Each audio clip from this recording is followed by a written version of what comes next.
You can only clump them in if there's a series. Like if I have a deck of cards and I say, what's the chances of cutting an ace? And then bang, you cut an ace, and then take that ace out. Now, what's the chances of cutting an ace? Do you have to modify the original event? Well, Otherwise, change the formula. it stays exactly the same probability forever. It's always exactly the same.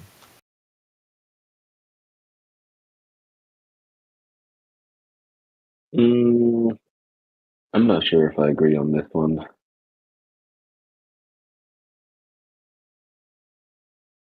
Because if you're going to be drawing, let's say, like an ace of spades, that would be a 1 in 52 chance.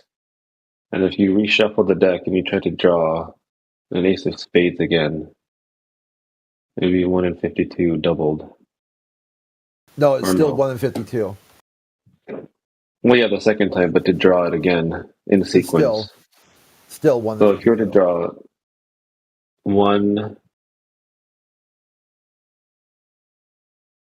an ace of spades twice in a row, I forgot what the hell the formula is. I'm sure it's just it's one. each I think time it's it's 1 in 52. 52. Think of it this way: you got two deck of cards. You shuffle one deck, shuffle the other deck. What's the chances of cutting an ace of spades? Yeah, it'd be 1 in 52. Okay, and how did the other deck affect the other deck? Well, it doesn't affect it, but if you were Times by to 52. do them, So it's 1 times 1 yeah, equals 1. 52 times 52. That's the probability of pulling it. yeah, it'd be 52 squared. No, Or it then went. cubed if No, you're going he to do it a missed it. third time. You missed the answer. Okay, I lined up 52 decks of cards. Yeah, I shuffle them all. Yes. So one of those decks will cut an ace. Well, yeah, based on chance, yeah. Okay, Correct. so which one would cut the ace? And you know it. Say you know which one. And you pick that one and it's the ace. Okay. Now you're like, what's the chances of this other deck also cutting an ace? Well, if it's 1 in a specific 52. ace, it would. Yeah, it'd be 1 in Always 52. 1 in 52. Yeah, it's always going to be 1 in 52. It doesn't matter if it's one ace, two aces, three, or 1,000 aces in a row. Well, it would be like. It's because you're singling them out. That's why. If you would ask, Yeah, but what's the chances of getting 4 aces, all of a sudden it changes the game. Yeah, in a row. Yeah, see, that's the separate thing where you've got. What's the chances of cutting 4 decks at exactly the same time? It changes the question. Yeah, it would be 54 to the 4th power, yeah. Or no, 52, sorry, 52 to the 4th power.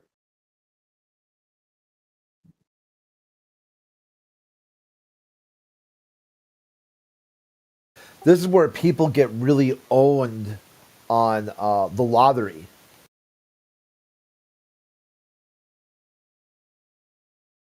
They tell you like 1 in 3 wins, or pull tabs 1 in 4, and you're like, oh, that's really good odds. I got 25% chance. Then they buy like 80 lottery tickets and they don't win jack shit. And like, what the fuck? Yeah, dude, each individual scratch off is whatever they said the odds is, even though it might not even be that. But each time you scratch one off and you don't win anything and you throw it in the garbage, the next one is still the same odds as before. You haven't increased your odds just because you missed one or got one.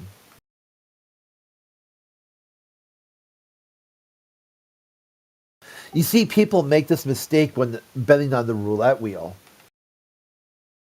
They'll be like, oh, look, it hit red like 20 times in a row.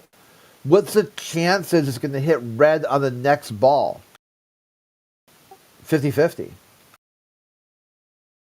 you were no better off betting the first red ball or the last red ball.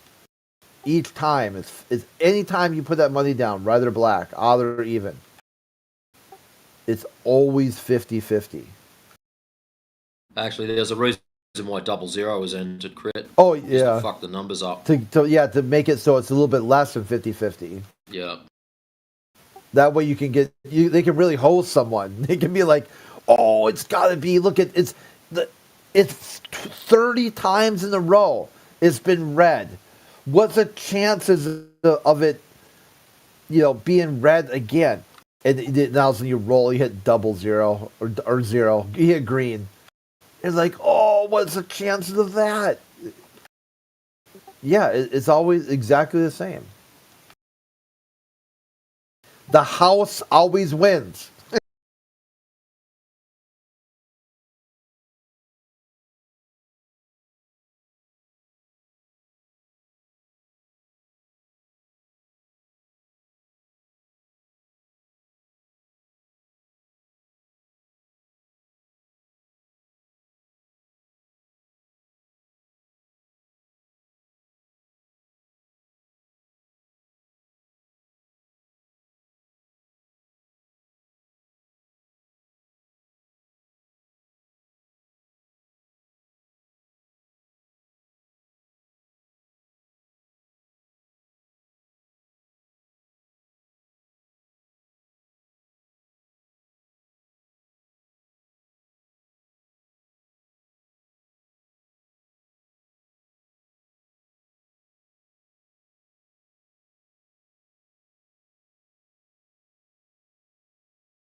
I got a genuine question.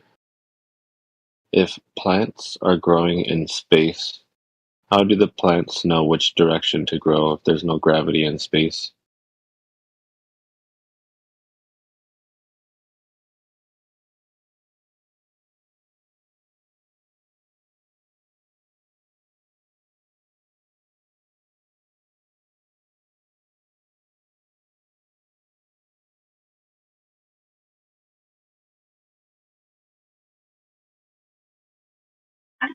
Towards the light.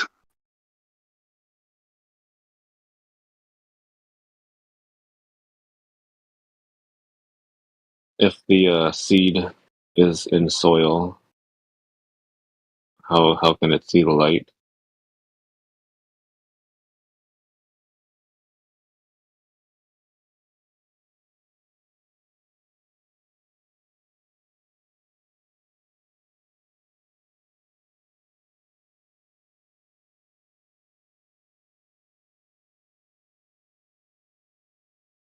Or does it grow towards the warmth?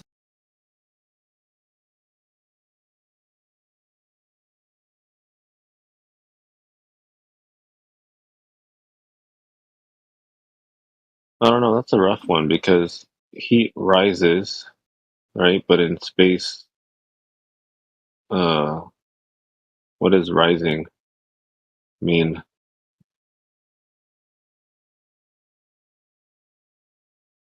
So what do plants normally do?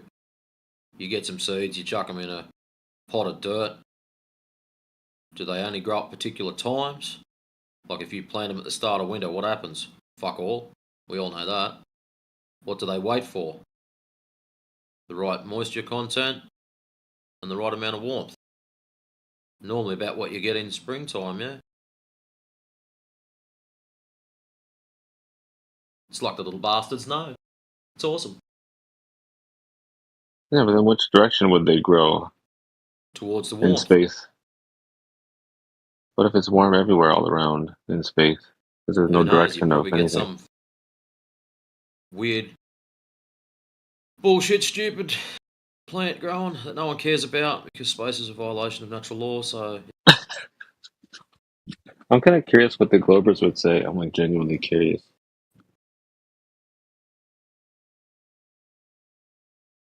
yeah.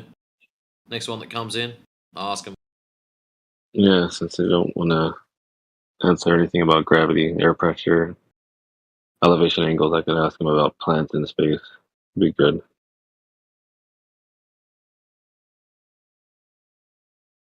Yeah, you've been in here long enough. Have you been entertained much by the Have you got proof of curvature? Yeah, stars, moon, sun, planets. Yeah, everything but the Earth. Yeah. So yeah, let's I just love look it. away from the floor. Yeah, yeah, it's good. Hey guys, can I be honest with you? What's up? Yeah, I mean, I hope you'd be honest. Come in here and say like straight up bullshit. I'm like, hey Ye- guys, I got something to say. It's straight other bullshit garbage. You're like, okay, well, thanks for the warning. I don't mean to be rude, but I want to have a conversation, not just listen to you talk. Yes, I have a question. Okay, wait, are you willing to answer questions, or like, are you just gonna? Yeah, I Oh, perfect. absolutely am, but I came in because I wanted to be honest with you guys about something. Yeah, what's up? Right. So something happened. Let's just keep it vague for now and see where it goes. So something happened, and my skepticism of the stability of truth in the world has been perturbed. Does that translate? Okay, Sounds like you are should you call your gonna? mom. You think Yeah, your sounds mom? like you're actually Are you questioning, gonna? yeah? You're Are you gonna gonna ask some questions disclose? rather than just believe what you're told? I am gonna ask some questions, and I'm only gonna ask questions. I'm actually not even gonna argue. Okay, yeah, you've piqued my interest. Anyway, Let's start. Let's start with something I think I know. Let me pull up.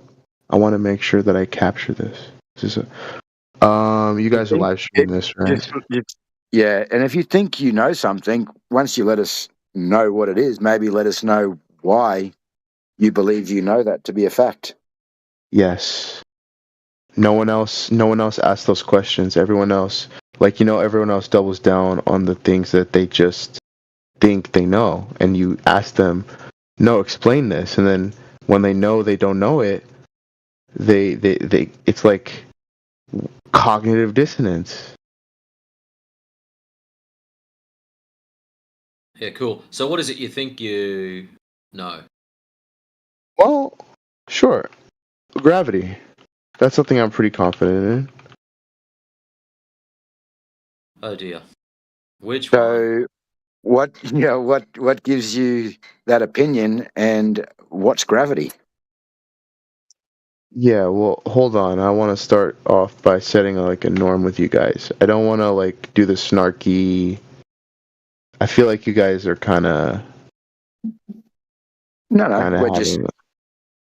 we're not snarky. Yeah, we're just Yeah, we hear this a lot, and this is the general questions that we're going to ask. Yeah, for clarification, so that yeah. we know you and what you're talking about, and we're on the same level, and also we know quite a bit about the subject, and we can go into gravity and have that further discussion. But I mean, first of all, we'd need to know. You say that you know gravity's a fact.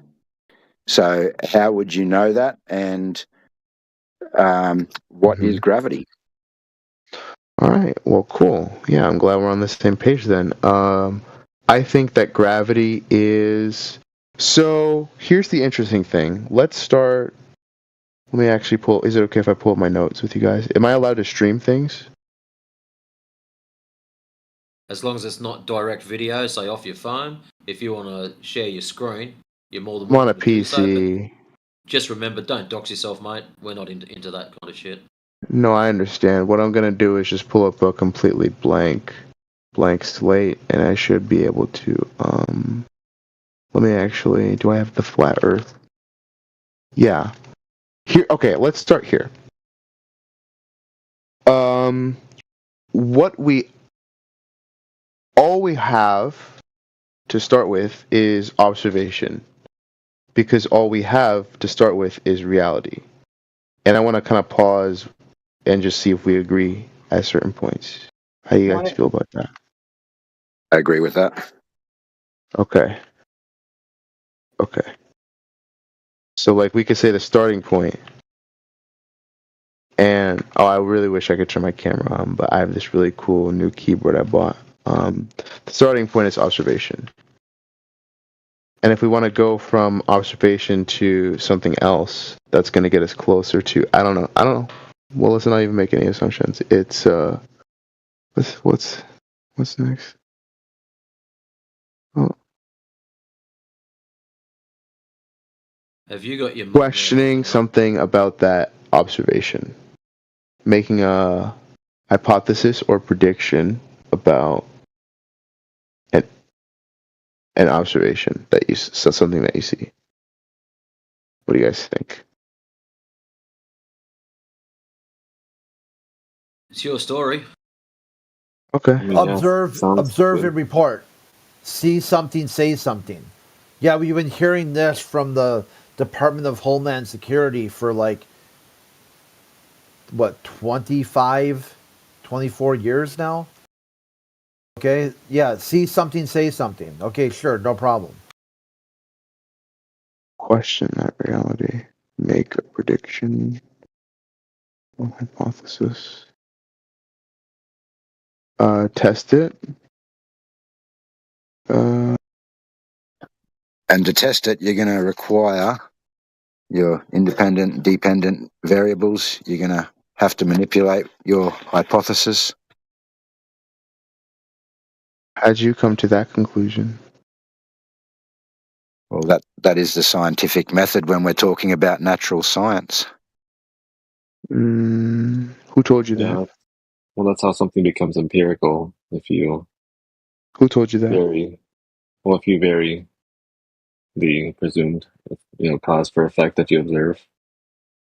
No, So sure. Kind of you have your effect that you've witnessed. That's going to be your dependent right. variable, and then you have your presumed cause.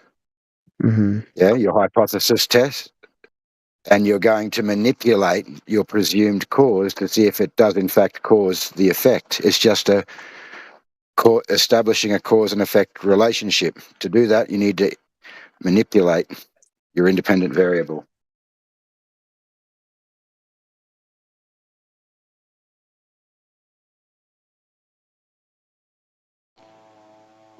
It has a logical framework because you're going to say, Hello. if this, Can then anyone hear that. me? If this, then not that. You can have two Can anyone hear me now? possible outcomes.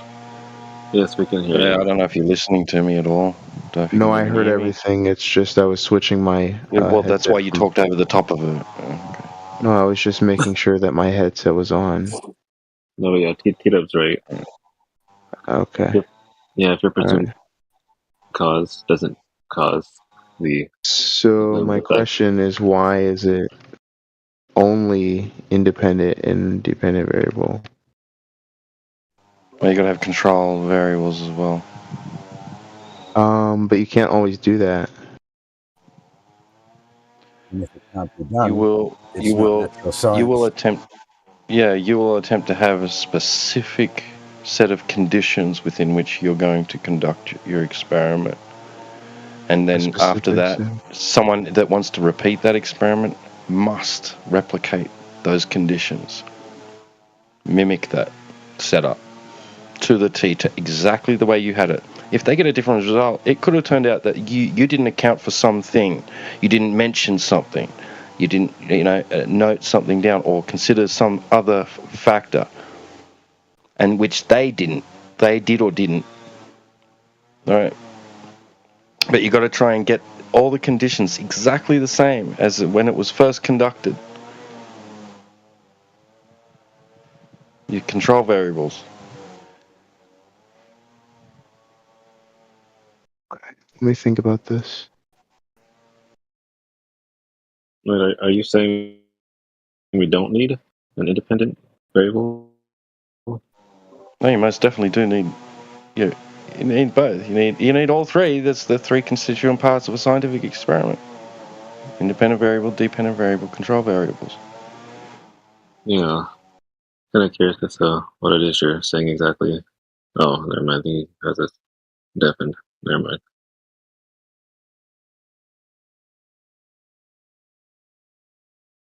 I guess we gotta wait to see what he means to clarify his position. How come Mage is deafened?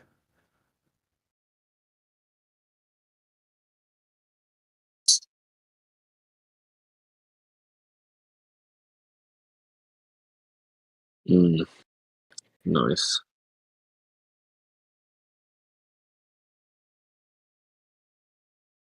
I just switched to my PC. Did I miss something? Because we were discussing how Mage knows gravity is real, as we're told, and he's deafened. Well, we were going over the scientific method with him, and he had stopped to say that we don't need an independent variable, and then he went on deafen. So Ah, When he first I'm not kicked sure off, that. Yeah, go on. go T-Dub. I'm just not sure that he was actually going to be for or against Einstein or Newtonian, because when he was asked about gravity, he started off with, "I think gravity." All right. yeah, After saying that he knows that gravity, he knows gravity's real or whatever.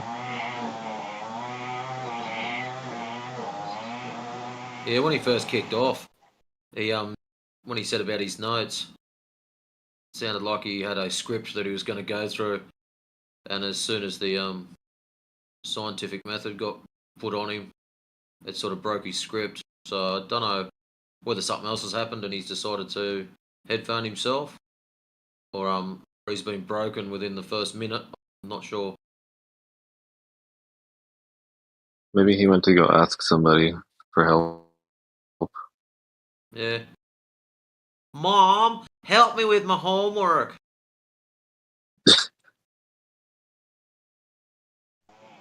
Who knows? With some of these guys, I don't know. Maybe he's just on a phone call. It was the Hopefully, guy we'll I see. think it is. Yeah, he's pretty bricked.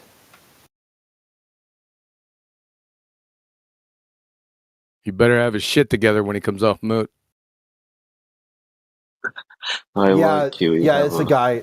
It's the guy I'm thinking of. This guy's bricked as shit. Yeah, what is that Kiwi Adam then?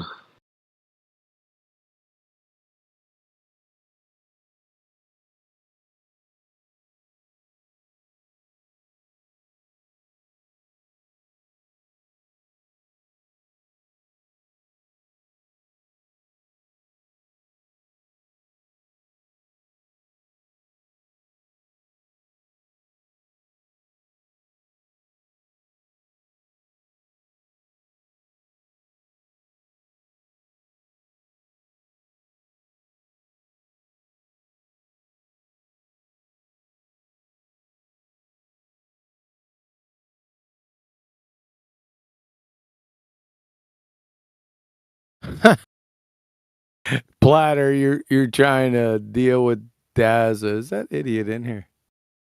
No. He's text ganking. Yeah. You're trying to set him up, right, dude, buddy? Light has wave properties. Really?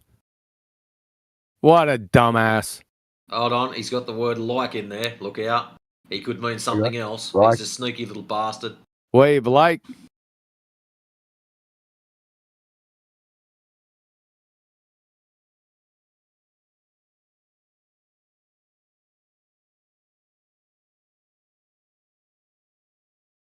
It's like I was gonna log out, but then when I hear this mage get fucking rickrolled, arrogant little twat. Come I'm so off moot. disappointed.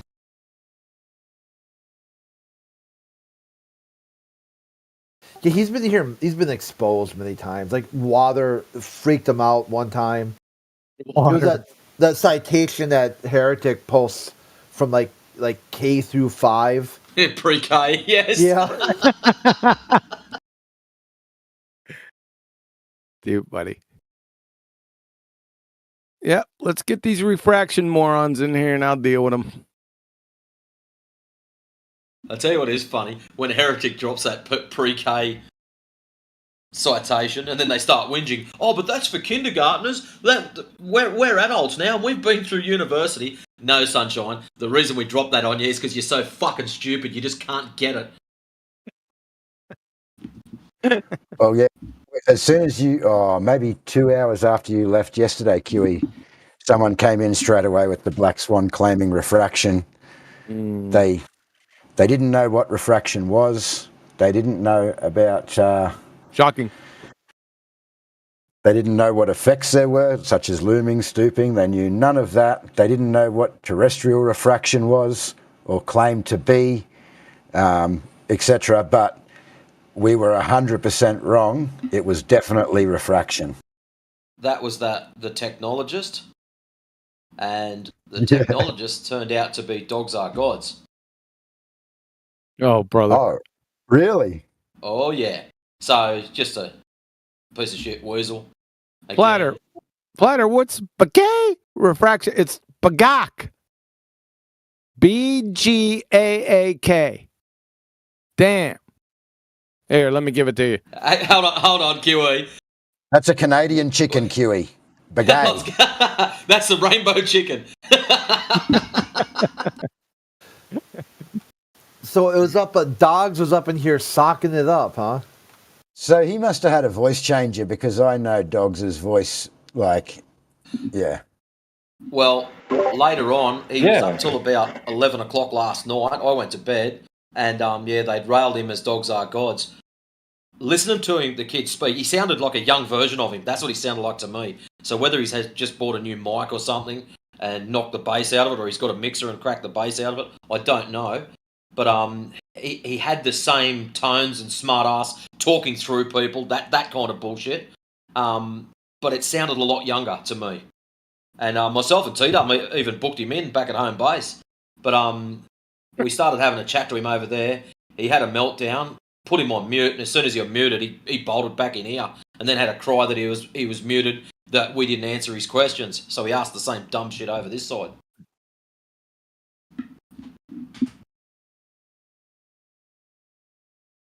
What's up, Flatsy? Hello. Hello. Booger in bed? He is not. We're drawing. Ah, okay. Good show today. Thanks. Appreciate it. It was good. We found out that Adam loves me. Yes, and that Adam loves talking. Oh, I think we already knew that, didn't we? We did, but I thought it was one of those mentions that was worthy. The reason I blame Nathan, because he never lets those guys talk on the show. So I get all that reverberation back towards me. I have to let them talk. Because Nathan likes to talk too. Yeah. And if they talk as much as they like to talk, then Nathan won't get to talk as much as he likes to talk. Except for when John wants to speak, then it's okay. John, reflected curvature. Yeah. His mic, he's like delayed, and then when he starts talking, when he hears somebody, he stops, and the other person's already stopped. So it's like a whole conglomeration of voices, and then everything stops. Then the person that's talking thinks that he stopped, so he starts talking, then John starts talking again. It repeats. I'm going to send an ICBM in his direction. Dude, buddy. I'll be honest with you though, QE. Adam's behaviour of late, relatively recent, behaviour is kind of a turn off. No.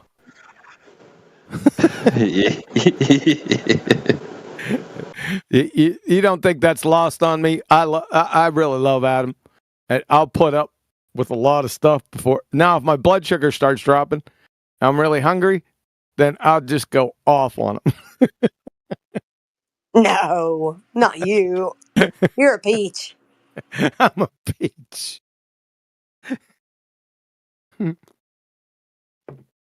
Lao Tzu, is he in here? Damn, we got a lot of chat skanks, boy.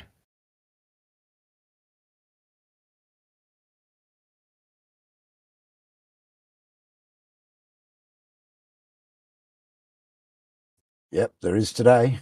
Yeah. 100%. We've got Mark G as well, who's trying to claim a scientific experiments for the bending and warping of space-time due to maths. Yeah, he also thinks levels curved. I mean, what else are you going to say? And then horizontal is a tangent on an ellipsoid. Fucking moron. Yo, Kiwi, what do you say to Robert saying that the Black Swan is CGI? Robert is CGI. He said it's CGI. I guess I did not say it was CGI. I said it was fake. Well, I took the still from the photo or from the video, and all I did was contrast it so it would bring the horizon out just a bit more. That's all I did. You can go to the video. It's on the video, right? Oh no, that video is fake too. I've been watching that. No.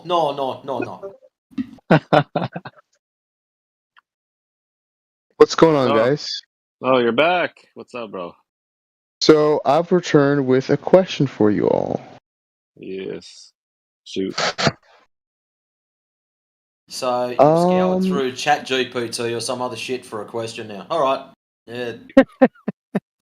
Is that the It's Google gonna. that said you don't need an independent variable in an experiment? Really? No, don't Okay. think so. No, that was Okay. Mark G who Well, was saying that. We've got Oh, what a moron. Mage. Okay. Sorry, We got Mage. Mage Sorry back. sorry to jump all over you. Go ahead. do you guys acknowledge that there are uncontrollable experiments? Controllable experiments? Citation, please. Uncontrollable? Sure. Controlled Like experiments? smoking. Citation. Uncontrolled. Shut the fuck up. Citation, please. Controllable experiments. No, uncontrolled. Wait, He isn't said that what your uncontrollable. isn't that what Uncontrolled your position experiments? is? Are you a moron? It's Wait, not so even. which It's is not it? I thought your position was that experiments had to be controlled Hold on, in hold order on. to be This is your scientific. claim, son. How about you start again? Have we heard of, and go from there. Okay. You start with an observation. You make a Wrong. prediction Correct. or a hypothesis. That's correct. That's You correct. test it. That part's correct. That's wrong. You start off with an observation that's incorrect. Wait, you don't start off with an observation? Nope. You start off with an observed natural phenomenon. That's an observation. It's not, no, because if I observe a tree, that's not an observed natural phenomena. I'm not going to argue with someone who's arguing language. Goodbye. No, you fucking idiot. Observed natural phenomena is your dependent variable. You can't observe concrete nouns and formulate a hypothesis, you glue sniffing idiot. And precise language is required in science. You need a citation for that? I'll go get it. Fucking stupid. You would even say that. I'm not arguing language. I'll just make up whatever I want. Shut the fuck up. You better get back to Chat GPT and make sure that shit is right before you come back here. Fucking clown. Fucking pissing down my back and tell me it's raining, right? You fucking imbecile. You never been near science. You never been actually in any natural science. You're just a pretender clown, right? We all know by what you just said. So I'm going to rip a fucking strip off you. Why are you pretending clowning me? Hey, he's gone. He's gone. Run away. Is he? Run away. Fucking imbecile.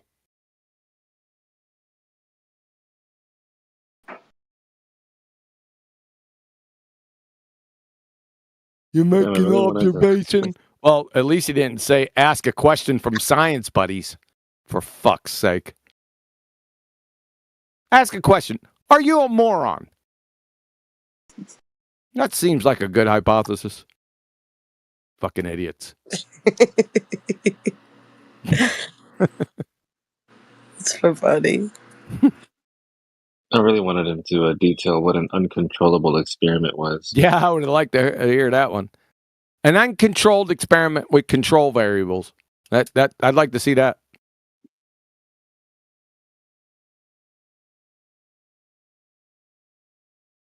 Let me guess. The independent variable is time. Oh, brother, don't give them friggin' ideas. Yeah, time causes the turkey to cook.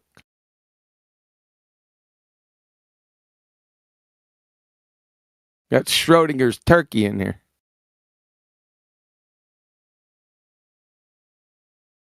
AJ, you need to separate that shit, man. It's all fucked up. You need to do a little formatting. Yeah, but the problem is when I type in Discord for some reason, if I use the spacebar to space it, it all ends up all over the place. And as soon as I hit enter or anything else, it just posts it. So I'm not sure how else to do it. Gotcha. That's why you hit Control Enter.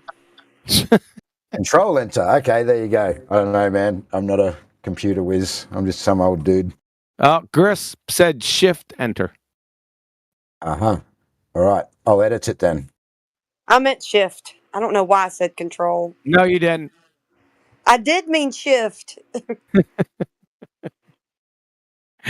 Tell me what you think I mean. What do you do? You said control, then I have to think about it. It's control. I see control button on my keyboard right here. Right, because no, I was just usually that would be a combination that you Own could up to use. it. I am not owning up to something that I didn't mean. I did mean shift. Gosh, it's still kind of new to me. Flatsy, So check this out. What you should have said is to QE, he's a boomer, just go and press the any key. He's gone for hours. That's easy.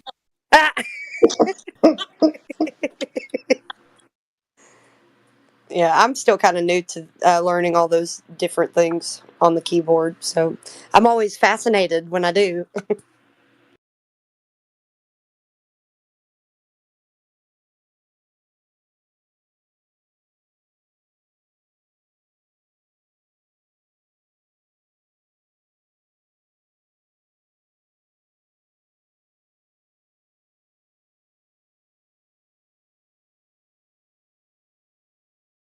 Listen, Daza, that your mama's so nasty. She puts ice cubes between her thighs to keep her crabs fresh. That's a new one. I haven't heard that one before. He stole it. Shut up, Platsy. That's what you get for giving me grief over control versus shift. Dude, buddy.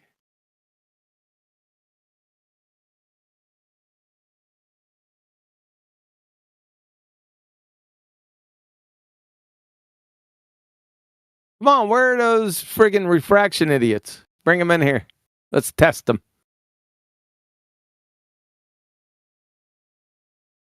Daza in the chat, they're talking about. He's not even in here. It's No, just he's not. cats taking. I'm not watching too much of chat.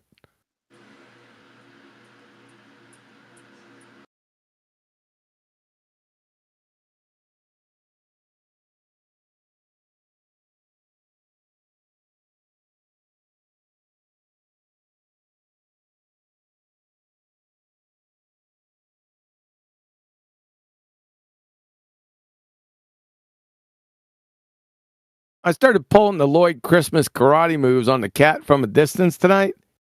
He immediately reacted. He's like, little sticker.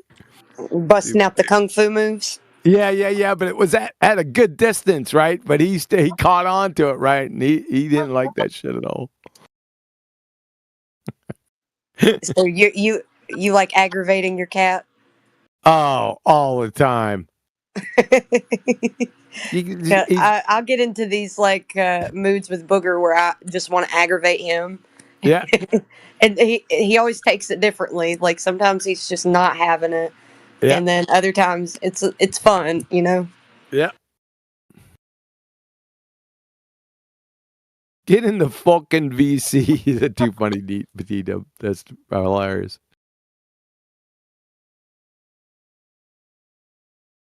All right. What do we got? Hush got promoted to a 5 level. How do you get promoted in here? What do you got to do? Activity. Be in here. Do what? Just be in here. Yeah, the longer you're here, you get promoted.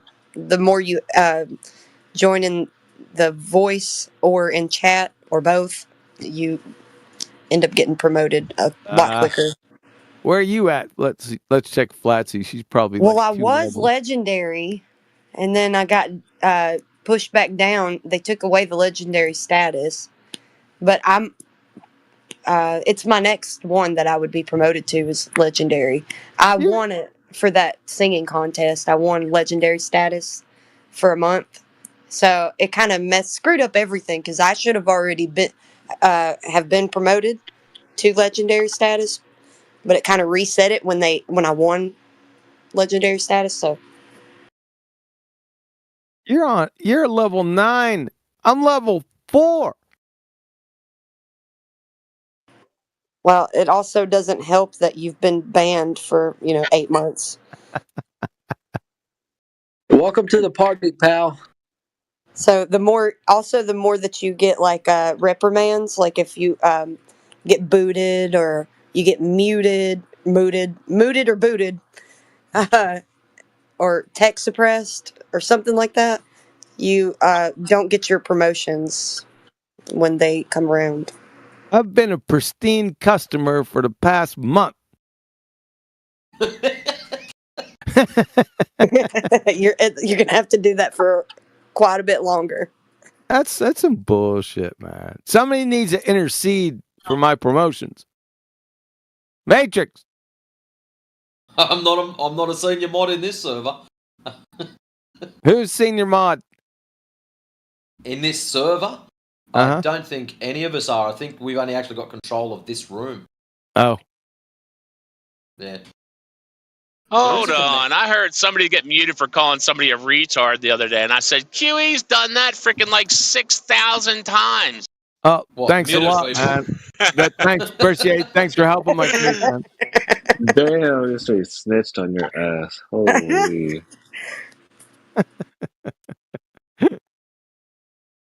I tell you, the amount of softies that have had a sook about QE muting people in this room over the last couple of weeks has been amazing. I'm loving it.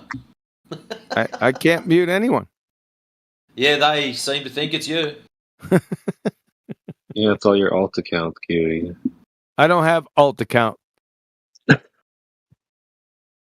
Oh, that dumbass Daz is in here. He's on deafen though. Not as dumb as he looks.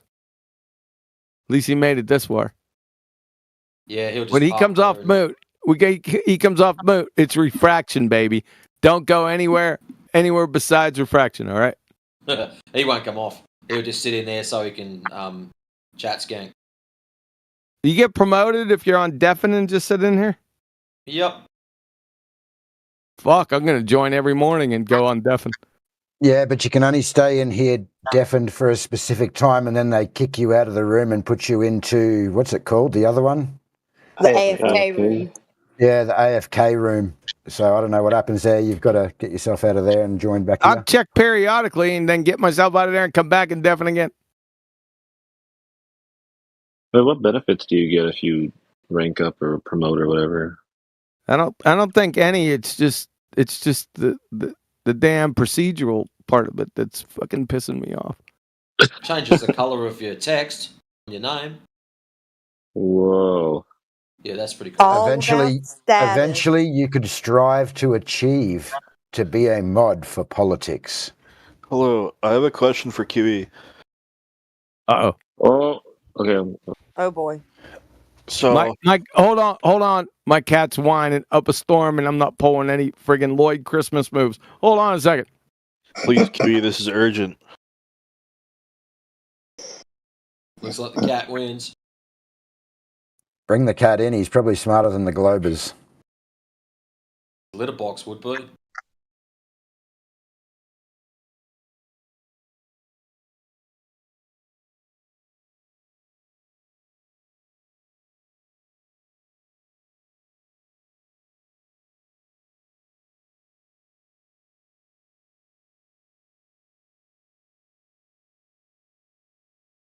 There's only one rule in here about complaining about moderation.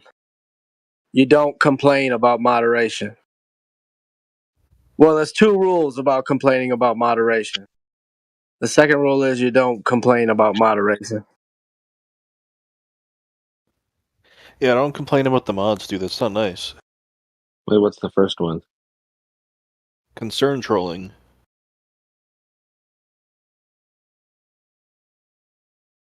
Oh, I thought it was. Oh, never mind. I thought it was a joke. It's so annoying when someone wants to complain instead of proceed on the microphone when they get unmuted. They complain about being muted and the conversation's going nowhere. It's like, dude, just get over it and go on.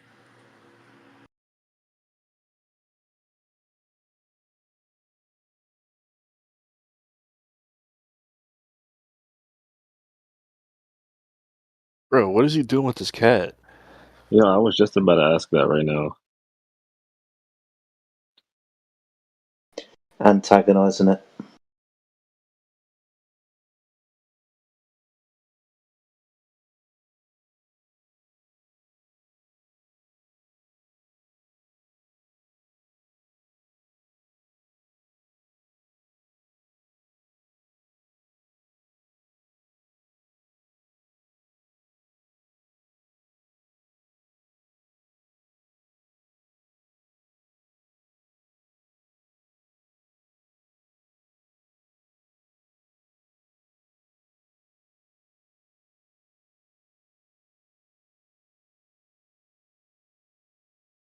All right, he was hungry. And it's snowing hard out there now, boy. Yo, Deza, did you have a refraction question for QE? Might do. Is that dumbass Daza? It is. All right, go ahead. So I've seen your presentation on refraction, and you are looking at the specific case of Snell's law. It has no causal mechanism behind it, right? It's just an empirical observation of refraction, incidence, angle, and Correct. against It's medium. Snell's law. That's refraction. Yes. Well, Snell's law he uses refraction, but it's not No, the definition Snell's of law is the law of refraction, moron. Yeah, but it's not the explanation of refraction, is it? Right? Hold on a second. So refraction. Hold on. Shut up. Snell's law is the law of refraction, doofus. Yeah, but it's not the physical explanation of refraction. The physical there is no explanation of it. It's a law, you moron. You can derive Snell's law from more basic physical You can't principles, derive right? shit. It's a law.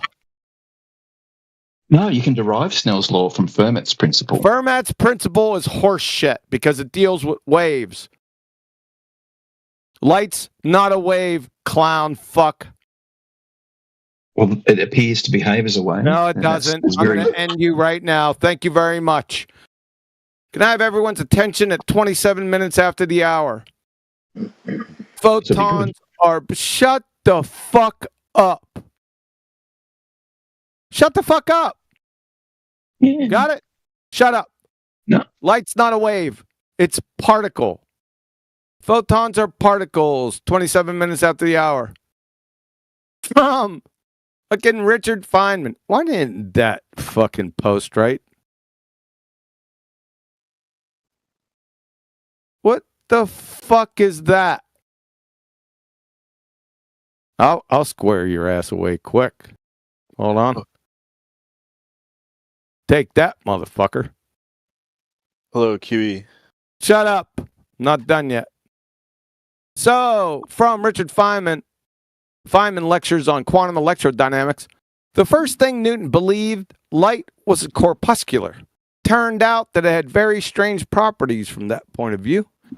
And it then was explained that many of these strange properties was because, in fact, it was a wave, which was wrong. Turned out he was right. It was a particle. It's not a fucking wave. From Professor Shankar, Chair, Physics, Yale. Everything is really particles, all things, electrons, photons, protons, neutrons, they are all particles. So let there be no doubt about that. Again, Professor Shankar. So we have to play this game in two ways. It is particles, but its future is determined by a wave. But the wave is purely mathematical. You cannot put an instrument to measure the energy due to that wave. It's a construct we use to determine what will happen in this experiment. It's a wave function, not a wave glue sniffer. From the University of Tennessee. You trying to interrupt me? I'm going to kill it right now. I already killed it. It's already dead. In one dimension, wave functions are often denoted by the symbol psi, x and t. They are functions of the coordinate x and the time t. But psi, x and t, is not real, but a complex function. Mathematical. The Schrodinger equation. Who the fucking Mark G, dumbass? My God. All on my dick and every day. Sucking on my balls. Yeah, your sister would do that. I'll start over.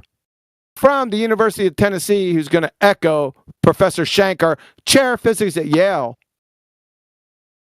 Dumbass. So in one dimension, wave functions are often denoted by the symbol psi, x and t. They are a function of the coordinate system x and the time t. But psi, xt, is not real. It's not real. It's not a wave, but a complex function. It's mathematical. The Schrodinger equation does not have real, but complex functions. The wave function of a particle. Are you hearing me, Sunshine? Yeah. At a particular time contains all the information that anyone at that time can have about the particle. But the wave function itself has no physical interpretation.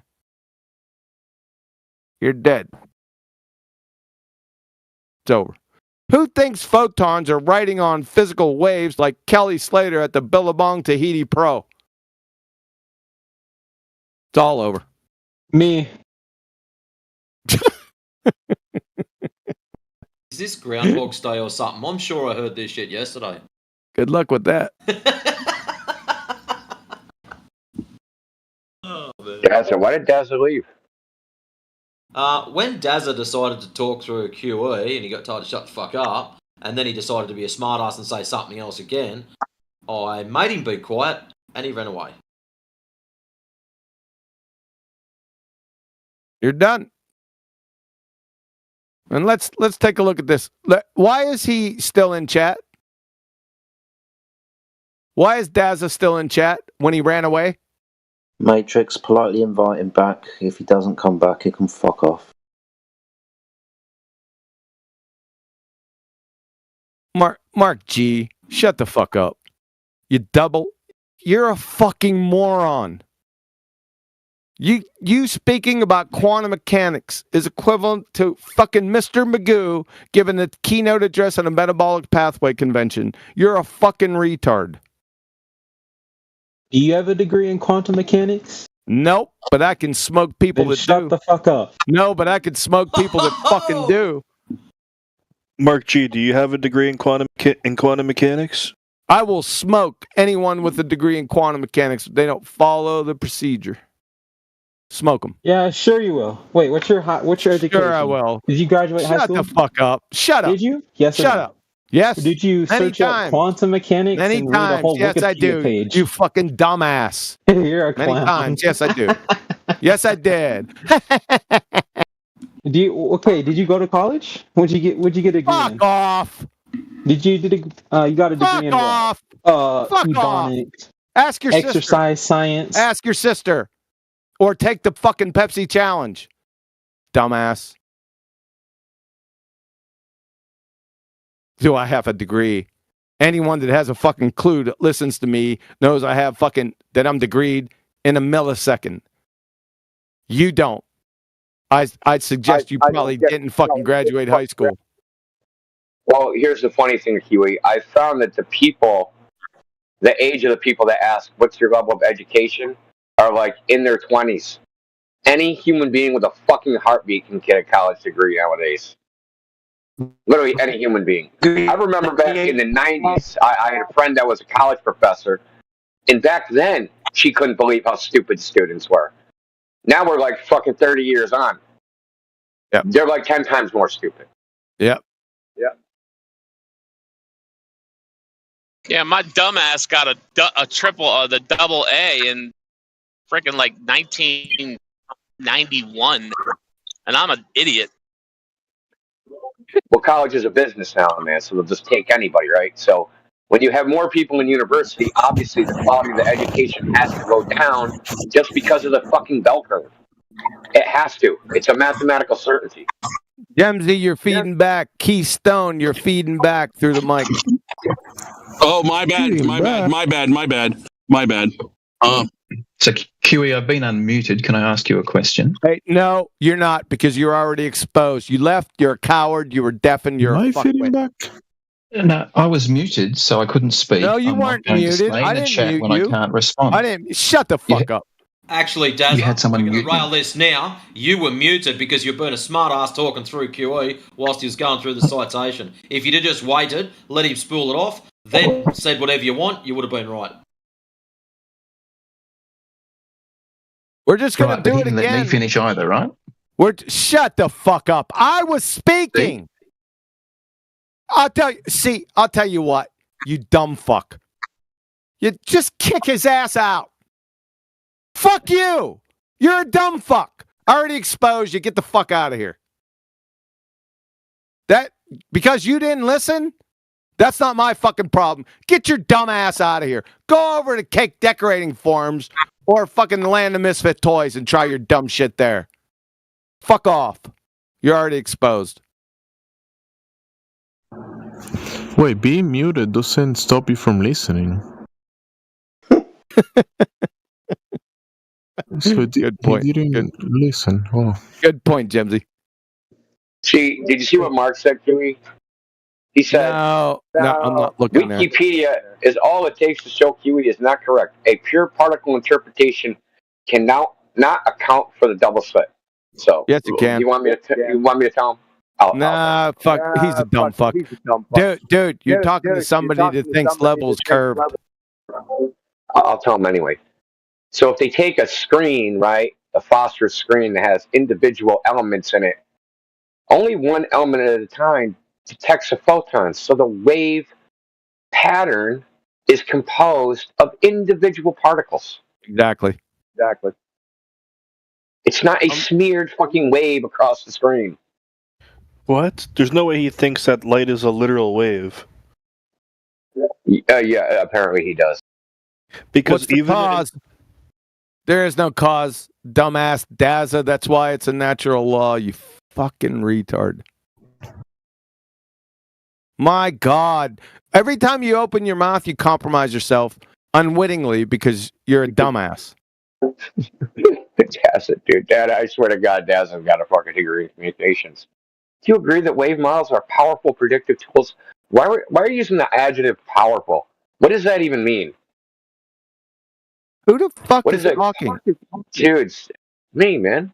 Oh, no. Who are you talking to? Who are you talking to? Daza. Me. Also, I'm getting an echo. I can hear myself through you. It's probably me. Hold on, I gotta reconnect. All right. QE, can I ask you my question now? Who's that? You just did. Bindos. No, my actual question. Oh, go ahead. Yeah. Sorry. Okay, so if you're going off of the notion of Newtonian gravitation, how do you negate Cavendish? What negates it? Because they claim that. Oh, can you stop? You could stop right now. Number one, I don't go off Newtonian mechanics because it was debunked 110 years ago. Number two, anything that falls under Newtonian mechanics, including Reverend John Michel, Cavendish, C.V. Boy's train wreck of a disaster non-experiment, is heretofore void. Good? Yeah. Yeah. So you're asking QE, how do you argue Narnia? Second? No, he's trying to get you to giving a reply to how to argue against their claim of whatever Newton mechanics, but you're saying no, just stop it on the Correct. track. Correct. Right. Newtonian mechanics was destroyed 110 years ago by fuckwit Einstein. It's all over the literature. You can't get around it. And then what happened was quantum mechanics took Newton, that was already debunked, Einstein, that's why he fought against quantum mechanics most of his life, see the EPR paradox, and James Clerk Maxwell to the woodshed and bludgeoned them senseless like a redheaded stepchild. It's all over. Physics is quantum mechanics, period. That's it. All right. When you say physics, when I hear somebody say physics, I'm thinking quantum mechanics. That's it. No other physics. It's all over. This guy is also asking when you observe the Cavendish and they're making claims about it. They're making claims of whatever Newton, but that's where you stop them. Yes. Because the observed phenomena is one thing, but their assumptions or their claims about it is something else.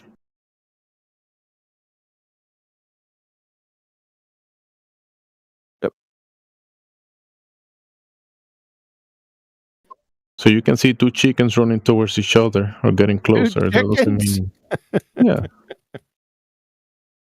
because they always change it. Chickens, magnets, whatever, metals, anything. Why two chickens, Matt? Sometimes two chickens run towards each other. They say, there you go, Newton.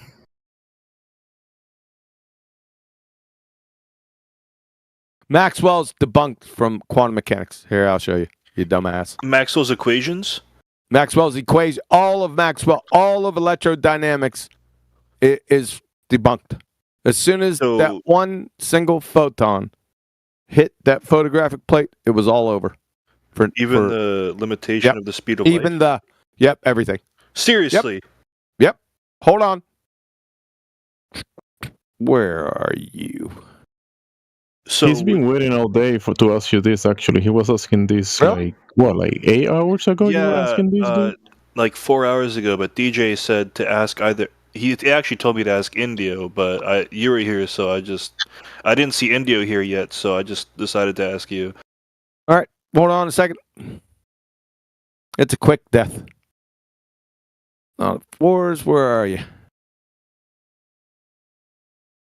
All right. So the speed of light limitation Hold on a second. has been debunked. I said, wait a second. Didn't I? I'm just surprised. Why are you surprised? You're not going to be surprised after this. That formatted correctly, didn't it? All right. From the chair of physics at Yale.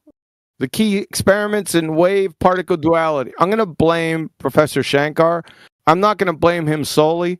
But what it should be, the key experiments in wave function particle. And there is no duality. So, all right. So, today we're going to shoot down Newtonian mechanics and Maxwell's theory. Yeah? We're like the press. We build somebody up only to destroy them. Build up Newton, shot down. Build up Maxwell, gonna get shot down. How's he gonna get shot down? Well, so here's what you do to find out what's wrong with electrodynamics. I mean, Maxwell's theory, all of it. It's not a theory anyway, but all of it. It all starts with the double slit experiment. So everything looks good for Maxwell till. That's a very important word right there. Till. If you ever want to do a Bible study, type in till into the concordance, and there you go. You're going to have a great Bible study after that. So everything looks good for Maxwell till you start doing the following experiment. What experiment is that? Double slit. Why? Why would it be a problem? I'm blank when you said why. I'm trying here, but till you say maybe I won't get it. Light's not a wave, it's a particle. Exactly. So what they did back in the day, right, because they didn't have the technology, there were no lasers and stuff like that back in. So what they did was they took a light and they moved it really far away from double slit or a single slit, doesn't matter. And they put a film behind it, right? And they waited. And as soon as the moment there was a little tick on the film, Maxwell died excruciatingly quick. That's it. That's all it took. Did they use a darker light? Okay, I'm confused. I'm getting ready to get T-jumped here. He's confused because he's waiting for you to say what is the particle debunking from their claim. Yeah, like, because can't a particle travel at the speed of light too, but not... What's the speed of light? 3.0 times 10 to the 8 meters per second. What's the one-way speed of light? The one-way? What's the speed of dark? No, don't do it. What's the one-way speed of light? I don't even know what that question is asking. One-way No speed one of knows. light. They can't. You can never. It's a begging the question fallacy. It's a circle jerk. Because you can never find the one-way speed of light. Never. But what does that mean, one way? What does one way? That means from point A to point B, they can't measure it. Oh, okay, I get what you mean. Yep. It's impossible to measure. So that's just the way it is. Yeah, if you let's say you shine a light and you say, okay, at this second it was right here, then at this other second was right here at this point, then next to this step. It can't do it. So all they confer is the average two-way speed. Einstein was after this shit back in the day, and that's what he concluded. Which is correct.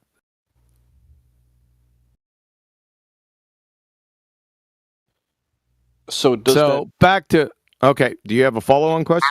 Yeah. Does that mean the time it takes the time it takes the light to reach the film could be different from the time it takes for the receiver to actually capture that?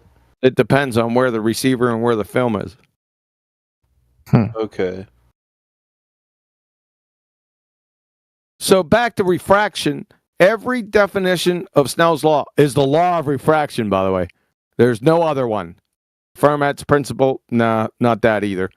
Each of them, Fermat's principle and Snell's law, you will always hear that light is a wave. It's always the base premise, right? What if light's not a wave? As I just showed you, it's not. It's not, period.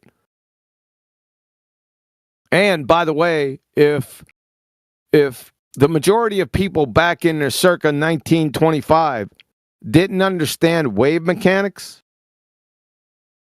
because they're mathematically inclined to understand wave mechanics. Everyone knew wave mechanics, right? But there was an alternate, I don't want to say explanation, but description. It was, you can look this up. It was Werner Heisenberg's matrix mechanics. It all came out the same anyway in the end. All they are is just descripting. They're back engineering the descriptions from double slit. That's all they're doing.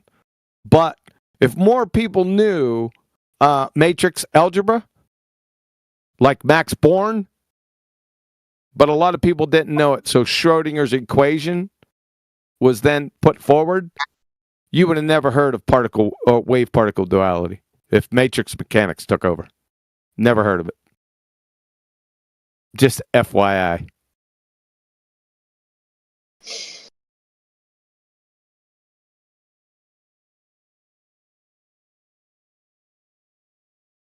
Shut the fuck up, Mark G. Levels curved. You are so far away from this discussion. It's like trying to discuss trig with a 3-month-old. That's what you're, the 3-month-old, by the way. So just shut the fuck up. Stop embarrassing. Aren't you embarrassed? Let me find that.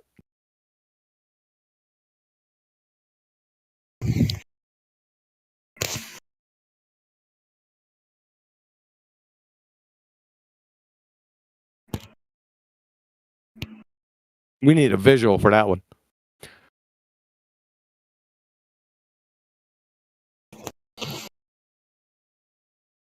Doesn't he, Mark G, has like a rubber duck on his icon, and rubber ducks, float on water.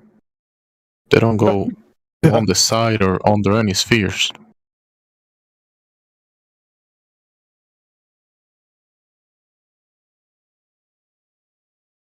He should know this if he has a rubber duck.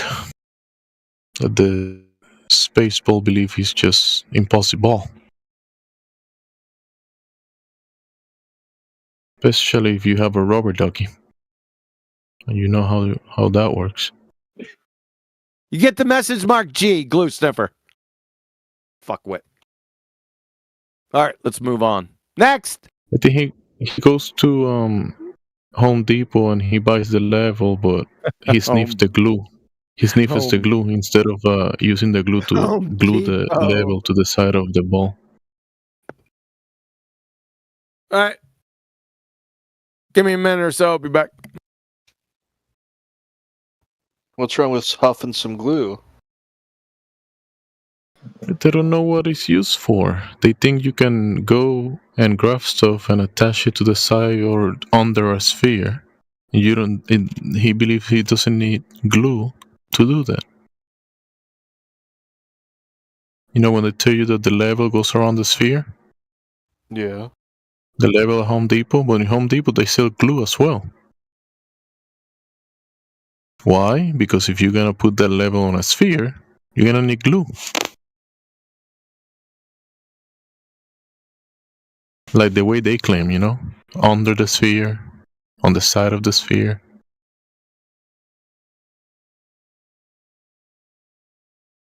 In reality, you're gonna need the glue to do that, but they believe they can do that without the glue.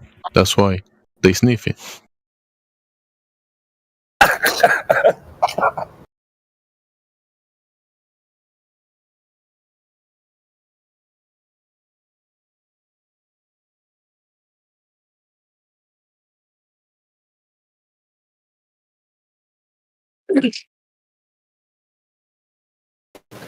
I about spit my drink across the room when he got them, so they sniff it.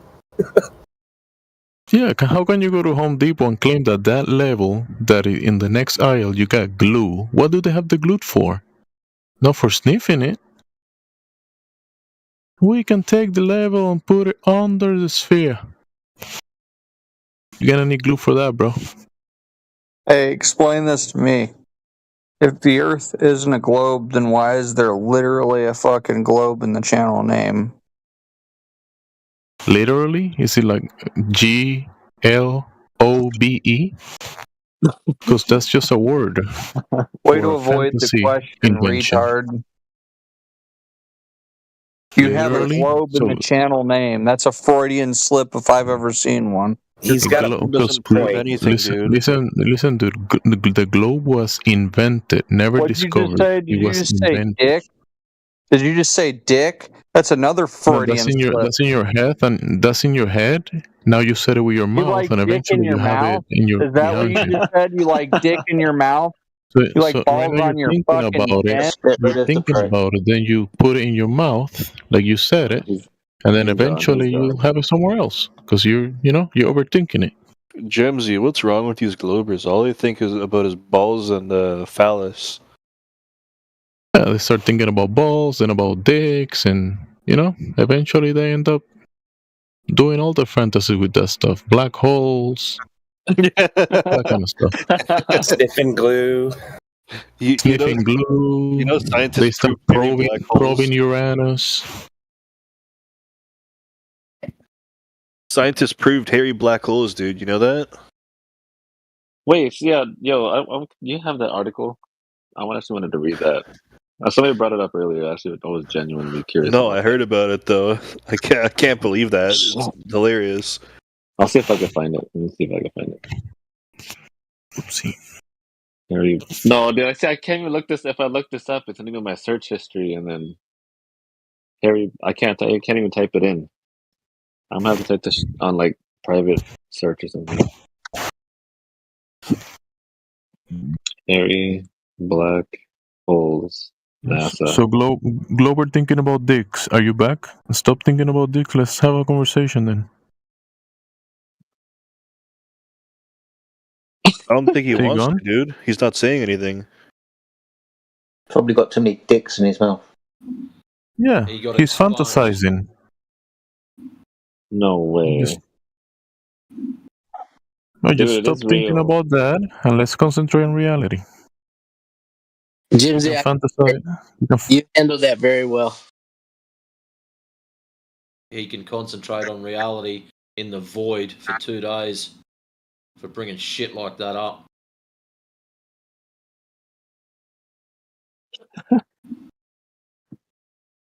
Got upset by a cartoon, Jemsy. It was right up your alleyway.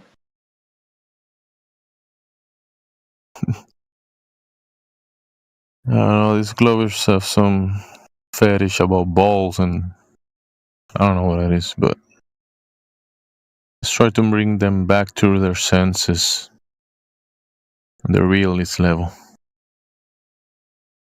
At least try.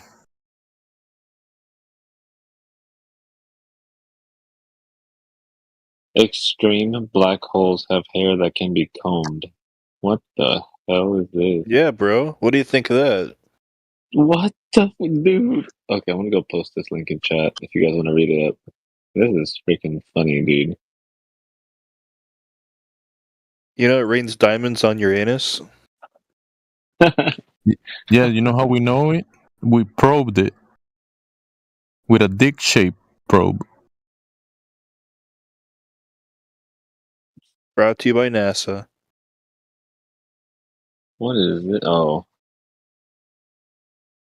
Yeah. Anybody's curious about extreme hairy black holes that can be have hair that can be combed. An article about it over there. That's the dumbest thing I've ever read. Damn. Alright.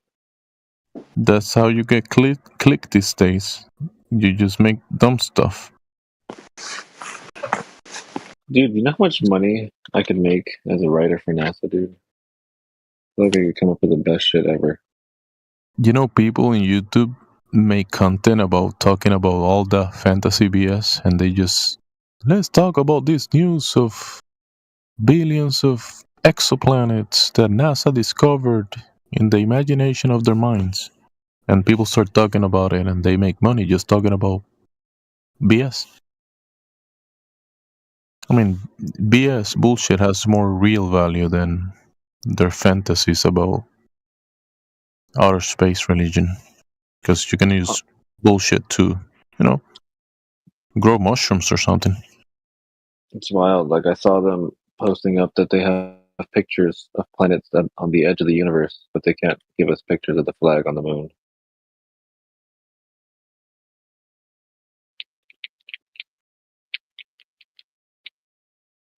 Well, it's going to take him a bit to Photoshop that for you, dude. I've been waiting forever. They can give us planets all the way on the edge. How many light years away is that again? The 14 billion light years away? Is that what they said? Something crazy like that? Yeah. They can tell you with spectroscopy what that planet's made of, but they can't give us a picture of the moon that's right here. Where's the flag?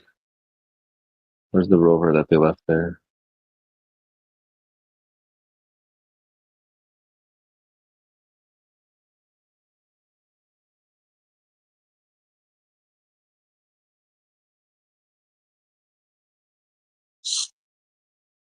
Damn. You you see that picture in chat that Oblivion posted, Brenda?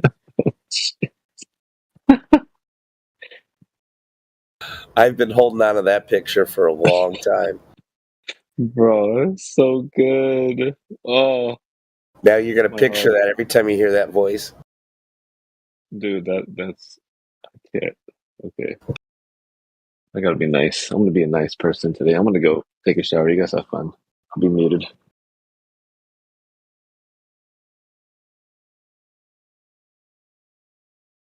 Hey, Jimsy.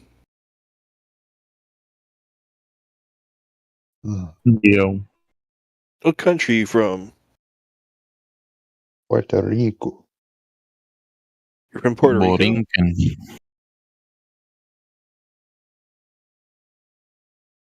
They call it Puerto Rico.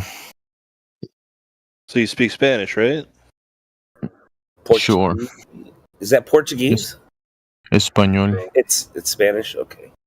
In Brazil, it's Portuguese, right? In Portugal as well.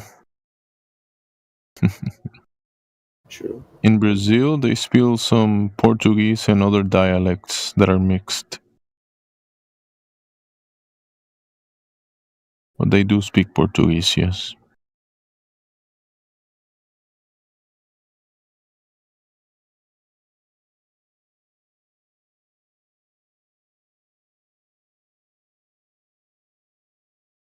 You live close to the ocean? Me, yeah. Nice, dude. I don't, but I'd like to. I'm in the US. I'm on the East Coast. I'm on the East Coast too, bro. Are you at Eastern time? Yep, I'm in New England. New England? Yeah, Is that a city? near Boston. Near Boston. Oh, New England. You know this area. No, I actually Um, don't.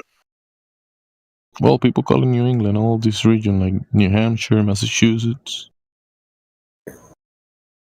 Yeah, and Clam Chowder City.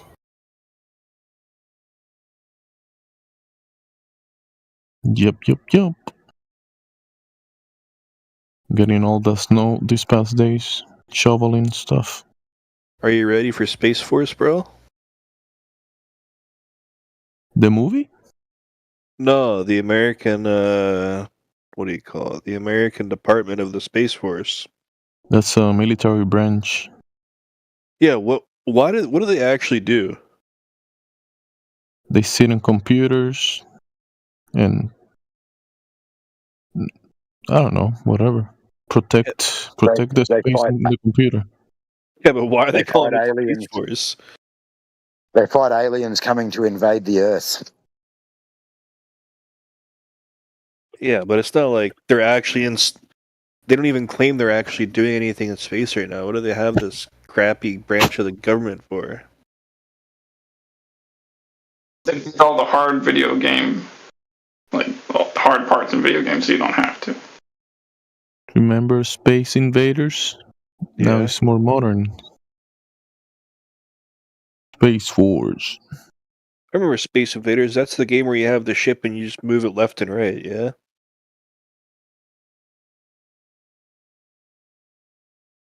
Something like that.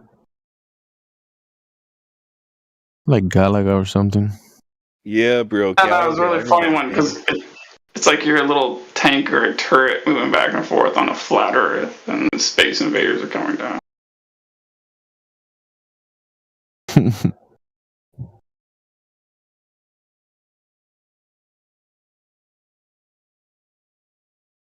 Where's the Globers? You got any questions? Go right ahead. You can direct your questions to Orion. Go ahead.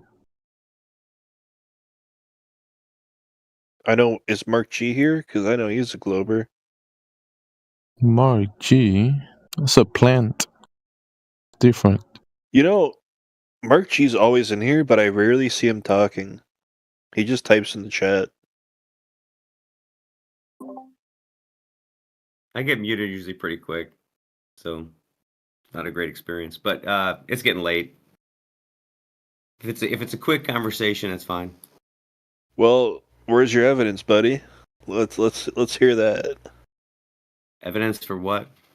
For your globe that you think you live on. My globe that I think I live on. Let's see. What I haven't talked about in a while. He's gonna talk about the sky. No, I can talk about. So I've been posting that Walter Bislin's observations recently. What did he observe? He observed the drop over distance of targets over a frozen lake using a theodolite. Really, Mark?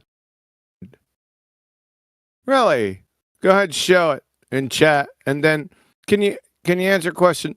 Did he account for angular size change with distance? Good question. Doofus. Why would he have to account for angular size change with distance? Because things get smaller. Hashtag shit shrinks with distance. All right. Are you gonna let me Shut the fuck up? You gonna let me answer Shut the the question? fuck up. Shut up. Yep. You don't want to hear it because it's embarrassing, isn't it? No, I don't want to hear it because you're a glue sniffer that thinks that level is curved and a fucking horizon. Don't overtalk me, dumb fuck. You're Hey, overtalking dumb me. fuck. You asked me a Hey, question. dumb fuck. Don't overtalk me, dumb fuck. Hey, dumb fuck. Don't overtalk me. You're a fucking So retard. you're gonna provide angular size change with distance with Walter Bislin, the fucking yellow spine coward that I exposed 7 fucking years ago, you doofus crackhead. As soon as I said angular size change with distance, did you hear him? Yeah? You dumb fuck. Get the fuck out of here and go back to your cake decorating threads.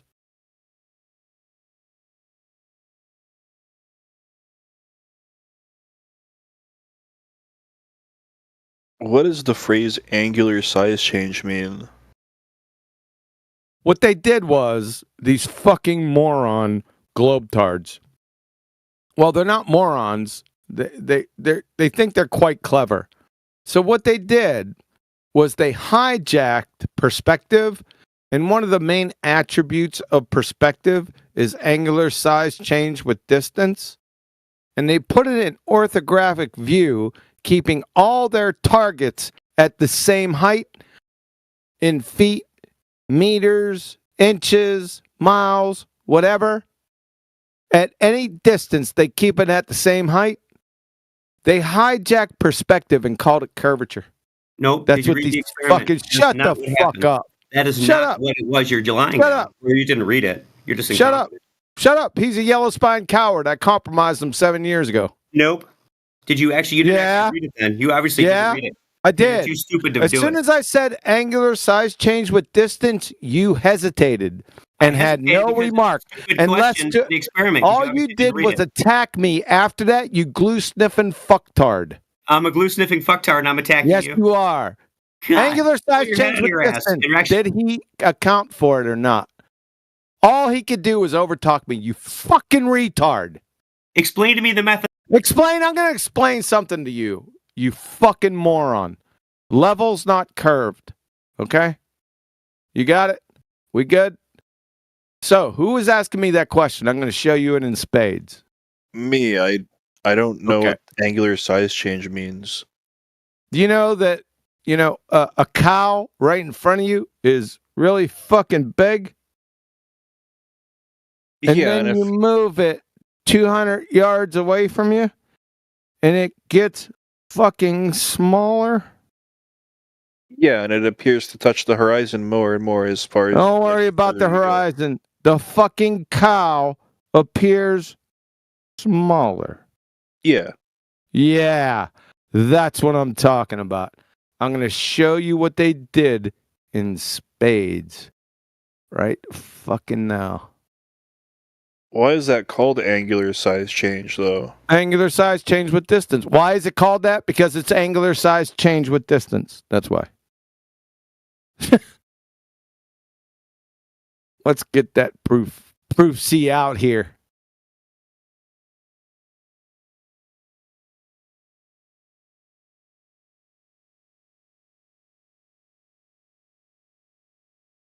So, the question is, does perspective absolutely exist on a globetard? They have to say yes. Because angular size change with distance. So, listen to this closely. See if you can follow us. Then you'll get it. On a globetard with a radius of 3959 miles, with your eye at the waterline, a 6-foot-high boat will disappear from view at 3 miles due to Earth's curvature. Anyone have a problem with that? No. You shouldn't, because if you go to any Earth curve calculator and you put your height at 0 and a 6-foot tall target, you'll see it disappears at 3 miles every single time. Yeah. Conversely, listen to this. On a flat plane with your eye at the waterline, same scenario. A 6-foot-high boat will disappear from view at 3 miles. Uh-oh. There's a rooster in the hen house. Due to the boat reaching the angular resolution limit of the human eye at 0.02 degrees. Uh-oh. We got a dumb fuck rooster in the hen house. So, which one is causing the boat to disappear from view at 3 miles? We have 3 choices, right? Number 1, the combination of perspective, that's angular resolution limit of the human eye, and Earth curvature. 2, Earth curvature, or 3, perspective. Using simple logic, if we can rule out number 1, the combination of perspective and Earth curvature, whilst knowing with absolute certainty that perspective exists and angular resolution limit of the human eye exist, we can rule out number 2, leaving number 3 alone. Do you follow that, or you want me to repeat that? No, I got that.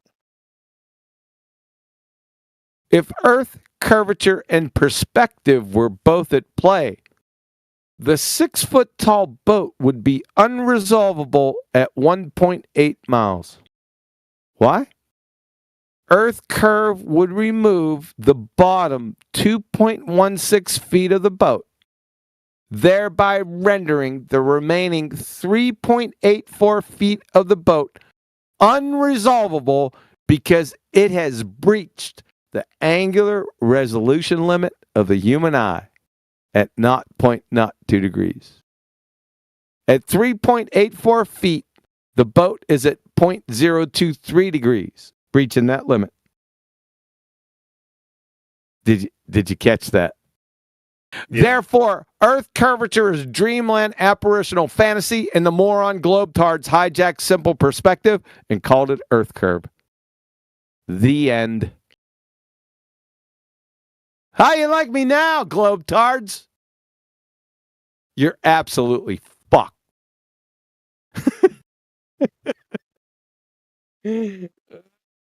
Man, I love that fucking argument. I absolutely love it. You know why? I reach self-actualization every single time I throw it out there. Want me to do it again? If you didn't catch it?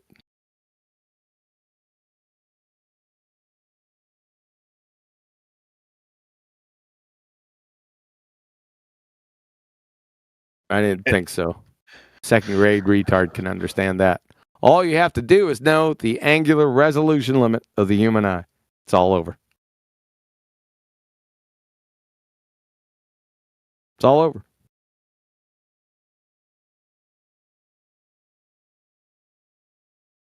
Game, set, match. By the way, I called this in 2017. I called this exact thing. We were in an after show in 2017 on Nathan's, and somebody brought up windmills in England. You know, the windmills off the coast. And you could see when you're looking directly on them, right down the Z-axis, you could see all the windmills. We're at the same height, right, by the way. But they all looked like they were getting lower. You know, like the street lights on a level road. If you look straight down, they're all at the same height, actual height. However, they appear to lower, right? You guys follow that? But in this specific case, they not only had the Z-axis looking straight down, but they could see them. They had land on the other side where they could go at a 45 and look at them that way and put a line right on top of them, and they are all level, flat. That's when I said, you know what these motherfuckers did? They hijacked perspective and called it curvature. That's when Nathan came out and started doing with his begging the question Earth curve calculator. You guys remember that? Back way I was going to say, is that exactly when Nathan started putting that in his little diatribe of the perspective denying, proof of nothing, that whole thing? Yep. Yes, sir. That's exactly at that time. And this brings it all the way full circle.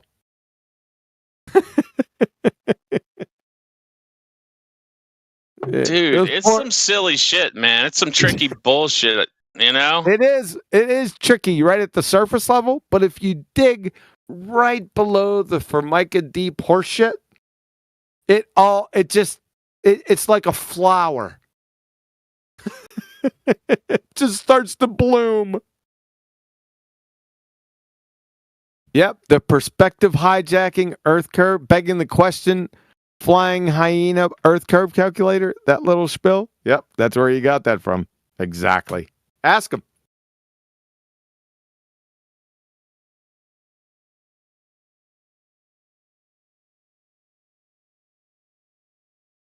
Oh, and you know who it was that brought those photos of those windmills? Anyone got a guess?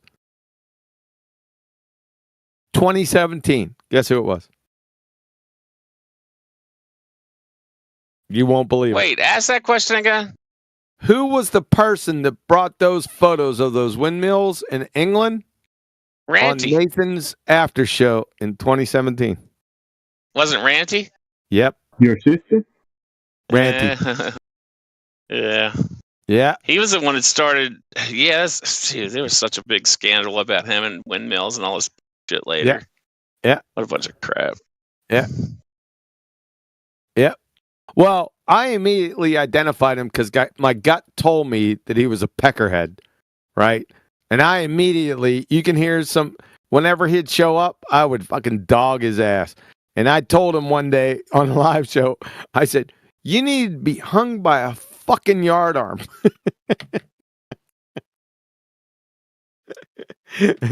for your crimes against the fucking state. Wait, what? Long years before that he converted. I knew my gut. I trust my gut, right? And I just knew, right, that he was a peckerhead, peckerless peckerwood. I know that. Huh? What's that? I don't know how people can do that. They can just be on one side for so many years and then just like go back, because I don't think you can. Money. I think it's just a bunch of bullshit. Well, yeah, that's what I'm saying. You can't. Like, it's like, you know what? They're just compromised. Yes, sir. How you like me now, baltards? Try to debunk that. Yeah, I think they like you pretty much the same. Yeah, I think they do. Yeah, exactly, Miguel, like that. I didn't see you post that, but yeah, exactly like that. Yep. But if you would roll back like at a 40, if you would go down this road, right, about 200 meters and take a 45 and walk straight out and measure these telephone poles, they're all horizontal. They're all level. If you'd put a line on top of them, it's over. It's all fucking over, dude. That's why Nathan calls it Muppet Vision. Every single time the Globetards put their so-called quote-unquote model, it's not a fucking scientific model, but they put it in orthographic view, right? And he always claims, do you ever look at the side of your head? No, you don't, because that takes perspective away. That's how they do it. It's like second grade retard. They're busted. Yeah, it's all over. It's all over. Kind of, if you ever drew, like I drew in CAD for years, you know, it just like when you draw the what the hell is it called? Yeah, whatever the side view is, frickin' I can't even believe I can't. We call it the damn name. Yeah, we call it orthographic view. Well, it's orthographic. What it is? Yeah, we call it orthographic view is Muppet Vision. Right. Yeah, it doesn't work like that. Like, exactly. It's just like, yeah, it's like if you took a photo. I mean, no, not shit. Whatever. It's not the way we see. Whatever. That's what I mean. Exactly. No, you got it right. You got it. Yep. Dan Fessler, how are you? Doing good, sir. How's the family? They're doing great. Outstanding. No. You brought up your daughter. I was concerned for a moment there because you went quiet, and I understand. I've been around those. I've had those issues in the past. They're hard to deal with. Yeah, I was mostly just kidding, but they are a handful sometimes. Yeah. All right. So, on to refraction, Dan Fessler. Oh, here we go. So, let's put a few definitions up of refraction. 1 second. Let me find these monkeys. Oh, refraction.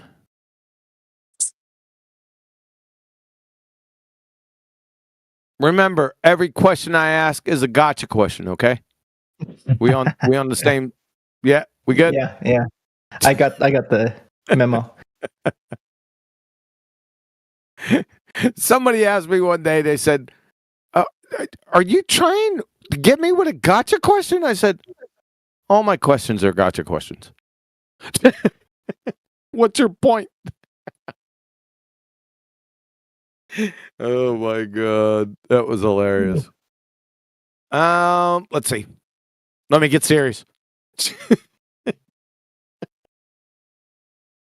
Where the fuck is this thing? I need a secretary. All right. I think I found. Yep. Here we go. So we got Britannica, Physics Classroom, the Ballers Alma Mater Wiki.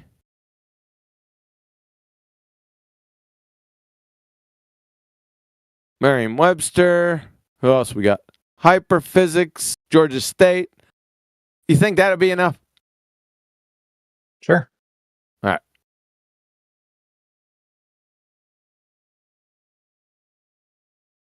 Let's take a look. Since I got Nitro, I could post this shit in its totality. Hi. Man, you just got these things ready to go. You got like a document or something? Yeah, I got. What I do is I put them in. I've been doing it for years, man. I started out. Now, I didn't know the efficacy and how well it would hold, but I used to put them in drafts. So I put all my information in Yahoo email in drafts, and then I started doing it in Google. No, I've never lost anything.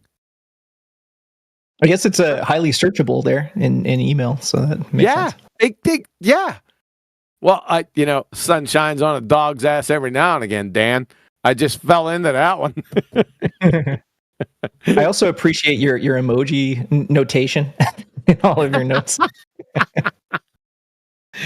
That's my pieces of flair, dude. You ever see Office Space? Pieces of Flair? Oh, dude, I it's been forever. I think I've watched it like once. Jennifer Aniston, she had pieces of flair. Yeah. Yeah, these are my pieces of flair. These are really dry topics, Dan Fessler. I gotta spruce them up a bit. Somehow I had no idea that Jennifer Aniston was in Office Space. Really? Yeah. She didn't have enough flair. She got fired. Well, no, she quit because she was basically saying Flair is gay. That's basically what she said. So, but I get it, QE.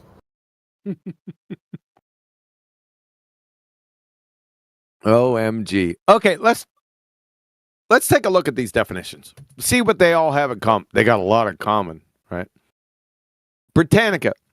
Snell's law in optics, a relationship between the path taken by a ray of light and crossing the boundary or surface of separation between two contacting substances and the refractive index of each. Yeah? Mm-hmm. A big problem here, there's two problems in this definition. Rays of light don't exist. See, Andrew Thomas Young. You want me to go get the citation for that? I've heard you reference this particular name a lot, but I have no idea who he is or why he's important. Yeah, Andrew Thomas Young is the subject matter expert in the entire world on refraction. Andrew Thomas Young? Yep, he's from San Diego State University. And why is he the dude?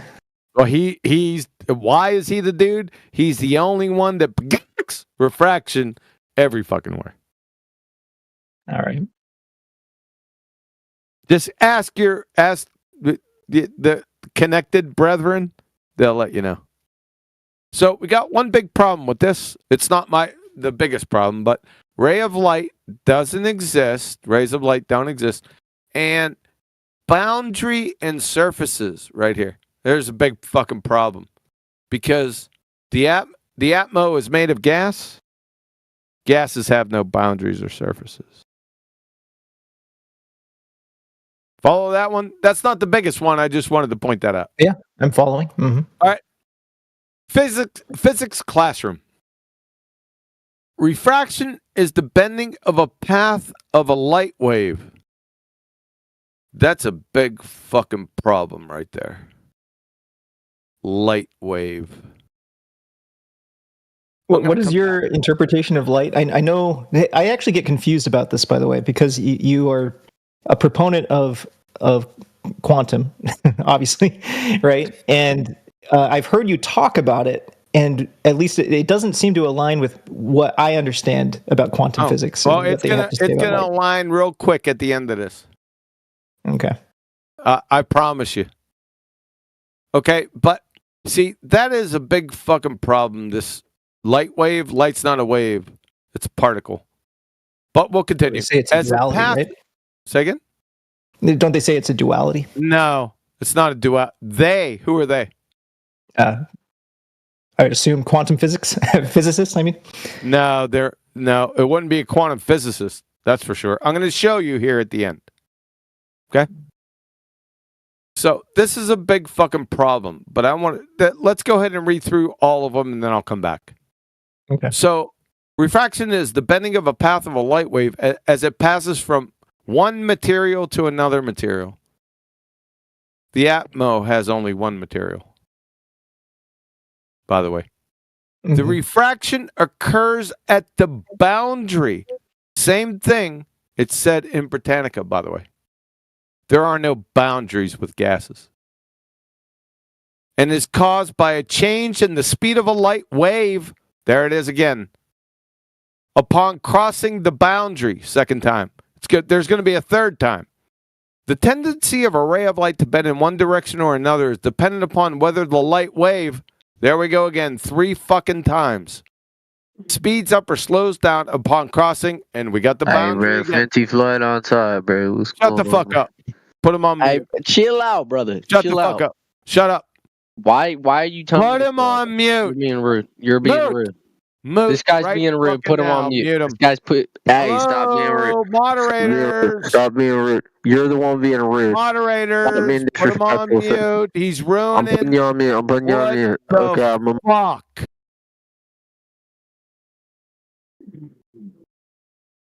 All right. I can't complain on moderators. Are y'all with me? Are there moderators in this room? Apparently. They nuked him. Why did it take so long? Well, I can't do that because I'll be frowned upon. Sorry, I was out of the room there, but I'm here now for a bit. I figured I'd appreciate it, man. Could you stick around?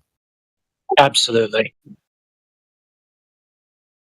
Who's a moderator? Who was talking to me? I'm Bob. Okay, appreciate it. All right, now to the alma mater wiki. Snell's law, also known as Snell-Descartes law, and the law of refraction, is a formula used to describe the relationship between the angles of incidence and refraction when referring to light or other waves. Really? That's interesting. We'll get back to that. Passing through, we got the boundary again, Dan Fessler. Mm-hmm. Between 2 different isotropic media. That shows up again for the 3rd time. Such as water, glass, or air. From Merriam-Webster, refraction, a deflection from a straight path undergone by a light ray or energy wave. Oh, really? Merriam-Webster. In passing obliquely from one medium, such as air, into another, such as glass. They get fucking really specific here. I'm shocked that Webster did that. And then from the physics hyperclass. Oh, it's not the hyperclassroom. It's hyperphysics from Georgia State University. Refraction is the bending of a wave. Oh, really? When it enters a medium where its speed is different. The refraction of a light wave. The refraction of light, when it passes from a fast medium to a slow medium, bends the light ray that don't exist toward the normal to the boundary between the 2 media. The amount of bending depends on the indices of refraction of the 2 media and is described quantitatively by Snell's law. So we got all that. Yes? Yep.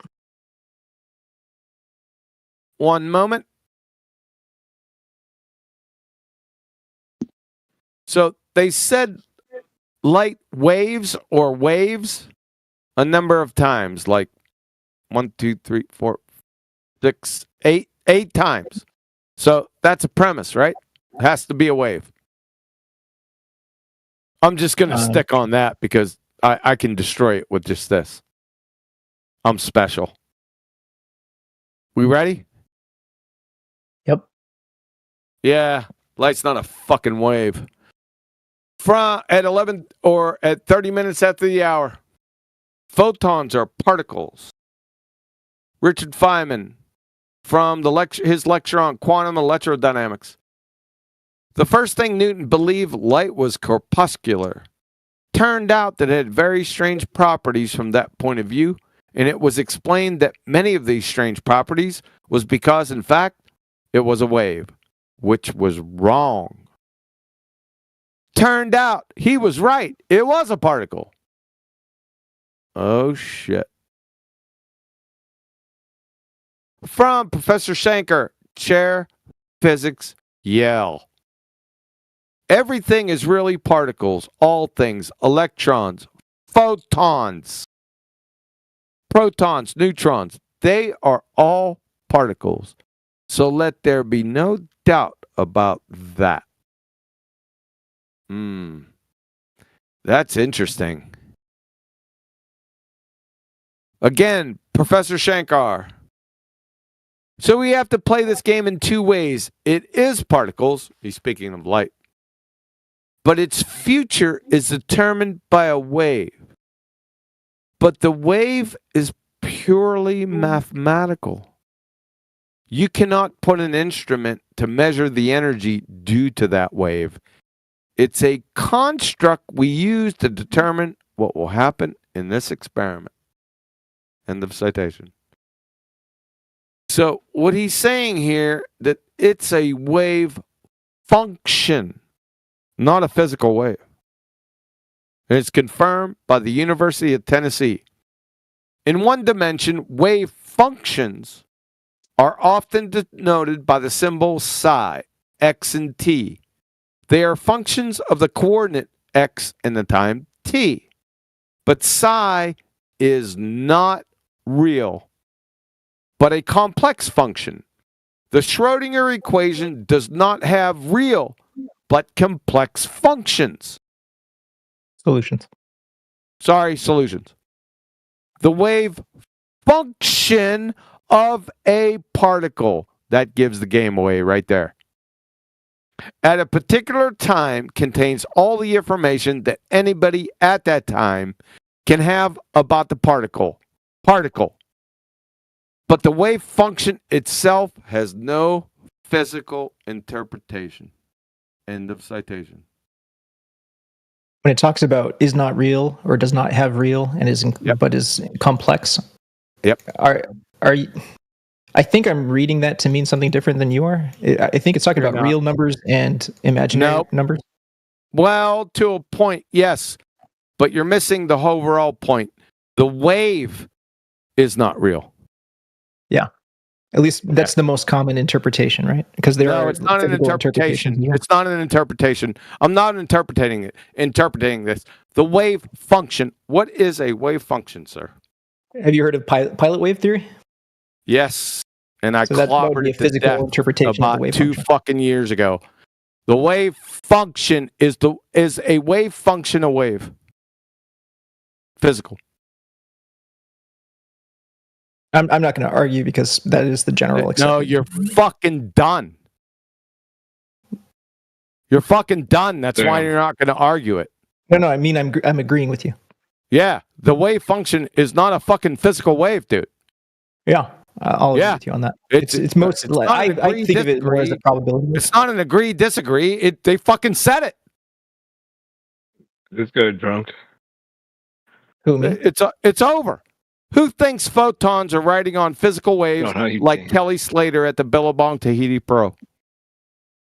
I don't know. I'm not a quantum person, so. Yeah, I am. I guess my what I understood is that it's a heated, like it's a very. It's not heated. No, it's not. Not according to Richard Feynman and Professor Shankar, chair of physics at Yale, it's not a heated topic. It's over. It's always been over ever since the beginning. First time I heard the Kelly Slater thing. It's hilarious.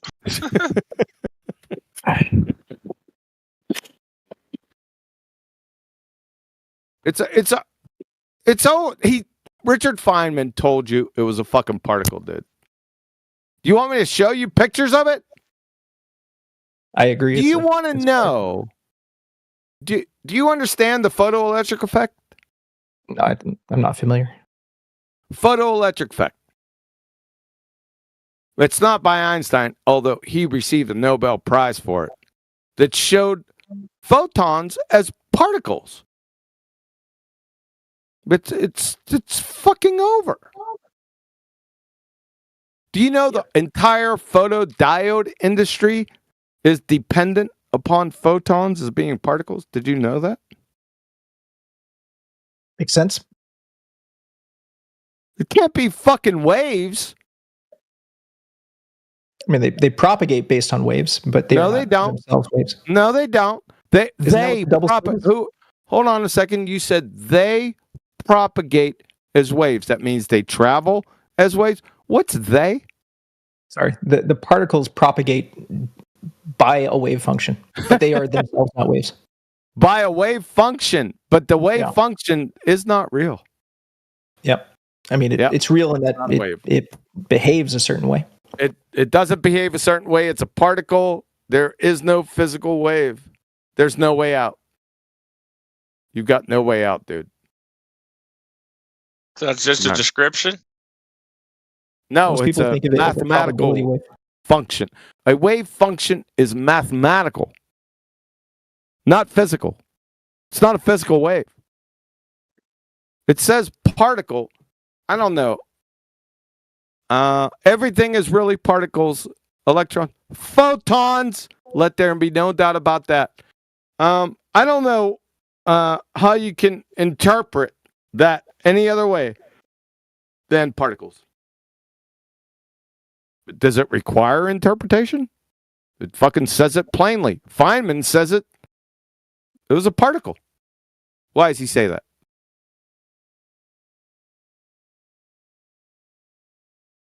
Do you think Feynman? I always get a little bit confused because you like certain quotes from certain people and you dislike quotes from other people. Do you hold Feynman up to be like and dislike have no impact? Do you have a paper supporting what you're saying? Hold on, Crayon Muncher. I'm talking to Dan Fessler, so shut the fuck up. All right, yeah, fuck you too. Shut the fucking up right now. Shut up. Shut up. White Knight, I'll destroy you right after I'm done with Dan Fessler. You got that, Crayon Muncher? Shut your fucking mouth. Who are you fucking talking to? Shut your fucking mouth. So, since refraction has its base premise, I can destroy it 10 other ways, by the way. But I'm choosing this way because I like it. It has to be a fucking wave, Dan Fessler. All right. Not. Smiling wave, not, boys. Shut up. It's not. I just demonstrated it. Do you want pictures of this sumbitch? Sure. I can sure. All right. Upload file. Oh, because I know you got it ready to go. Say again? Just because I know you got it ready to go. I don't have them ready to go, to be honest with you. I forgot where I put them, some bitches. I'm on refraction, but I don't have it loaded up in here. But you're wise to think I had them ready to go. Hold on.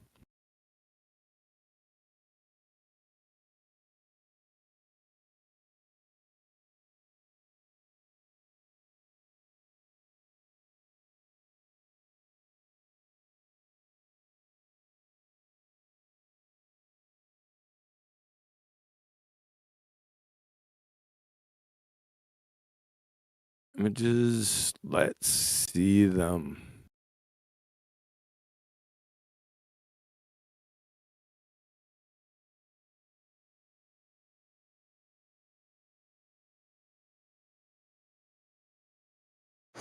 Gris posted a video showing. No, I don't want it. I don't need people looking through a video. That's I got you. Good. Oh, that's the one I was looking for.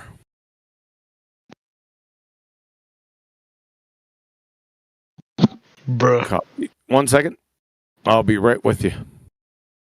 Oh, Grisp, you posted. Yeah. Nicely done. Yeah. There you go. Yeah. It shows both, right? It shows the duality issue here. No, it doesn't.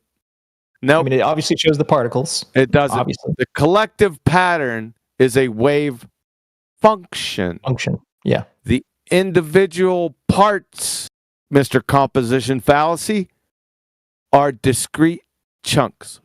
Quanta. Would you? That's why it's called quantum mechanics. Would you disagree with the way that I phrased it? That yes. That light is particles that propagates based on a wave function. Wave function. I wouldn't disagree with that now. Okay, so then I think we're on the same page. Yeah. So your refraction definition, it imploded because light's not a wave. Thanks. Have a nice day, Dr. Prawn. Say again. I was welcoming him to the flat Earth. Oh, it just destroys his refraction. I can destroy it 6 ways from Sunday. Do you have final thoughts on this? I'll give you the floor. Who, me? Yeah. I guess my thought is, so you're saying that this contradicts the definition of Snell's law. Correct. Which is fair. But my question would be, do you just then say that we just don't observe this at all, and we just, are you denying the observations of refraction or the effects that are similar to what they claim is refraction? Yeah, it's not refraction. I don't have to deny it because they haven't fucking confirmed it. So you just think it's something else other than refraction? Yep, exactly. You got it. Yep. Okay. Yep. So if it's something else other than refraction, wouldn't the arguments, like the whole reason why people bring up refraction is not to say that it operates in this specific way, like it has to obey Snell's law or whatever. They're just saying we see the effects of it, right? And that causes people to argue one way or the other about how far we should see. Effects of what? Of this non-refraction, according to you, right? Do we have a name that we can use? That's pretty funny. Yeah, it's not refraction. Even if I grant you, not you, I'm talking about the royal you. Even if I grant your paradigm of refraction, it has nothing whatsoever to do with the horizon. Nothing. Horizon. Yep. Okay. Yeah, because all the effects of refraction, the fairy tale fuckwit refraction, are mirages, towering, stooping, stretching, looming, sinking. Yes? That's all with respect of objects to the horizon. Never the horizon. Never. Want me to show you that? Sure. Wow, this is a long presentation. It's confusing to me because like all of those effects, up until now, I would have assumed or classified under refraction.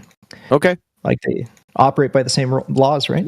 No problem. Yeah, I can do it. 1 second.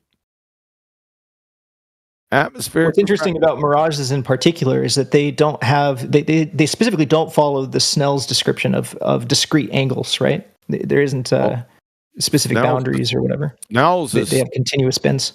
Snell's law is the law of refraction, dude. Yeah, but yet we see we just observe things bending continuously in situations bending. Like mirage. Light doesn't bend, dude. How are mirages working if the light's not bending? Oh, we're gonna see right now. How are they working? I don't know. I can tell you how they're not working. Fucking refraction. Here we go. Do you mind if I use the Black Swan? Here we go. Example? Go for it. It's gonna be fucking curtains, dude. Not that it wasn't curtains already. I'm just fucking piling on right now. All right. At 45 minutes after the hour, atmospheric refraction from your alma mater wiki. Atmospheric refraction near the ground produces mirages. Such refraction can also raise or lower, stretch or shorten the images of distant objects without involving mirages. All right, that's wiki. I'm going to do it again. However, this is cited. Number 1 and number 2. Number 2 is Andrew Thomas Young from San Diego State University. While mirages are the best known atmospheric refraction phenomena, looming and similar refraction phenomena do not produce mirages. Mirages, listen up. Not you, the royal you. Mirages show an extra image or images of the mirage object, while looming, towering, stooping, and sinking do not. No inverted image is present in those phenomena either. Depending on atmospheric conditions, the objects can appear to be elevated or lowered, stretched or stooped. These phenomena can occur together, changing the appearance of different parts of the objects in different ways. Sometimes these phenomena can occur together with a true mirage. Cited 1 and 2. I think number 2 is Andrew Thomas Young. You can go to his website, San Diego State University. It says the same fucking thing. And are you agreeing with him or disagreeing with him? No, I'm using it as a hostile witness. Okay. So there are 5 effects of refraction. Mirage. From above, mirages show an extra image or images of the miraged object. So, in the Black Swan, is the horizon miraged?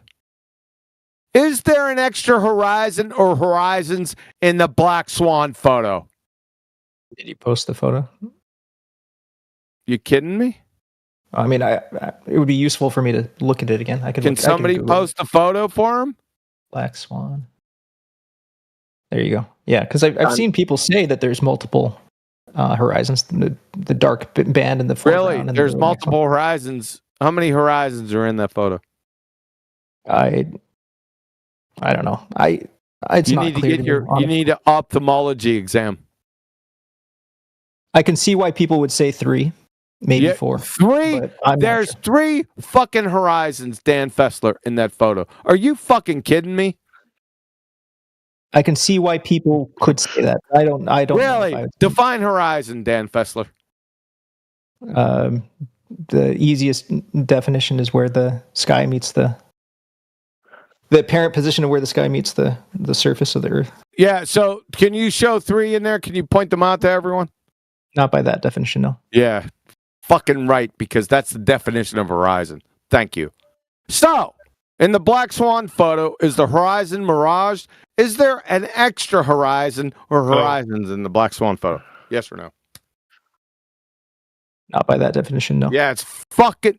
That's the definition. Not by that definition. That's the definition of a fucking horizon, Dan Fessler. Sure. We can move forward. Nope, it's non sequitur. Let's move on. Towering and stooping. From above, towering and stooping change the apparent shape of the object itself. Object. Get that? With towering, objects appear stretched. With stooping, objects seem to be shortened. Is the horizon changing shape, i.e., is the horizon stretched or shortened in the Black Swan photo? Is it the horizon or the objects that we're referring to here? Is the horizon changing shape, i.e., is the horizon stretched or shortened in the black horizon can't. Horizon is a line, right? You can't exactly. Really nope, non sequitur. You got two left. Andrew Thomas Young say the object stretch. Yeah, the object, not the horizon. Exactly. Right. Yeah. You got two left. Lord help you. Number 4, sinking. From Humphreys, William Jackson, Physics of the Air. Sinking is the opposite of looming. In sinking, stationary objects that are normally seen above the horizon, above it, appear to be lowered or may even disappear below the horizon. In looming, the curvature of the rays is increasing while sinking produces the opposite effect. Is the horizon lowered or disappeared below the horizon in the Black Swan photo? He's not referring to the horizon. He's referring to objects. Exactly. So nope. Non sequitur. Last one. Looming. Andrew Thomas Young, San Diego State University. Looming. This is the big one, isn't it? Yeah, it is. The appearance above the horizon of a distant object that would normally be hidden below it. It is the horizon. Is the horizon appearing above the horizon in the Black Swan photo? It doesn't make sense to say that. Nope, it's a non sequitur. The friggin' horizon doesn't ever loom, ass clowns. Ever, ever, ever. Baltards wouldn't know what refraction was if it climbed up their arse and started kicking footballs wrapped in jalapeno lace concertina wire. How you like me now? Thank you, Dan Fessler. Couldn't have done it without you. Appreciate it. So all of these quotes that you just had, including Andrew Thomas Young, I'm just kind of confused because do you agree about all these effects that they're describing? I don't. So you're citing them to discredit. They're hostile witnesses. You understand the concept? It's confusing to me. It's not. It shouldn't be. Hostile witness. They are your priests. I'm putting them on the stand to tell you what your fucking religion states, and then I'm tearing them apart. Follow? I don't disagree with anything that was quoted here. So, well, of course you wouldn't disagree. It's not an agree-disagree genre. That's non sequitur also. What the fuck? What the fuck? You're dead. I killed you with light as photons, particles previously. This was just cherry on top. Ish. It's all over. I guess I'm dense tonight. I'm pretty damn dense because I don't understand what is this arguing against me on? You know, what is this arguing against you? It's arguing against your religion of refraction. But I agree with this stuff, so I don't know. It just demonstrated and proved that the whole idea of using refraction as some sort of band-aid for the Black Swan is not warranted because we're talking about anything else. Or anything else, exactly. Yeah. I showed you with the Black Swan. I set everyone up. It was a bear trap, right? In 2020, November or January 1st, 2020, or December 31st. I went to sleep. I woke up the morning of January 1st, and I said, I got these fucking morons by the short hairs. That's when the Black Swan came out. Yeah. It was easy. I went to the bathroom and I said, they're fucking dead. They're dead. You're dead. It's all over. So I deliberately took the worst distorted photo and posted it as the Black Swan. Deliberately. Nathan said, what the fuck are you doing? I said, be patient, young Skywalker. Because the moment you refraction, you deny the geometric measurement of your fuckwit globetard. You still don't realize it. It's been 5 fucking years, and you still, not you, the general you still don't get it. It's so true because they What still say NASA? refraction and they don't realize it. And they used to argue for a geometric horizon. It's so funny because they had to change their position Yeah. so that they could refraction. So funny. Hey, check it out, QE. They fell Dumbass right in into text your chat. trap. The Black I'm Swan is not classic checking. refraction. Mark, what's you're that? a numpty dipshit. Serialistic plastic refraction. Who are they? Jefferson Airplane?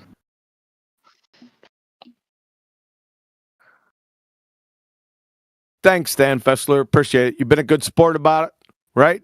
Maybe copy this stuff, paste it in a document, and go over it, slowly, everything we discussed, and then I'll get back with you. All right? Sure. Okay. Thanks, man. So, you've been a good sport about it. Are you leaving? I'm not. Oh, okay. Because I'm still. I have some questions about it. Okay.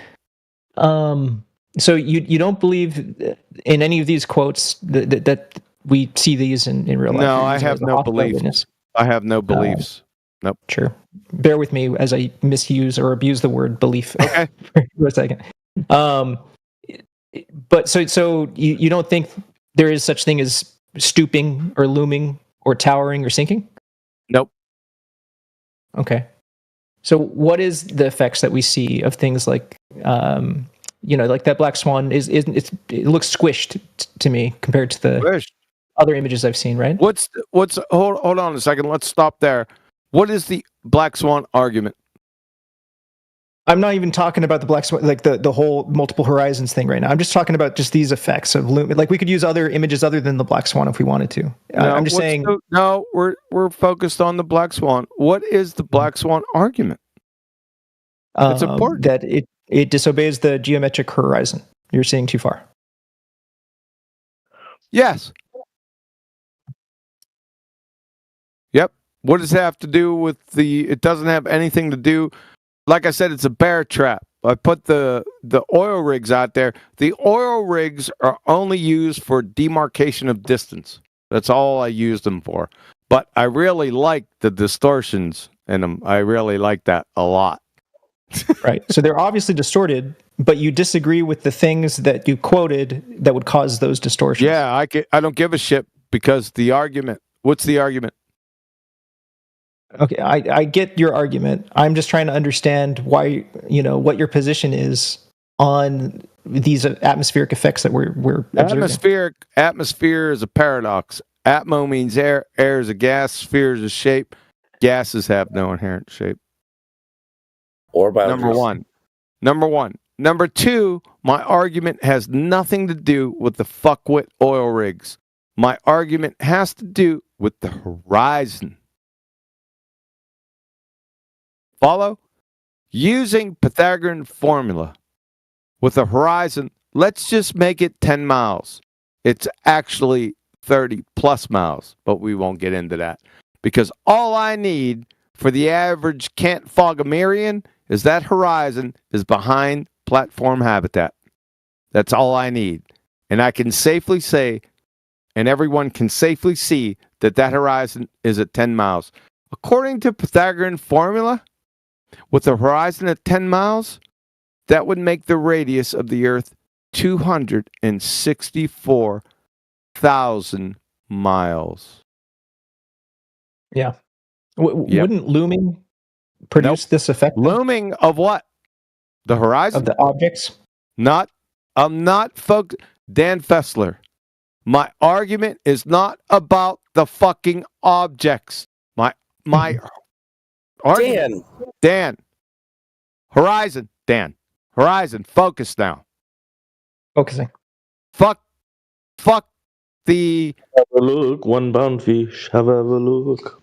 Yeah, those. Fuck the oil rigs. Hey, oil's good for the fucking economy, okay? Fracking. Fuck the oil and the oil rigs. My argument is about the horizon, which is not affected one iota. even in your paradigm of fuckwit refraction, I'm giving you your paradigm. Has nothing to do with horizon. Nothing. Zero.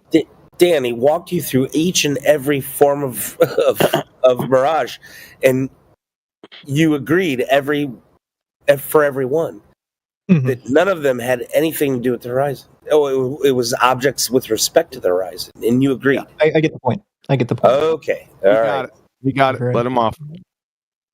Yeah, it's an equivocation fallacy. Shut the fuck up, Brenda, you dumbass. It's not equivocation fallacy. You don't know what a fucking equivocation fallacy is. There's no fallacies here whatsoever. Yeshu is a scientific hypothesis. Shut your dumb ass up. Hey, Quantum, do you know what tidal locking is? Shut up. No, shut up. Just do you know Quantum? Shut the fuck up right now. Hey, Quantum. Shut up. Just Dan Fessler, one at a time. He had questions. Go ahead. I think you answered them. I don't mind sharing the stage. I've been kind of stealing the spotlight here for a while.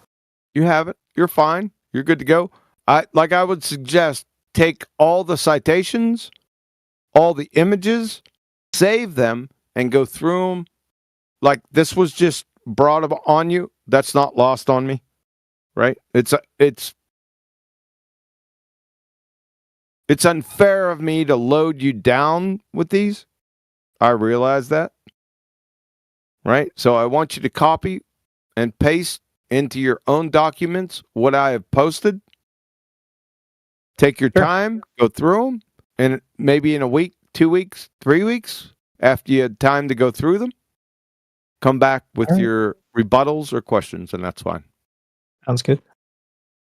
Good to go. Will do. Thank you. Next. Yeah, somebody was trying to ask you a question. Who was it? Somebody asking you a question? No, ask you, QE. Oh, yeah, that's why I said that. Yeah, we're done, Dan. We're good. Have a good evening. All right.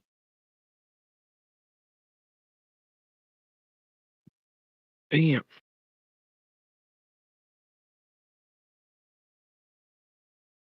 Fuck you, Constable.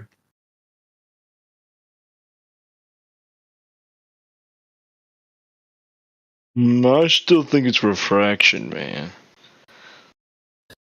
Oh. You need to be institutionalized. No. Who's muttering?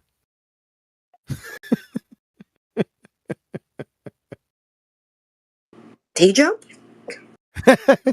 T-Jump, is that you? Mutter. Reality is reality, said T-Jump. I don't know. I think that presentation was comprehensive. Brenda just said it reported the server. Why? I don't know.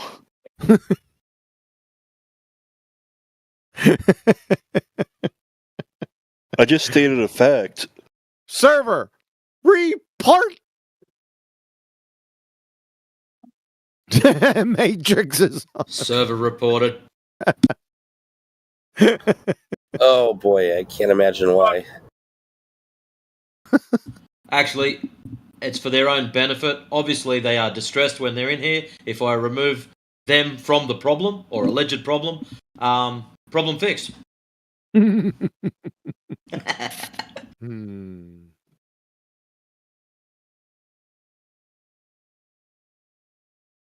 Any other questions? Leave it open to the group.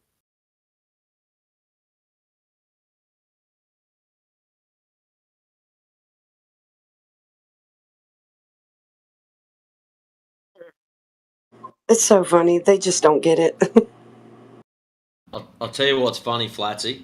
After QE's been through all of that, explaining refraction, explaining looming, stooping, bending, flip-flide, fuck, whatever else, later on, there's going to be some dumbass kid We're going to show him the black swan, and straight away it's going to be refraction. It's in the chat right now. It's literally happening right now in the chat. Oh, God.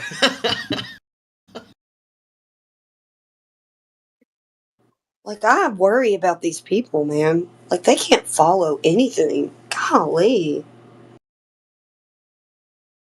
Every scientist ever can't follow anything. You're right, Flatty. They're all so stupid. What, scientists? Which scientists? All of them. Literally. Even like the bug scientists, the epidemiologists. Epidemiology is not bug scientists. Okay, entomologists. Sorry. There you go. And then the etymologists, the word guys, they all say the Earth is round. You guys have one photo, and you're like, "This the is Earth it." is round. Round and flat isn't. It's not mutually exclusive. Sunshine. Okay. Round and flat penny. Round and flat LP. Round and flat CD. Do you want to get more specific with your language? All right, spinning ball. A spinning ball. Scientists. What they say, man. What would scientists have to do with anything? Science and the scientific method only adjudicate natural cause and effect relationships. So how in the fuck can they speak the shapes? If you would have said botanists complain, it would have been more irrelevant. Okay, all the smart guys say spinning globe. They say, well, there's a lot of people, a lot of people tell me that Penelope Pitstop was Bruce Lee's grandfather. Is that true? Yeah. What exactly makes these people smart? They talk to each other and they're like, "Well, that guy's pretty smart." Scientists ain't talking to each other. Not on a non-scientific topic. They're not. There's a vote. A vote. They elect Consensus. A consensus. Is that it? Consensus. That's going to be a big fucking problem. You know why? Why? Because consensus is not science. It's antithetical to natural science. And it's a fallacy. Appeal to consensus. Anything else? Yeah, we landed on the moon. Yeah, you sure did. Yeah, who's we? America. America. You sound like Issa. Issa. Yeah, back in the day, Issa used to be proud. Boy. Shout out to Issa. Yeah, but it's what makes us different from all the other lame countries is we landed on the moon. Yeah, you sound just like Issa, man. It's pretty funny. Really.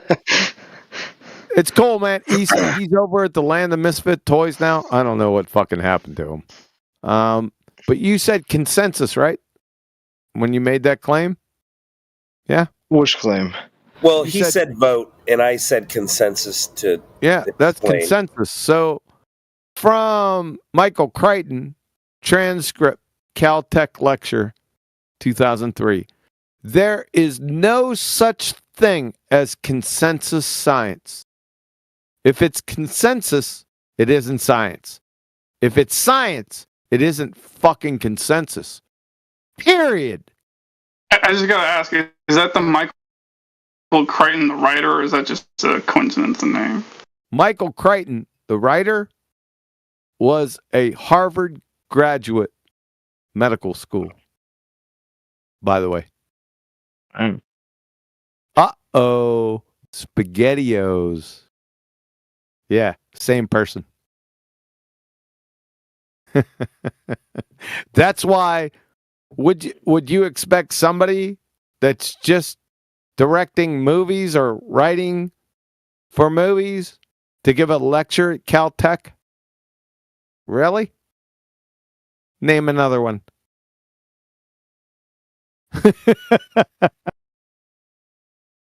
Well, we don't need Michael Crichton because the scientific method is objective, whereas consensus is the antithesis of that, which is subjective.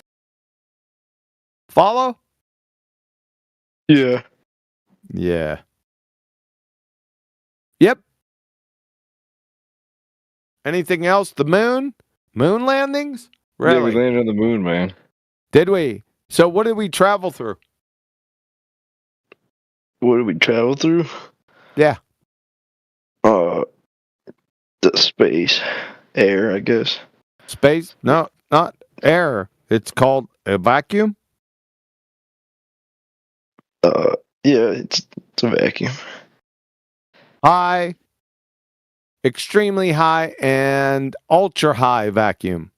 That's from where the ISS is at 10 to the negative 6 torr, all the way through 10 to the negative 8 torr, all the way through, depending on the sources that you check. The moon is at 10 to the negative 11 to 12 torr. That's Narnia, because that violates the second law of thermodynamics. What violates the second law of thermodynamics? The vacuum of space and you breathing. Well, doesn't vacuum just mean low pressure? No, I defined the vacuum for you. You want me to get specific? Yeah. Hey, ring this little special character right below Reservoir Dog. I seen your dumbass in the Land of Misfit Toys, Earth Awakenings. I'm going to tear your ass up next, all right? Just for general purpose. So just hang on. Reservoir Dog. Yeah. Yeah? Yep. Yeah. Let's define what a vacuum is. How about that? Okay. Yeah, let's do that. So let me copy this mug. Copy. And pasta. Let's take a look at this. Like I said, you have high vacuum, 10 to the negative 9 torr, ultra high vacuum, 10 to the negative 12 torr, and extremely high vacuum. Yes? What's a torr? It's a measurement of pressure. You can interchange these torr because the original pressure guy back in the day was Torricelli. Shout out to Neil. He was an Italian. So you can interconvert using dimensional analysis, torrs with pascals or PSI or any pressure measurements. Okay. Yeah. See, the problem is without a barrier between the gas pressure that you're breathing and this high, ultra high, extremely high, and outer space vacuum, you wouldn't be breathing. Because all that gas pressure would immediately evacuate to the available volume given to it. And that available volume is 3.58 times 10 to the 80th cubic meters. It's an unimaginable number. So, yep. Yeah, what did the Globetrotters say, to explain why the air doesn't all just get sucked into space? What do they say? They appeal to gas pressure gradients, but that's pretty dumb fuck.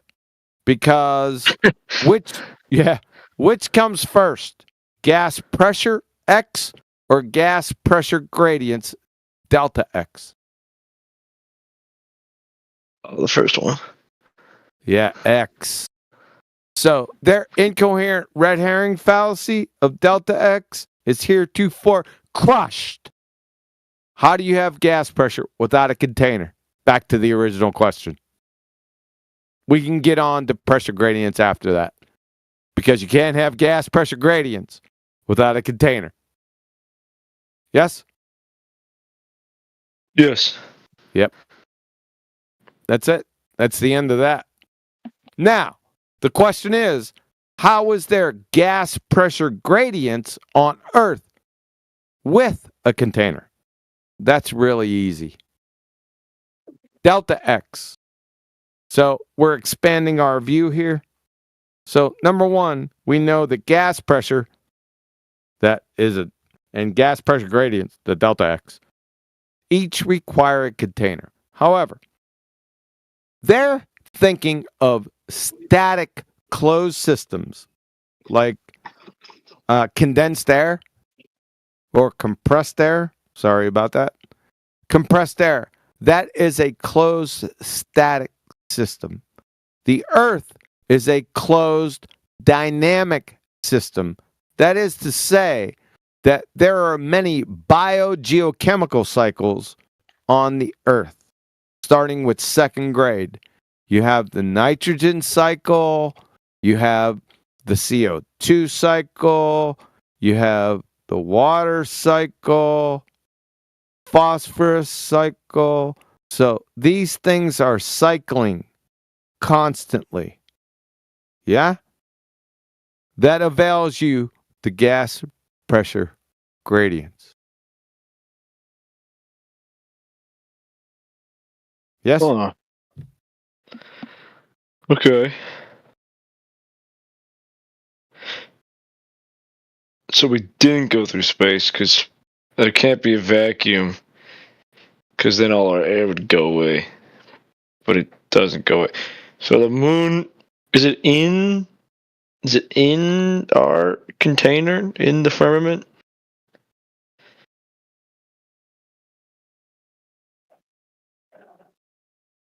I mean, no idea. You ain't got the latest update, the latest Cold War update. They're now saying the moon is inside Earth's atmosphere, dude. Where have you been? No, that was 2001, wasn't it? Space I think that was like 3 years ago. Well, hold on, it started.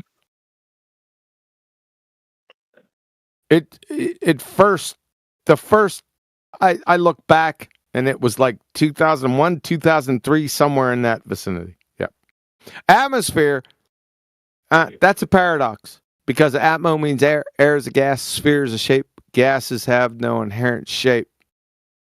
If you think they do, you would literally fail first grade intro to gas behavior. Do I need to pull out Christy Bodak on your ass? No, sir. Don't do it. I'm not going to do it. Look in the chat for the lore update, new hotness. The new hotness. Nice.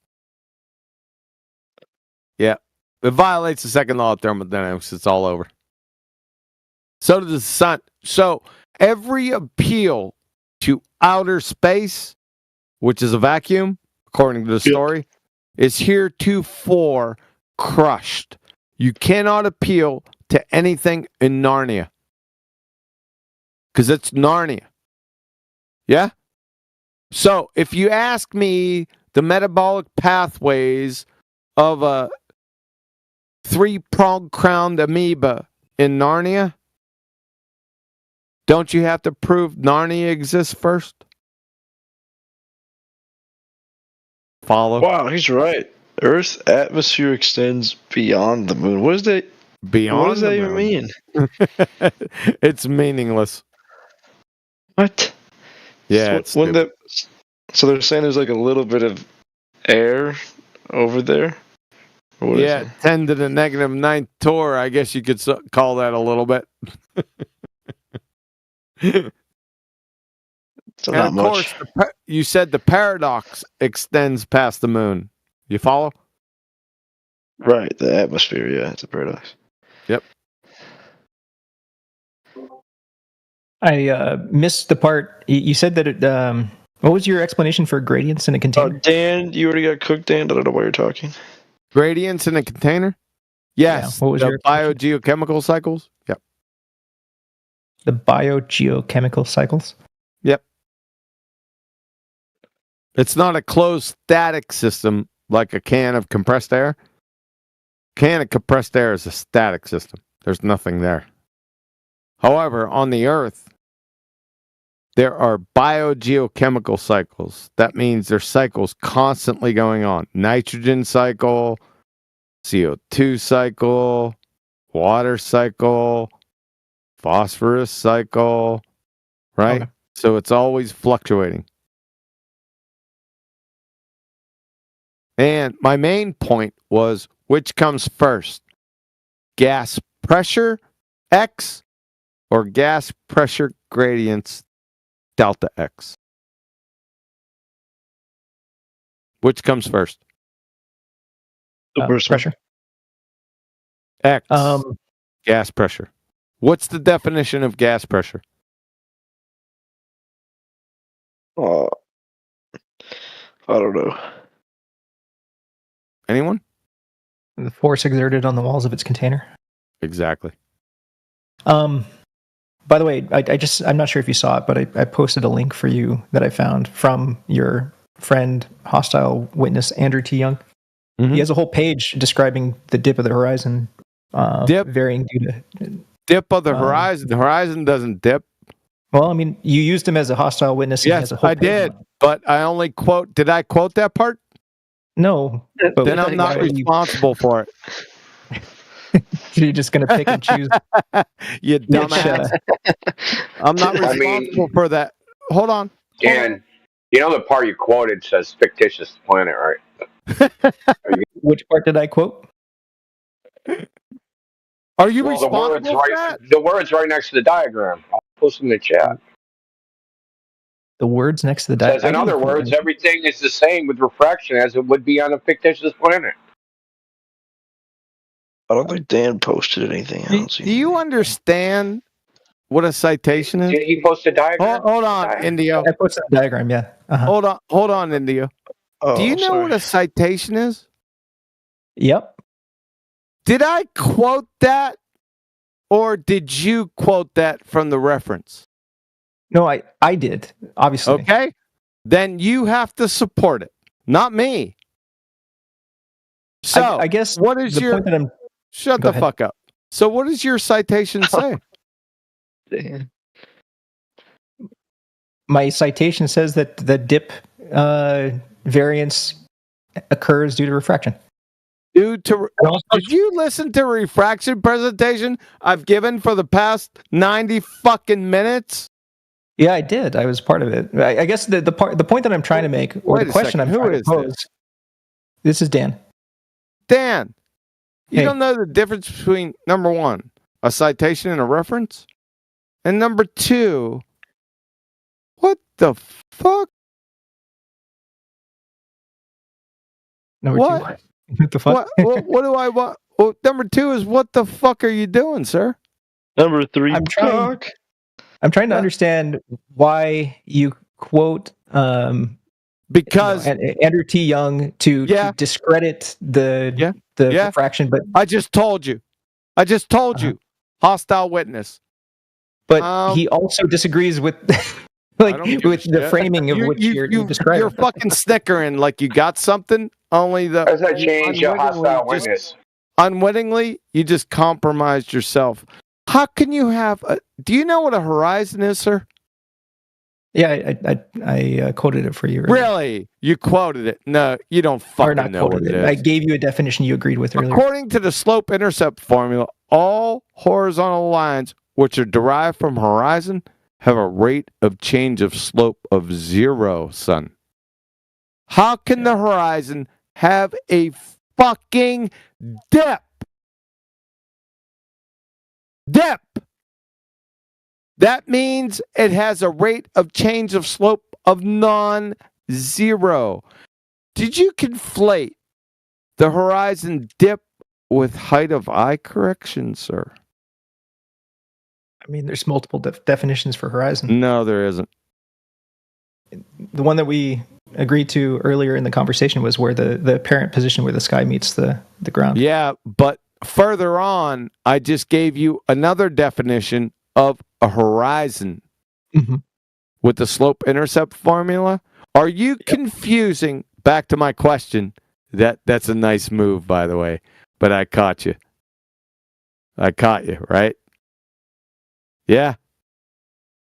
I don't know what you caught, but yeah, I caught you. I caught you with the slope-intercept formula, number one, and then I caught you conflating this horizon dip with height of eye correction. Which one? Those are different concepts. The one that you just talked about. The slope. No, they're not. No, they're not. I mean, he has them both listed on the chart. It's height of eye correction. Well, then, since you cited it, you got to stand up and defend that shit. Go ahead. I don't know what you want me to defend other than I'm just trying to say that your hostile witness is not really hostile. Well, no, he is hostile, but you quoted something differently. You fucking moron. So now you have to support that. Whoa. I never cited that. He did. So you support it. What is dip? Horizon dip, sir. Define it. It's the amount of, I mean, the way that you described it would be. No. Well. The amount of the angle that you'd have to dip your eye from true horizon, from true horizontal. What the fuck is a true horizon? Apparent position. What the fuck is it? Dude. There's only one horizon, Holmes, and I don't have to dip my eye to any fucking horizon, son. Whatever you want to call where the boundary would be visually between the sky and the surface you're standing on. Yeah. Whatever you want to call that. Yeah, that's the fucking horizon. It's also the geometric horizon. And you said true horizon? Is that what you said? True horizontal is what I meant to say. No, you said true horizon. I heard you. I did say that. You're right, but I didn't mean to say that. Oh, okay. So you're taking that shit back? Yeah. You better. So, dip correction or dip to the horizon. How does Andrew Thomas Young? This is your defense, not mine. Go ahead. Yeah. I mean, I only just found this page, so I'm gonna, not be able to represent it as good as I can. It's you. But... No, it's yours, bro. You, brother. Yeah, sure. So, I mean, are you looking at the image that I pasted? I'm not. Okay, if you scroll up to 10:17. Where is it? 10:17 p.m. Oh, can you post it again? Yeah, sure. Thanks. That's like 2 hours ago. Thanks. So the dotted line would shit. So the observer's eye. Let me ask you a question. Do you ever look at a 45-degree angle down to a horizon? This is obviously not to scale. It also has R value in there too. We're going to need that. Yeah, we're going to need that. Okay, but go ahead. Go ahead. Radius. The radius. No, hold up. Let him go. Go. Yeah, so this does presume the Earth is a sphere, obviously. So, I mean, he has that in there. So if we are on a sphere, then you would have, that dotted line being what I would call true horizontal. What is I see perpendicular I'm to sorry. the surface of the Earth. I'm sorry. I see 1, 2, 3, 4 dotted lines. At the top of the image, the horizontal dotted line would be what I would call true horizontal to the observer, right? Perpendicular to the pull of gravity, if you will. No, there is no. You're going to have to validate gravity to do that. I'd suggest not to. Perpendicular to the direction you would fall if you jumped. If that makes you feel happier. No, it's not making me feel happy either. Okay, perpendicular to plumb. Does that work? It depends on where plumb is. Plumb is plumb. Anywhere. No. Welcome to Flat Earth. Snacks are in the back. Bathrooms on the left. DJ's spinning requests. Smoke them if you got them. You just flat smacked yourself. You want me to keep trying to redefine that horizontal line, or are we generally on the same page? I'm not trying anything. This is your case, counselor. Okay. Anyway, the line with the letter O above it would be if you just look straight out horizontally, right? And if you're on a sphere, then you would also, the geometric horizon would be below it. That angle that you'd have to look below that line would be denoted by DG. Really? And with refraction, it would be... Stop. Stop. I already destroyed refraction for the past 90 minutes. He's describing refraction. Your hostile witness is describing it. I don't give a shit. That's your claim. All right. Holy shit, dude. Listen. Just take a break. Take a break. Go ahead and, like I said, copy this stuff. Take it to your private documents, review it, and then after that come back, because it's not looking good, brother. Okay. And listen back to when QE presented it to you also. You can always listen back. Yep. And look up hostile witness in your research. It's when you call a witness that testifies against you. Right. But in this case, he's testifying for me. The witness that you call, but they testify against you. That doesn't make any sense. Oh, why would you do that? Because they would normally be... they flip-flopped. They would flip-flop on you. Flip-flop for the beach. Or in common cases, they get a plea deal or whatever, and then they decide to switch sides. Or if the witness is there for you, if you call the witness and when they're what is it called? Cross-examined, yeah. And they're cross-examined really well to where they slip up and testify against you. Oh, okay.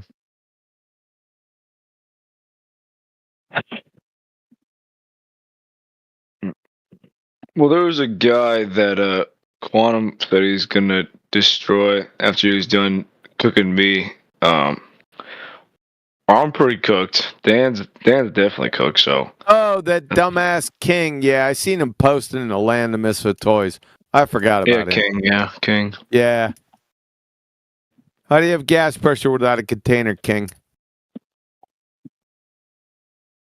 Come off mute. Shouldn't you cook the prawn first? He was already cooked before he come off mute. Come on, King. This isn't the Land of Misfit Toys. I want to say something to Dan real quick. This is a requiem. Oh, thanks a lot, Indio. I like that fucking echo. Fuck you. Did you hear that twice? Did you say fuck you? Yeah, I said, did you hear it? Yeah, it's all yours, Indio. Go for it, man. Hold on, man. Let me take care of my... Oh, yeah. It's all yours. I got to step out for a couple minutes. It's all you, man. Go. King is running away. Leaving you in charge. How about now? You're good. Is that better? Yep. Yeah. Yeah, it's a little bit, yeah. Dude. Like my headphones, man, they like after like 30, 40 minutes, they start doing weird stuff. Anyway, so Dan, that web page, it's not like one uniform thing. So it does have empirical observations. And what QE went over, qualitative descriptions of observations, right? Looming, sinking, superior mirage, inferior mirage, and Fata Morgana. What the diagram you're presenting, those are just intellectual exercises. They're not based upon anything empirical. Because if you go to the page and you click dip, it leads you to another page that says variation in dip angle. Hey, someone noticed, the horizon moves up and down. That's not really a mystery. And welcome to Flat Earth, as far as that goes. Well, QE didn't seem to agree that there should be any sort of looming or any sort of atmospheric effects. He disagreed with mirages? It seemed to me that he did. Yeah. So he's quoting this Andrew T. Young all the time, as he says, as a hostile witness, saying that, hey, these definitions that he gives you for things like looming and mirages and sinking and all this stuff doesn't account for, like the argument is that it accounts for objects, not the horizon itself. And that's, the way that it's written, I can see why somebody would interpret it that way. But if Andrew T. Young himself would disagree with that interpretation, then it doesn't really hold as much weight, is kind of the point that I was trying to make. Well, those descriptors are qualitative descriptions relative to the horizon. So something that's looming, sinking, towering, those are relative to the horizon. The horizon is a spatial reference. Because if you go through, there's a bibliography. So the bibliography goes through like reports of mirages going back to fucking Aristotle, literally to Aristotle. And they're just like qualitative descriptions of like how they described what they saw, right? And it's always in reference to the horizon, right? So like some sailor saw an iceberg floating in the air above the horizon, right? So it's always in reference to the horizon. Like those words in particular, those scriptures of mirages are always relative to the horizon. It doesn't mean that the horizon doesn't move. It just means that those words reference some object out there in visual space moving around relative to the horizon. Right. Yeah, I mean, that makes sense. But the question I would have is like, does that exclude the effects also moving the horizon itself? I know that the way that he described those things was in reference to the horizon, but that doesn't necessarily say that refraction doesn't also cause the horizon to shift. He didn't describe them that way. It was his citations that described them that way. Yeah. No, we know the horizon moves around. No one denies that. We don't have a problem. I really think Huey denies that, unless I severely misunderstood him. I think Huey denies that. I think Huey's not going to empirically deny what's empirically observed, that the horizon moves around. We know that, dude. It's like, where does it go? So the point is that the globe horizon, which ships are supposed to sail over and the sun's supposed to set behind, doesn't actually exist. That geometric horizon that blocks things. It's started to exist, but it can't even possibly exist. And yes, you can say, hey, refraction moves the horizon around, but that just invalidates all the arguments that the horizon is the physical edge of the ball blocking things. That it's just an optical effect, right? So,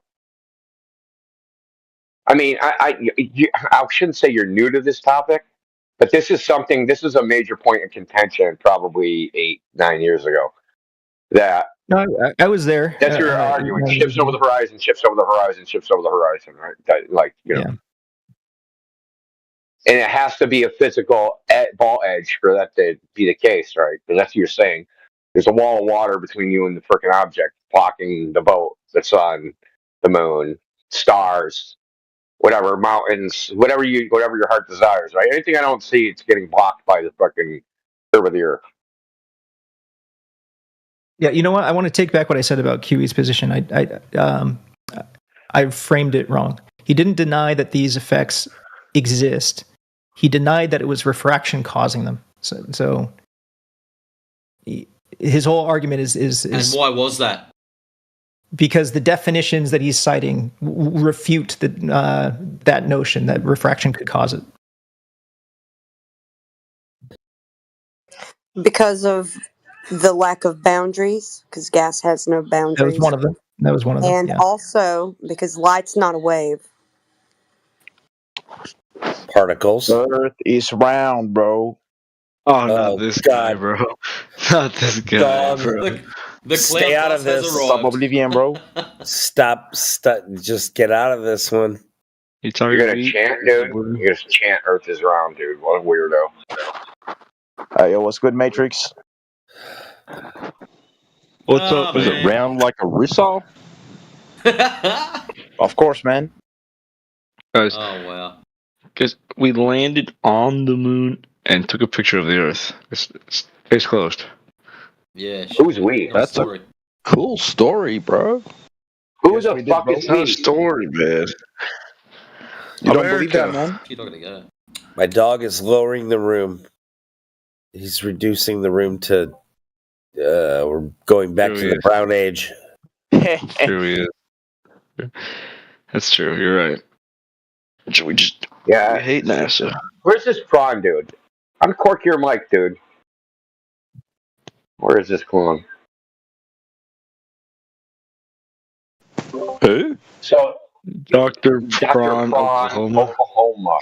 So basically, every scientist and astronaut is faked. They are faking. Yes, they are. They are liars. You don't know any scientists. You don't know the names of any scientists. Yes, I do. Stephen Hawking.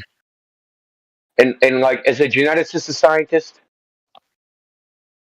I asked if every scientist and astronaut is a liar. Yes or no?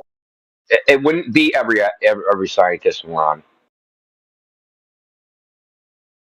But every scientist agreed that the Earth is round.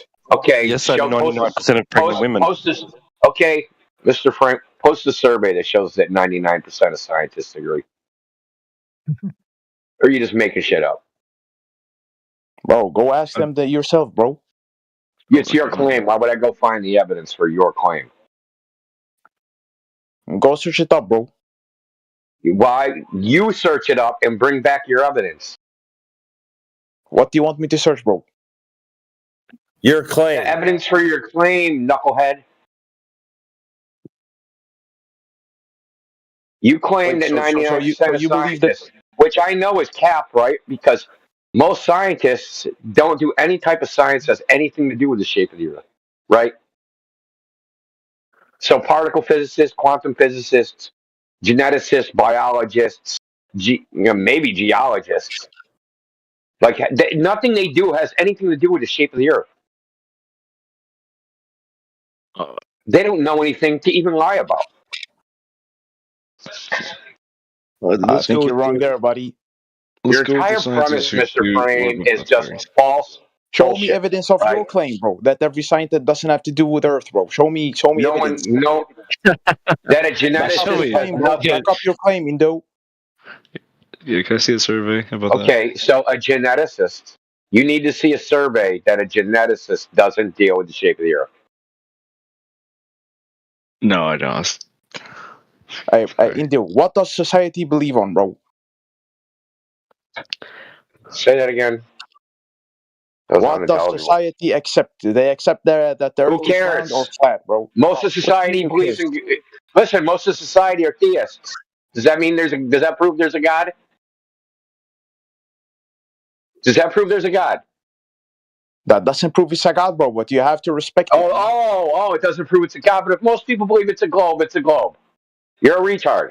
Well, we have evidence, bro. There's no evidence on God, bro. We have evidence that the Earth is round. You are a retard.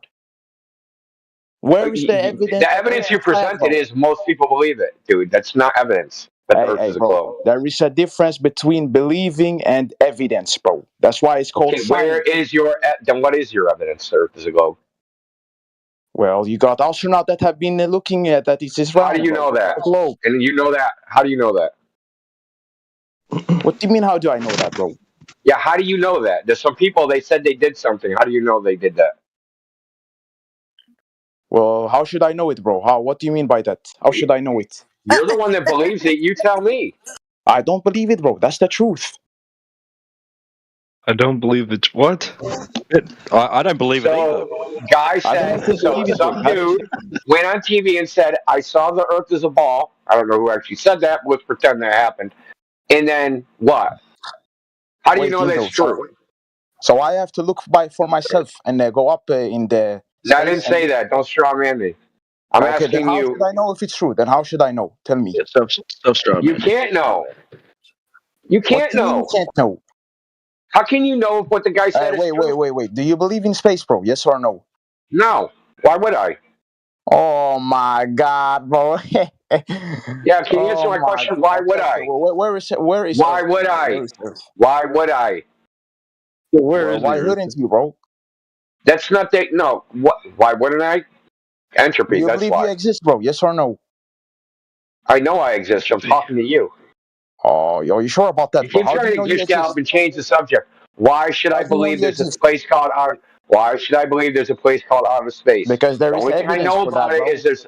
Okay, what is that evidence? I told you the evidence already, man. That's not evidence, dude. No, you didn't. You know, I'm not Somebody a scientist, said. bro. We know you're not a scientist, dude. We know that. Believe me. But You didn't have to tell we us. have scientists, and that is evidence. They have seen that the Earth is round. It's a How do globe, you know bro. that? How do you know that? Because scientists have told us that, bro. Oh, so there's people that said they saw ghosts. Are they telling the truth? They're not scientists. They're not scientists, bro. What you talking about, bro? Oh, scientists is a special class of people. Is that what you're saying? He's right, guys. Scientists only went to school for years on years and studied and devoted their entire life to this. They're not a special class of people. Yeah, this is called a They're not a special class of people. There's people that go. Listen, there's people that go fucking do plumbing for 30 years. It doesn't make them a special class of people. Okay. But you know what it does make them. But do you know what it makes them? It makes them pretty good at plumbing. It makes them knowledgeable on what plumbing is. It makes them. But it also doesn't make. That's great, but it doesn't make them truth tellers. Do you also? It has no ethical connotations as to their credibility. Is this an appeal to authority fallacy? Is that what it's called? One sec. Indio, he kept saying yesterday. One sec. Indio, he kept on saying yesterday that they're smarter than him. Well, that's his problem. Well, yeah. Well, that just puts him in the lowest bracket of vast majority. So. This thing where scientists are ethical actors. Bro, there is difference between believing something. It's retarded, dude. No. It's retarded as making scientists as ethical actors that are somehow just automatically honest because they went to university and took a particular field of scientists. Now they don't lie. Now they only tell the truth. Now they don't scam people. Somehow. Now they're not human beings. So you'd rather fucking running around all the time. So you're telling us. You're telling me that you'd rather us, everyone that believe that the Earth is flat. You'd telling me that you'd have to all rather believe you on a Discord server. No. When did I say believe me? When did I say that? Well, you're trying to disprove what scientists say and say, "Oh, he's such a liar. He's such a liar." Look, But I'm not. Exactly, bro. What scientist? You can't even tell me what any scientist has said, dude. You literally couldn't quote one scientist. Dude, he's just trying to make you rub two brain cells together, and you're fighting doing that really hard. Look, I don't have to get you to believe me because I can just say, hey, don't believe what I say. Go outside and observe the world. You can prove to yourself the Earth is flat. You don't have to believe me. You don't have to believe them. You don't have to believe anybody. It's easy to test. You can go test it yourself. You don't have to believe me. You can't test their claims. You have to just believe them. Where the space is how the Earth is a ball. Trust me, bro. You can test their claims. Yeah, you can. Okay, so which claim can we test? What you talking about? You can. All right. Yeah. Do you want to? What do you want to test? Who's What do you want to test? What? This isn't a scientific topic, Dr. Prawn, idiot. Oh yeah, Dr. Oink. Yeah, Dr. Prawn, idiot. Scientists? Really? So, does scientific method adjudicate shapes? Glue sniffer. Yes. Yeah. So, scientists are geometrists. Yes. What's a scientific hypothesis, glue sniffer? When I say something, no, Dr. Prawn. Dr. Prawn. I wasn't the one who said yes. One at a time. Dr. Prawn. What is the scientific hypothesis? It wasn't him, bro. Citation in chat right now. Talk to ZZZ. He was the one who answered you. All right, dumbass. So, shut the fuck up. I'll talk to ZZZ. ZZZZZZZ, you dumb fuck. What is a scientific hypothesis with citation right now? What's the scientific hypothesis? You ask, you answer, you tell me. No, it's a question to you. You. What is a scientific hypothesis? When somebody glue explains sniffer? something, Glue sniffer. like, I'm answering you, retard. Holy shit! Shut the fuck up. If I'm retarded, you're Helen Keller. Okay. So say you. Say you know. Let him try and wreck it. Come on, Kiwi. Let him try and wreck it. Say you is not the definition of a scientific hypothesis. You're just stalling, you dumb fuck. Is when you explain something or provide an explanation for a phenomenon that is testable. Let him speak, man. Wrong. God damn. You're so let him speak. bro. He said it was an explanation. That is fucking you didn't correct. Let me finish, you retard. Holy fucking shit. correct. You said explanation. Retarded, you don't have to finish, glue sniffer. It's not an explanation. Stop. Dumb fuck. I can You're a dumb fuck. You would fail. Intro to 5th grade. General science. Dumb fuck. Please cause audio chaos, dumb fuck. You're a dumb fuck. It's not an explanation. It's a suppositional prediction in the cause and effect relationships. You moron. Yeah? Fucking now, bro? He thinks geometry is science, for God's sake. How much glue have you sniffed tonight? True. Tron posted a definition of scientific hypothesis and owned his own ass. Hey, Quantum, do you believe in vacuum space? No, I don't What did I own, believe in Endo? What ass did I own? bro. Hey, Endo, what did I own? How did I own myself? Shut the fuck up. Because it says a clear statement of what you think will happen in a science experiment. That's not a hypothesis. What is this? That's not what I said. What? That's what you posted. Yeah, where did I post that? Okay, you're gonna play stupid. You're gonna play it somewhere else. Quantum Eraser. Yeah, ask your sister. Where did I post that, Endo? Dumbass. Okay, Indio. bye. Not play. Look, I'm not playing your game. Dude, you're just fucking around with the wrong person, dude. Tell me where I said it. This is a straw man. 15 You minutes literally after the hour, dude. You posted it in the chat, retard. Yeah. You it's a pinned QE. Hypothesis is a testable, clear statement about what you think will happen in a scientific That's experiment. incorrect. That is based on your observations of That's prior incorrect. knowledge. Okay, then what is a scientific 52 minutes. hypothesis? Shut the fuck up. That's incorrect. All right, then what is it? At 52 minutes, I'm going to get to it. 52 minutes after the hour from Colorado State. Scientific hypothesis. Let's see if you mention any of these. A special kind of prediction that forecasts how the independent variable will affect the dependent variable. You didn't say any of that shit, dude. Fucking retard, pretender clown, wiki parroting muppet. Where is this? You source? haven't been near science, dumb fuck. What is the source that you just What is this? What is this source? Colorado State? From Kristen McClellan, The Nature of Science and the Scientific Method. Listen to the echoes here. The hypothesis. Hey, bro, do you know how? Shut the fuck up. Man. Shut up.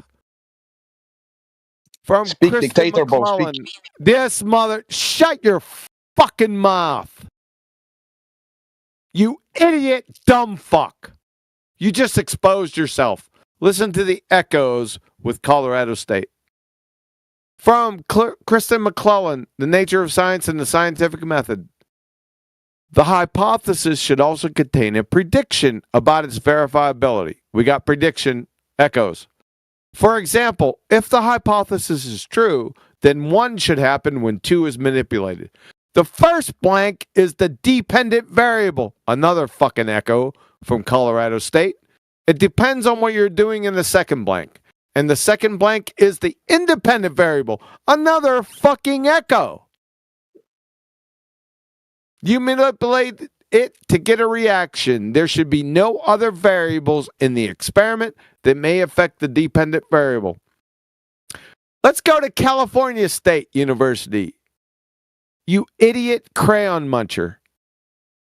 Formalized hypotheses contain 2 variables, not that you mentioned. Independent and dependent, echoed in both of the above citations. You glue-sniffing fuckstick. Do I need to go on? Do you think it says prediction in here somewhere else? You're exposed. You'd fail 5th grade general science. Thanks. Have a nice day.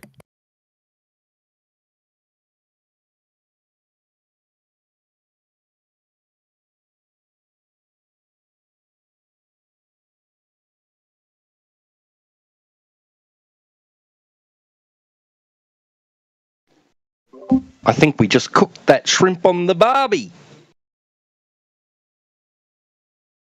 They're so busy just wanting to be idiots that they didn't pay attention, didn't grasp, didn't follow anything you said. I guarantee it. You don't want to understand. It's so sad. I mean, it's just like you can't even have a conversation with these people. There's a famous quote that people will refuse to understand if their paycheck depends on not understanding it. Yeah, like he's in that category. Yeah, but these people are ignorant and they're choosing to stay that way. They would rather giggle and ridicule and instead of actually understanding anything. And then they get upset when somebody like QE's in here and he's not nice to them. And as if they deserve someone being nice to them.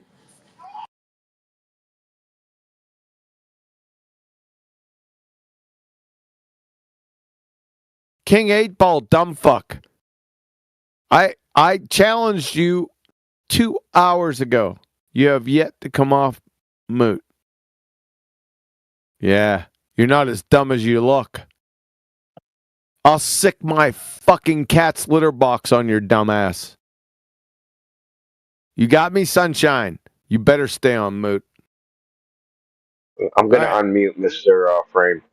See if he has something better than some... I'm out. All right. Way past when I should have left. Yes, it is. It is. You are up late. You better double up on the Geritol. But Jared, did he say fucking Geritol? Yes, I did. All right, I'm gonna have to take my leave of you, ladies and gentlemen. I'll catch you on the flip side. Thank you. Have a good one, QE. Thanks for dropping in. Yep. See ya. See ya.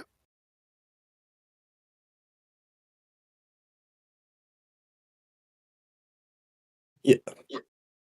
He lied about. No, Mr. Frame, you have something better than a half-ass sociological argument. Who? You talking to me, bro? Yeah, bro. Do you have something better than a half-ass social argument? No, bro. I just think it's a big claim that you guys say that every astronaut is a liar, man. That's a very big and sad claim, bro. Well, what do they know? Let's get specific. So 600 people claim to have been to space. 27 claim to have seen the Earth as a ball. So the other ones, they went to the ISS, right? But that only sees 3% of the Earth, so they didn't see the Earth as a ball. So who's lying, man? Where are your numbers from? Like, where'd you get those numbers? Stars on the I'm just so confused because Indio, where did you get your numbers from? That was for Mr. Frame. No, my numbers. Yeah, where did you get your numbers from? Where did you get the last time I looked, the count of astronauts that have been to space, I probably 2 years ago, was 618. From where? Like, because you're wrong. Wikipedia. Because you're wrong. Okay, what's the number then? What's the number? Okay, let's see. Now, why you believe in Wikipedia? You know I'm wrong, but you don't know what the number is? Then how do you know I'm wrong? And I'm just questioning one thing. For real, dude? Like, for real? You're really going to do that shit? Like, that shit pisses me off. You guys say, you're wrong, but you don't know what is right. So how do you know I'm wrong if you don't know what's right? Completely wrong. Wikipedia. How do you know Wikipedia is correct, bro? Huh? Why you believe Wikipedia, I asked. Okay, it could be wrong. I don't know. Exactly. I'm not going to go count. I know it's under 1,000. All I know is, bro, you don't believe anything in your life. You basically deny everything. Yeah, straw man me. Yes, you can straw man all you want. It isn't going to work. But gimmicks, like you guys that go to other VCs, your gimmicks that work over there, they don't work here. None of your sophistry and bullshit's ever going to work here. Okay, so you better just like figure out how to have an honest conversation, because tricks and gimmicks and sophistry and straw men and other nonsense, that shit ain't going to work. So, Mr. Frame, I know that only 27 people claim to have been in the Apollo program that saw the Earth as a ball. Everybody else never went higher than the ISS, which is 250 miles, and that would only see 3% of the Earth's surface. So, 27 people claim to know the Earth is a ball. So 27 astronauts must be lying. The other ones could be lying. India, you weren't far off when you said 618 people went to orbit. 610 is the number. Yeah, I mean, I looked a long time ago. I mean, I thought it said 618. No, I didn't. I wasn't saying, like when I looked at it, was the people that have been in space. So it was like people that like John Glenn and like Alan Shepard and anyone that freaking went like higher than 100 kilometers. But bro, why would they lie, bro? Why would they lie? Because for you. But why did they lie? Why would they lie? You're the reason. Okay. Then Mr. Frame, you're the reason. Then Indio, I want to ask you, how are we gonna know if Earth is a globe and is round? How should we know? If astronauts is liars, bro, then how should we know? Even if they told listen, are you retarded? No, even if there's an astronaut, right, and he told the truth, yes, you would have no way of knowing he told the truth, and you personally wouldn't know anything. Wait, so you basically is telling me that you have to see it with your own eyes? Address what I said, dude. You're going to address what I said, or you're going to leave the server, or you're going to leave this chat. Address what the fuck I just said. You would not know anything. You, personally. Well, of course, bro. I haven't seen it with my own eyes. Okay, so you're asking me to know what you do. Hey, listen, I got a question for you. To believe it, you don't have to see it with your own eyes, but to know it, you do. Right? I got a question, bro. Do you drink soda drinks, bro? Yeah, that's what I thought. Don't adjust what I say, because you know I'm correct. You're correct, but that you believe the Earth is a globe, and that you don't know the Earth is a globe, and that's the way it is, right? But you said, hey, how are we going to know it? Dude, you are never going to know it. Wait, do you listening to what I'm saying, bro? I said you're correct. Now I ask you another question. How do you think that we know that they're lying? How do you think we know that? I ask you another question, Indio. Do you drink soda drinks? No, not really. All right. Why don't you drink soda drinks, bro? Because I don't like carbonation. All right. I want to ask you, bro, how do you know that the ingredients in the Coke is right, bro? Or are you testing them before? I don't drink Coca-Cola. I don't drink Coca-Cola. Before you're drinking the Coke, yes or no? What Coke are you talking about? I'm talking a normal goddamn Coke, bro. The soda drink, bro. I don't drink that shit. I said when people is drinking it, bro, do they test it before they drink it? Do they test the ingredients if they are right or wrong, bro? Do they test it? Or do they just believe? Yeah, they test it. They taste it. Yeah. Yeah, they taste it, dude. You don't know the ingredients, bro. You don't know. Maybe the ingredients is not right. That's called testing it. That's called testing it. Okay, so how? So this, I don't know who came up with this shtick lately. Like, I've heard this. It's been like, I don't know. You guys got a clubhouse somewhere where y'all came up with this shtick. But over the last 48 hours, I've heard this shtick a bunch of times. So this shtick is, how do you know anything? You can't test everything. Yes, this is what I'm telling you, bro. Yes. Who cares? Then why you don't believe in astronauts, bro, that have tested? Why should I? Have already been up. Why are they lying? Why should I? Why should I? Why shouldn't you, bro? That's not the question. It isn't dude, Frame. It isn't auto-believe every fantastic claim from every person on Earth. And then, like, figure out which ones are mine. You don't auto-believe, right? You don't. So what? We should believe them because... We should believe them because... Say it. We should believe them because they have been up there, bro. They have been up there and seen. That's circular logic. What do you mean by circular logic, bro? Explain it to me, bro. Okay, you said, hey, they've been to space. Oh, why should I believe that? Because they've been to space.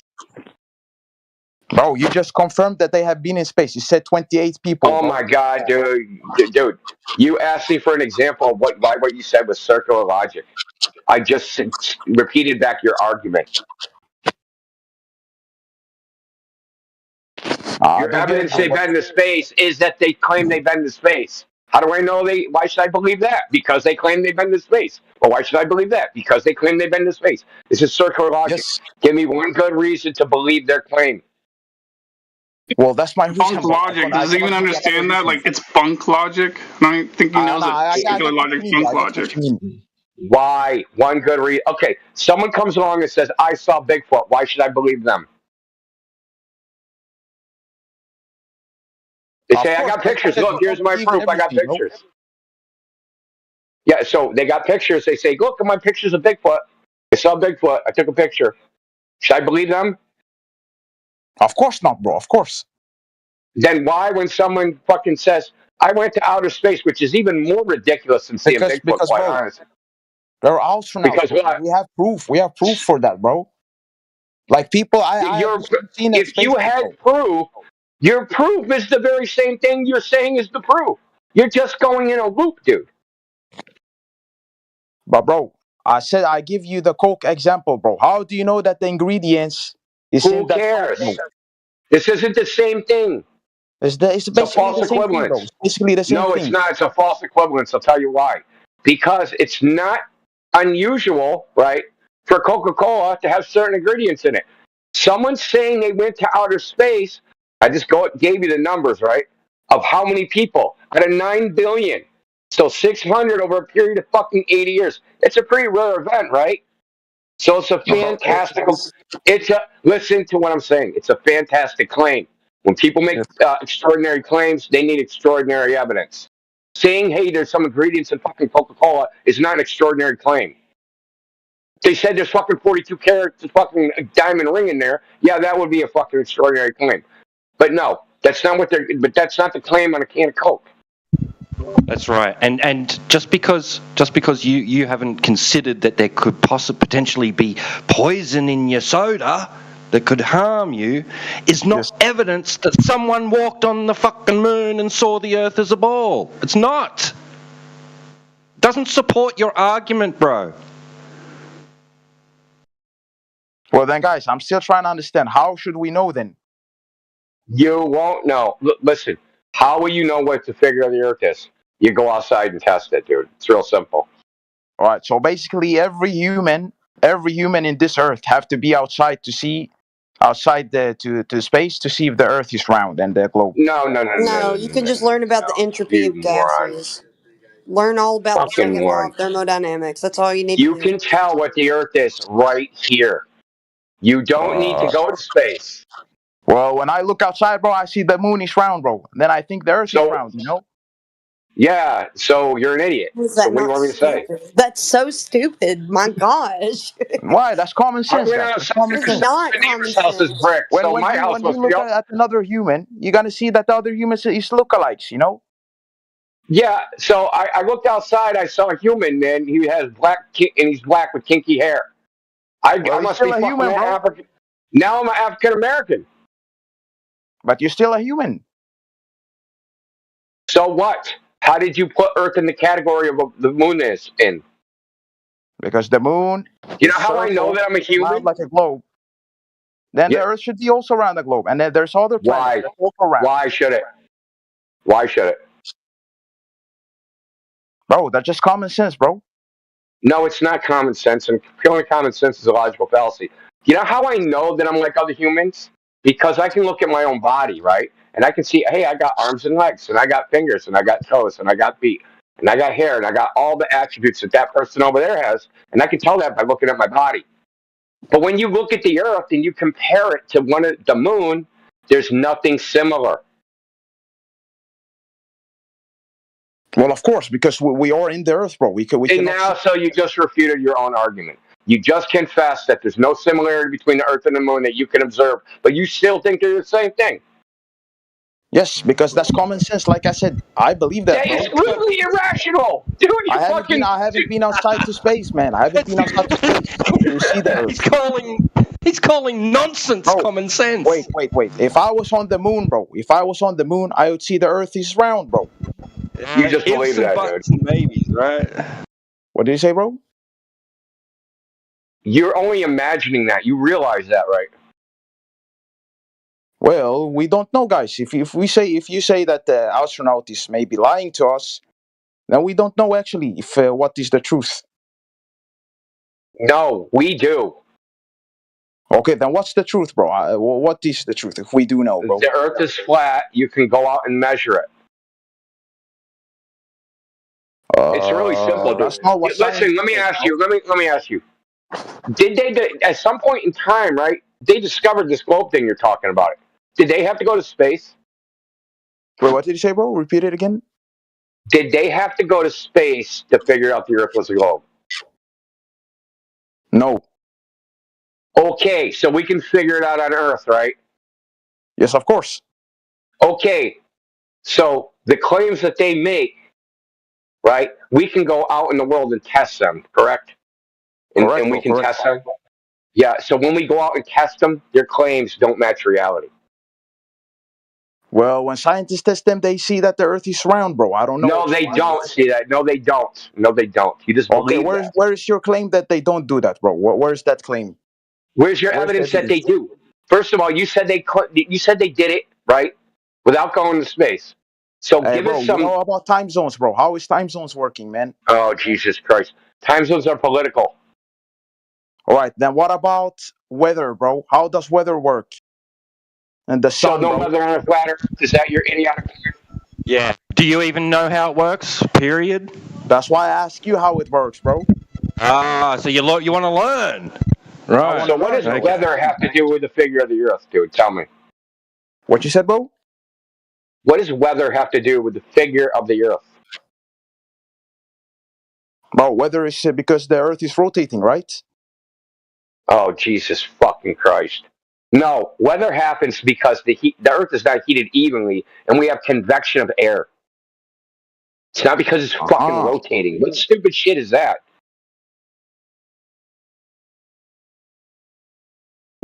Look, like before the globe, people thought the Earth was flat. They weren't like, oh my God, the wind is blowing. It must be a globe. Okay? No one ever said that. But I have a question. Who told you that anyway? Who told you that? He's just making shit up on the fly, dude. He is. He's just struggling to grab vague memories about something that he heard once. Like, oh man.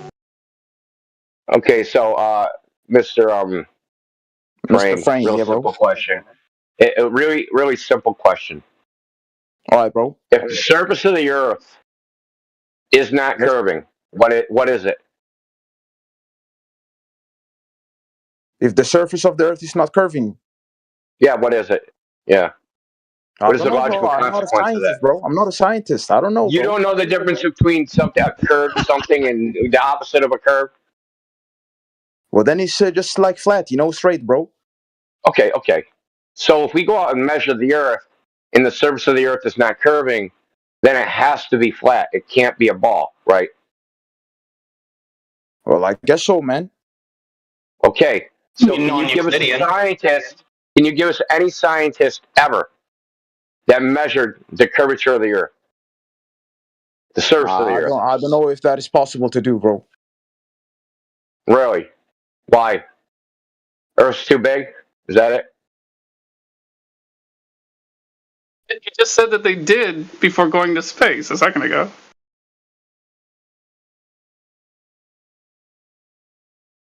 Is the Earth too big to measure the curve of the Earth? They did it, bro. I'm not sure. Well, I'm asking you, do you think that the Earth is too big to measure the curve of the Earth? No, I don't think so, bro. I don't think so. Okay, so you think it's possible to measure it? Maybe it's possible. There's a lot of Goldbergs that think it's not possible. They think the Earth is way bigger than what they say it is. Like way who bigger. Thinks that, bro? Who thinks that? Is the scientists? A lot of no, a lot. Well, yeah, scientists, yes, and the people that come in this chat. Right, bro. Do you think we've never talked to scientists or something? Are you that naive? I think so, bro. Because I don't know how you guys. I've literally debated CERN physicists on X, dude. Like, you don't know what you're talking about. Now, what did they say then? About what? What was the conclusion? They don't know anything. They're like you. They don't know anything. Oh, so the scientist is wrong, bro. No, he doesn't know anything. Well, then how did he become scientist? Wait, because Globe Earth isn't a test on the fucking to get a science degree. They don't quiz you on the fucking globe, dude. He thinks that, India. He thinks that if you become a scientist, you've studied chemistry, biology, geology, astronomy, all of it. It's all, you're a scientist. You know everything, right? Yeah, so Mr. Frey, science degrees are very specialized, right? There are general courses that you take as an undergraduate, but as you get into graduate or what do you call it, upper class, right? 3rd year, 4th year, 5th year, 6th year, they become more specialized. And you're not, like if you're taking, say, physics, right? You'll take physics classes, but then when you want to take whatever you're really interested in, say ballistics, you start taking things that are taking classes that are specifically geared for that specialty, right? You're not taking astronomy. You're not taking geology. You're learning how, like, fucking put gunpowder in a fucking cannon. How far does it fly, right? How far does a fucking shell fly, right? Here's all the equations, right? Taking multivariate calculus and a bunch of shit. So that's what they're doing. University does not teach generalized knowledge, except for like in the first 2 years. I get what you mean, bro. I get what you mean. Okay, so we've talked to these people like astrophysicists, cosmologists, physicists, geologists, pilots, surveyors, you name it. They don't know anything. Like, everybody thinks that like science is some magical fucking, like a caste, like in India, right? Like these like the fucking the Brahmins or something, right? And they're special, and they have some specialized superpower. Like they're Marvel superheroes. They're just fucking people, dude. They're just people. Yes, I know, bro. Yes, I know. But then who knows? That the Earth is flat? Well, because everybody knows. Last I looked on Google, bro, it says it's how do you say it? It's a sphere. Yeah, that's because Mr. Frank. That's because you reject your knowledge, and you went to Google thinking that Google was the place for knowledge, when the place for knowledge was your actual experience of reality. That's where knowledge is. It isn't on a screen. It isn't on your computer. Yeah, but I have a question for you. Have you done the experiments that the Earth is flat, bro? Have you done it yourself? Yes, I live by the ocean. It's pretty easy to do. I don't think so, man. Have you gone to space though? I live in Boston. I live by the ocean. What you said about space? The other guy? That's me. Yeah. I don't get why this is so difficult. Like, do you believe you have a soul? I believe I'm a human, bro. That's what I believe in. No. You can astral project. Your soul can leave your physical body. There are meditation techniques to do this. You can then go into outer space. I don't believe in soul. Yeah, wrong chat war. Go astral project your ass into another BC. There's no proof of soul, bro. Yeah, he ain't a flat earther. He's just a troll. Ignore him. What a quack. No, I'm not a troll, guys. I'm actually being for real. Not you, the other guy, dude. Not you. Oh, all right. Sorry, my bad, bro. Look, dude, there's things what you know and that you believe. And if you really think about it, you're going to realize you know very little. I know very little. Most of us in this chat know most human beings know very little. But they believe a lot of things, right? Because it's easier to believe and it takes a lot less effort to believe things and think you know them. Hey, I read this in a book. I know this. No, you don't. You believe the words that were in the book are true. And that's it. Like, you don't actually have any knowledge. Your knowledge is, I read a book. There was words that said this. That's your knowledge. But what the truth of the words in the book, you have no knowledge of that. That's just a belief. So this is the but actual you have to believe sometimes. So you have to let me finish, dude. This is the actual state of affairs. All I'm saying is this is the actual state of affairs of all of us human beings. But we want to play mental games with ourselves and say, I know all this shit. Most people, even like if you took everybody, 9 billion people on Earth, and you said, who really, really would know that the Earth is a globe or that the Earth is a globe? That is a vanishingly small amount of people. Most people just believe it. Scientists, government officials, fucking postal workers, whatever. Pick the group of people, right? They believe it, but they don't know anything, right? They just believe it. And there's nothing wrong with that, with believing it, but they don't recognize they believe it. They're like you. They think they know it. You don't know it. What you do know is what you do. I don't know it, but the society, like they have accepted that the Earth is a sphere or like at least a globe, you know. What if society accepted you should be fucking gangbanged every week? Who cares what society thinks? But bro, do you live in the Earth or where do you live, bro? You have to care what society thinks. Oh my God, this is what Mr. Frame always does. He just appeals to consensus. Are you like an apologist for the man, dude? No, bro. like you asked me, why would they lie? What is the point? And I said, you're the point. You're doing it right now, right? You're literally doing. I'm telling you, I don't know. I'm saying you're the point, right? So we have a parade of people that come in here, one after the other, after the other, after the other, and they come defend an idea they don't understand, and they make arguments like, "Hey, man, like everybody thinks this. We all just got to believe it." Like, why? Why do we have to all believe it? Why do people feel compelled that they have to come in and tell us we're bad people because we don't believe it? Nah, you're not bad people, bro. I never said it, bro. I never said it.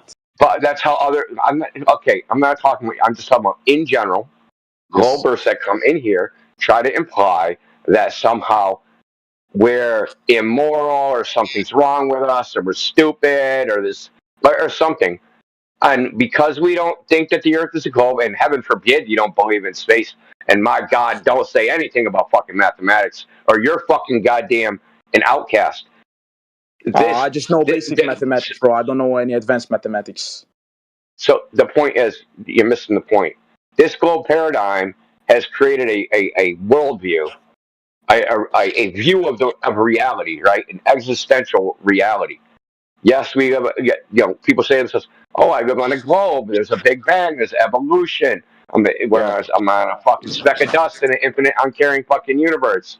The only thing I can rely on is the hierarchy of fucking men and the state and the government and all those people. This is what the globe worldview creates. It is a necessary condition because there can't be a secular society if the Earth is flat. It can't work, right? So there has to be a creator if the Earth is flat. There doesn't have to be a creator for a Big Bang universe. But if there is no, but think about this, because this is the key part. This is the key part.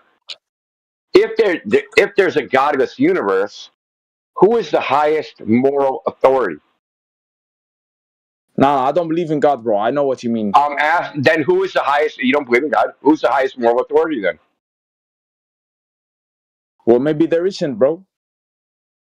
Then why do you keep making an argument that is the society the highest moral authority? What do you say, bro? Is society in general the highest moral authority? Yes, man. Okay, so if everyone decides that you're the enemy, then you should die because of consensus. Is that because society deems it so, right? This is actually what's happening in real life, bro. This is actually happening. What is? Yeah, I voted against that thing you said, bro. We had a vote last week. So Mr. Frank's like weekly gangbang at his house, dude. We're gonna frickin' never mind. Anyway, why would he even ask? Why would they lie then? Well, there is liars, of course, in this earth, but there is meaning sometimes that you lie. There is meaning to it. You're in your worldview. Life is meaningless. What are you talking about? No. This is not what I meant, guys. Not what I meant. You have no moral authority. You think that just a bunch of people that live in close range together can decide what's moral. I'm just saying, guys, we don't know everything. Seems We pretty can't know meaningless. Yeah, this is called tribal behavior. This is what it is. It's tribal behavior. It's Let's very call it low straight IQ. meanness. It's low IQ and it's very localized, right? And that's what he delves in. Hey, Oblivion, even if you're low IQ, you can still talk, bro. Even if you're low IQ. Yeah, obviously you can speak even though you are low IQ. Yes, obviously. But it's good that you still talk to me, bro. That's good. So, Mr. Frame, you basically said the highest moral authority is men. Who does that benefit? That idea, if the highest moral authority is men, who is going to be the primary beneficiary of that worldview? All of humanity, obviously. No, it's this localized chief. The men at the top, dude. Are you fucking stupid? Like, holy shit, dude. Yeah, it's his localized. It's his localized. Well, that was not me, bro. Look, there's men at the top. You ain't one of those men. And those men say, we're the highest moral authority because there is no God. And we're doing this all for your own benefit. Please don't leave the house anymore. No, I believe, Please stick yourself with this needle, right? So we all just went through this. How fucking brain dead are you? They said, we have all the answers. There is no God. We have all the answers. We can perform medical miracles. Trust us. We can prevent disasters just like God does. Because trust us. Yes. Right? It creates this worldview to make that situation even possible. Because in a theist worldview, no group of theists would let a bunch of secularists do that bullshit. Human beings are a metastasizing cancer on the earth. All right, it makes absolute. Well, then be the first to go. I don't care, dude. Then leave, dude. Tell God you can't fire me. Look, dude, real simple. Tell God you can't fire me. I quit. Okay, bye. I've never heard. Yo, Indio, you believe in God, bro? Do you believe in God? Who the fuck said that? Who said that? Mr. Frame, bro. No, it wasn't you. Who said that? That humans are the virus on the earth or whatever the hell. Metastasizing cancer. Metastasis. Yeah, there you go. Who was that? You're gonna mute me for making that? No, I asked a question. I said that. Van Anime. I was watching Planet Earth, right? I was watching Planet Earth, and they were saying how 50% of the Borneo jungle has been deforested in the last decade. And why do we care? Because it's the source of the most biodiversity on the face of the earth. There are more who cares? Why do we care? Well, if you believe in God or you believe in nature, or you believe in anything. We don't believe in God, bro.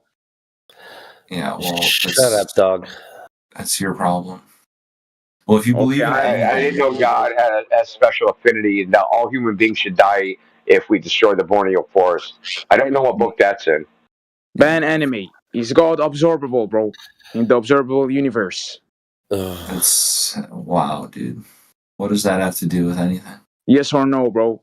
Took millions and billions of years for this place to evolve. Why would you destroy it if you can avoid destroying it? Why would you just destroy things for no? Just move to Mars, dude. Start over. Oh my gosh, this guy. Jesus, dude. What a bunch of we can't live in Mars. What a bunch of nihilistic, flat-headed retards. Look, just move to Mars, dude. There's no people there. It solves two problems, right? You can just start over there, right? What if there were no humans on the Earth? We just need the Thanos. We need to hit the Thanos 50%. Imagine that. Imagine no humans on the Earth. Try. That's why they released that movie, right? It's called they're priming you for what they're actually going to do, right? Like the Thanos, the Marvel movies are just predictive programming of what the elite are actually carrying out. It is. Okay, bro. It's. I thought that was conspiracy theory. I thought that was supposed to be conspiracy theory because they did that in a TED talk, and This what was it? Bill Gates said that if we do really good, we can decrease our population by like 80%. Right, but he's right. You know, I hated Bill Gates for a long time. Oh, that's interesting because he said it and then we repeated it, and then they called that a conspiracy theory, and now you're sitting here saying the same shit. Well, because it's obvious and everybody knows that, right? We just have to accept it. But you know, you're in a contradiction. You know that, Van Anyway. You're in a contradiction. And here's your contradiction. You think that human beings are part of nature. Just like the ecosystem, right? We're just like monkeys or frogs or trees or every other thing, right? We're just a product of evolution. That's clearly Why is the fucking rainforest more important to this part of nature that you think we are? Maybe we're more important than that. It's not that one is more important or the other, right? It's that you have to exist in balance, right? If you just Says who? No, we don't have to exist in balance. No, we don't. Okay, you're low IQ. I'm sorry to tell you this. No, we don't have to exist in balance. You're low IQ. Why do we have to exist in balance? Because it's survival of the fittest, dude. No, it's survival of the fittest. You can't survive. We don't fuck those plants, dude. They can evolve into something better. No, they can evolve into something better. They can evolve into fucking Ents and walking trees and fucking kick our ass. If they don't evolve fast enough, that's their problem. Right? No, dude. You want to take this Darwinian view of the world, of reality, right? Then you got to own it. You will never pass on your genes to another generation. Yeah, I already have. Wow. I already have, and I guarantee you are a fucking incel. Yeah. Guarantee it, dude. Yeah. You think this tripe will get you fucking laid in college? It won't, dude. You shouldn't even say the word college. You use a different word, Indio, just so you know. That term was invented in the 70s by American communists. Just so you know. Well, I mean, that's kind of like predictive programming, right? I'm just saying, just call him a loser or something else, you know. Yeah, well, I mean, the point is, a loser because I don't want to haphazardly fucking burn down a rainforest for absolutely zero reason. Right? So what, dude? They're no more important than us in your own worldview, dude. And why does any of it matter? The sun's going to blow up in 4.3 billion years anyway. Jesus Christ. Why does any of it matter? Like, if you're an atheist, none of it has any meaning. We're just a bunch of chemical fucking processes that don't mean anything. I never said I was an atheist. You are. It's easy to tell. That little autistic bitch said that we're going to be dead and the whole world's going to be fucked in a few years. So what do we all care, right? Yeah, but that's just some retard on the internet. Why would she? Oh, wait a minute. She's not an authority now?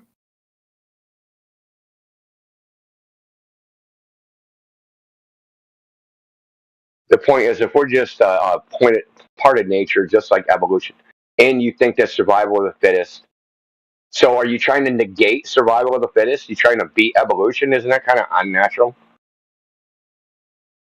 So human beings should modify their behavior so as not to be more fit, and we're going to go kowtow to some fucking random fucking plants in Borneo. You see what you're not understanding. Because they can't walk. I do understand. Unless you can make an argument that destroying them will destroy us. Okay, you don't have an argument. Yes. So I will make the argument that if we deplete all of our natural resources, right? It may start with the rainforest in Borneo, right? But that will have a cascading effect, right? Because if we cannot preserve our technically most cherished natural resources, then it follows that we will appeal to emotion, dude. Hold on, we will not. It's not an appeal to emotion. If we, it is.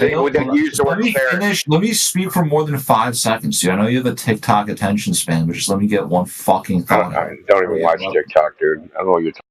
If we fail to protect a small island that is the source of the greatest biodiversity on the planet Earth, right, then we certainly won't protect anything that we would consider less scarce or less valuable. And once we stop protecting the resources we require to survive, we no longer have the resources we need to survive, and therefore we become extinct. So it's not really, I think you're mixing up. Isn't that completely speculative? Considering you're in the wrong room, because you're talking about ridiculously speculative. Global Yeah, I know. I know you guys think that the Earth is not a sphere, which yes, exactly. There you go. I never understood that because We're back on topic. We're back on topic. I've proven the Earth is a sphere multiple times. I'm happy. We're back on topic. We're bringing it back. Sure, yeah. I know you guys have. You don't even know what constitutes a proof, dude. You guys have to control the narrative, right? You have to control the narrative. The name of the room. They're saying like some fucking parasite-infested rainforest is cherished. Cherished by fucking who, dude? You see, and this is the type of people that you expect to have like scientific, authoritative information. Someone who speaks like this man. Well, dude, you're delusional. Yeah, you're delusional, Van Anime. Have you ever been to the Borneo rainforest? Do you know there used to be cannibals there? You know there was cannibals there? And they would cut off each other's skulls and eat their fucking brains while they're still alive? Dude, get a fucking clue. Really. For real. Dude, honestly, are you guys able to formulate related causal chains? No, you tried to do this big narrative appeal to emotion, making us up like Borneo is some idyllic fucking society like fucking Tahiti. That's not what I said. With the chicks in grass skirts running around doing the whole panic attack. You're having a schizopanic attack. No, no one's having a schizophrenic attack because now you're getting presenting to you is not entering your brain, right? Your brain is not. No, I absorb the information. It's narrative bullshit. It is epic narrative bullshit. It is no difference. It's communication major. Let's put it on the brochure. Marketing bullshit. I hope your wife has. I hope your ex-wife has custody. This is another personal attack. How many are you up to now? I sincerely hope that you're because you have no arguments, far away from you can't refute what I said with any evidence that Borneo actually needs to be preserved or anything to justify your slippery slope argument. Your fucking dominoes. I heard that shit when I was a kid. The dominoes of fucking Vietnam, Southeast Asia, while communism is going to take over. The sphere porn bullshit. I grew up with it. The shit don't work on me, dude. Okay. You better fucking trot along to one of your fucking Zoom buddies where that shit works on. Nothing works on you. You weren't even able to finish high school, right? Despite your teacher's best efforts.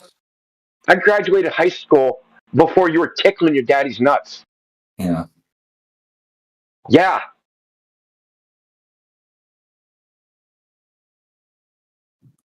You weren't even born. Were you born in this century?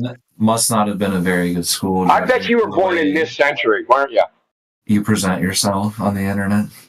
I don't care. Like, I don't care about all that. See, that's what you care about. Anything. You see, you don't care about anything. That's why. No, I do care about things. I care. I'm real. I'm a realist, right? So, doom and gloom and fucking bullshit.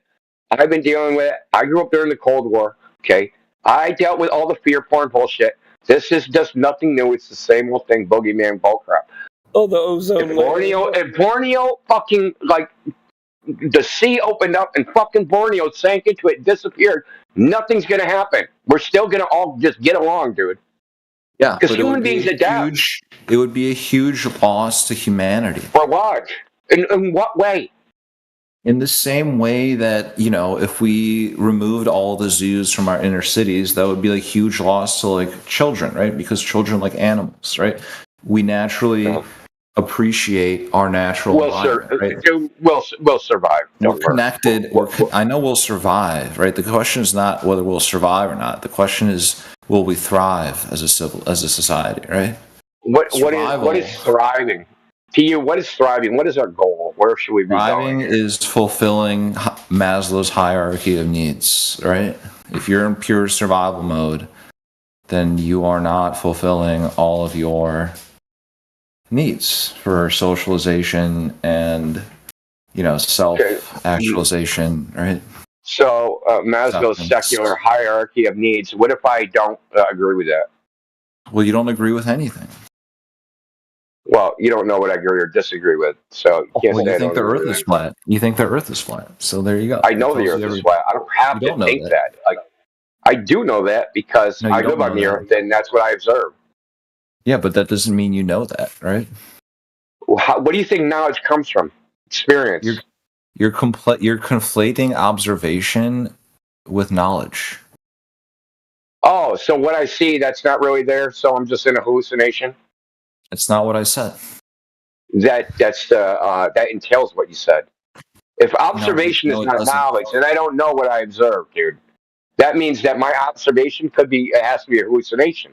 No, because it's not knowledge. I just believe my observation represents reality. It could be just not that. No, that just means that your sensory, your ability to sense things is limited by your biology. Ah, okay. So, but I've no contrary information, right? So should I assume that doesn't mean contrary information doesn't exist. Yeah. Well, it doesn't exist. No, but that's an assertion, right? You're just making an assertion. Well, because I've been doing this for 8 years and I've had a parade of fucking you schizos. No. You're asserting. That's not an argument. That's not a supportive argument of your assertion. That's just another assertion, right? Okay. I've heard all your evidence, your contrary evidence, and your contrary evidence is not evidence of what you think it is. Oh, hey, Indio. Hey, Indio. So basically what he's trying to say is that your observations, or observations in general, is not knowledge. And there are other things. What are those other things? No, what What does constitute knowledge? What I said is that your ability I said that your ability to observe via your sensory perception is limited. And also that a lack of evidence, absence of evidence. Sorry, hold on, let me say this right. It's not evidence of absence? Correct. Try to get it out. Okay, go ahead.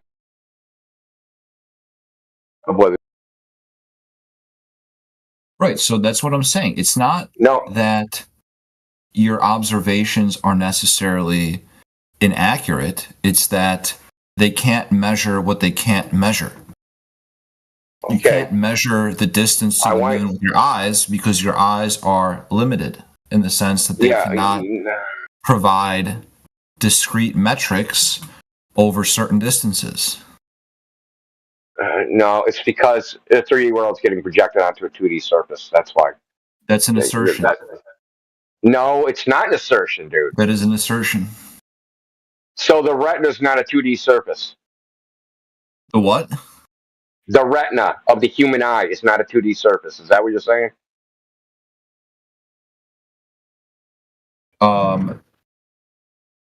So light from the moon comes into your eye and then it goes through a lens and it gets projected onto a surface. And that's the reason that we see a two-dimensional image. With a two-dimensional image, you can only get its freaking angular size because a projection is perspective. So it's perspective projection. Right, but that doesn't that doesn't imply that the environment in which you're making that observation is not three-dimensional. No, I didn't say it did. I just said the reason we don't get absolute values, discrete values. Hey, the moon is 10 feet wide is because it's a three-dimensional world being projected onto a 2D surface. You're losing information. Correct. Okay, so because of that fact, right, if we have parallax, we can measure that. So the point is, what does constitute knowledge? Because you said looking at something isn't knowledge. I want to know what it is, dude. So what constitutes knowledge then? Well, for example, tool use can extend humans' ability to perceive their environment. Ah, interesting, like optics, magnification.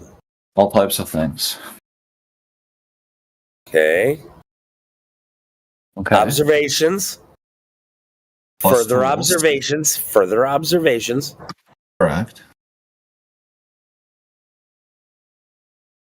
And therefore? What? Yeah, but if I go to the ocean and the ocean looks flat, don't I know that the ocean looks flat? You don't. Or I don't know that it looks flat? You perceive it to be flat. Yeah, it looks flat. I know that. Through your limited sensory inputs. No, that's the conclusion. I'm talking about the experience, right? So I know it looks flat. That's not an interpretation. There's no rationalization there. It's purely sensory perception. Sensory perception is an interpretation. No, it isn't. It is. Okay, and it's easy to prove. No, it isn't, because people that are in permanent vegetative state can perceive shit outside the body, but they can't think. So they don't need any rational faculties to have perception. That means it isn't required for interpretation. Good try, though. I didn't say that. Do you see what you're doing? You're reading things into what I'm saying. I didn't say it's required. No, there is no interpretation, dude. It looks the way it looks. Now, it might not be that, but what it looks like is how I perceive it. I don't reinterpret it. So hold on, wait a second. If there are if an animal can only perceive gray colors, right? If like a colorblind animal can only perceive, black and white, does that mean that colors don't exist? No, it means that what they see, they know. They know that they see in black and white. Yeah, it doesn't mean that there's no colors. But that's what you're saying. No, you're saying that you're. It looks. Okay, we have our primary experience, right? We go out into the world and we look. We say, "Hey, the ocean, it looks flat. I know it looks flat." Now, whether it is flat or not, I don't know that part. But I have nothing else to go on. Right, but that doesn't mean, right? Just because you cannot perceive anything beyond what you are able to perceive doesn't mean that things don't exist beyond your perception. And it doesn't mean they do either, right? It doesn't mean they do. But it doesn't mean they don't. Okay. Those are both true. So now, where are we at? Here's the perception. Here's what I know. It looks flat. That might be wrong. Okay. It looks like it's flat, but I could be wrong. Someone comes up to me and says, "Dude, man, there's something wrong with your eyes, dude. That's an optical illusion." Nope. Who has the burden of proof to demonstrate that perception is an illusion? We're not even there yet, right? We're only at the part where you acknowledged that it could be true or untrue. Someone's ability to verify whether something is true or untrue doesn't necessarily refute it being true. That's not how logic works, right? That is how logic works. Because then you would have to disprove all things, which is impossible. You'd have to prove. Negatives. You'd have to prove negatives. You can't prove negatives. You're thinking in a purely logical sense, right? In a purely no shit, dude. Sorry. But in like a purely what's the best way to put this? I don't know. In purely logical rules in a mathematical or academic sense, right, are limited, right? A purely logical framework, right? For example, you cannot.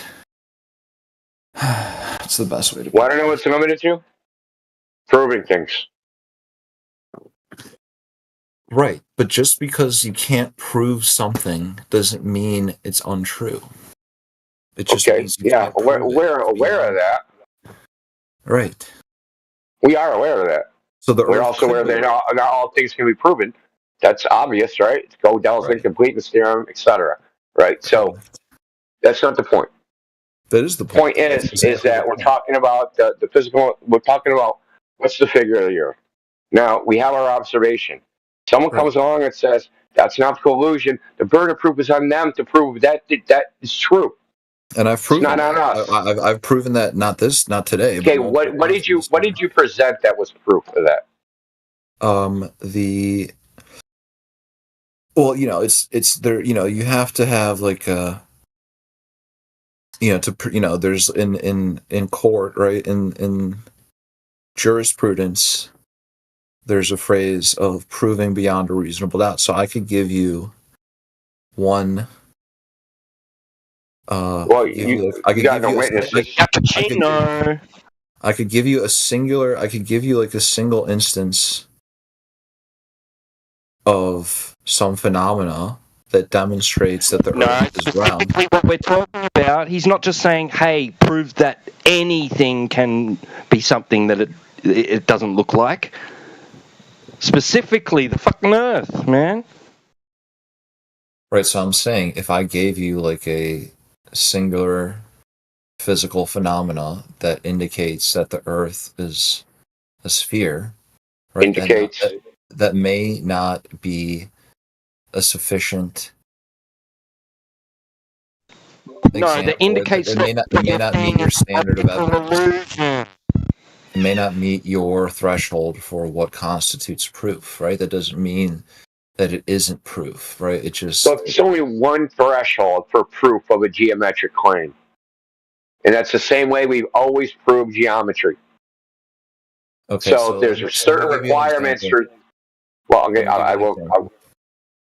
This is a geometric claim. This isn't frickin' who robbed the bank. This is really simple. This is like, is that a triangle? We know the properties of a triangle. It has to have certain properties. Is that a sphere? Has to have certain properties. If it doesn't have those properties, it's not it. We can prove beyond any doubt that whether it has those properties or not. Okay, so let's do this. Ready? Picture a sphere within a sphere. Okay. Yeah. Let's say you have a sphere with...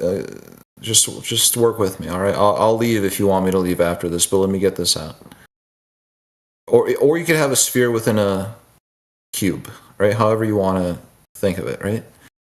Now, let's say within this cube, you have a singular light source. Any shadow that is cast on the surface of the outer cube or the outer sphere, however you want to think of it, will produce a two-dimensional circular shadow, right? Any shadow cast from any point on a sphere will produce a circular shadow, correct? Or That's incorrect. No, it is not correct. How so? It is because spheres only project circular shadows on flat surfaces. They don't project them on No, really. They do because it's a projection. It's a projection onto a curved surface. It's not going to be round.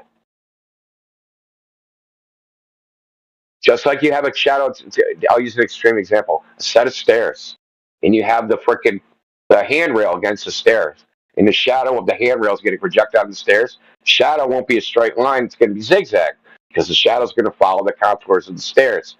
So if a round circle is projected onto a curved surface, it's going to follow the contours of that curved surface as it passes over them.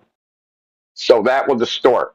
So now, okay, you know this. It will distort, but it will still maintain the fundamental shape, right? It could be elliptical, it could be ovular, but it will still be round. No, it'll actually form an S once it crosses the center line. You can actually test this yourself, dude. You can actually go get a freaking 2 balls, dude, and test this.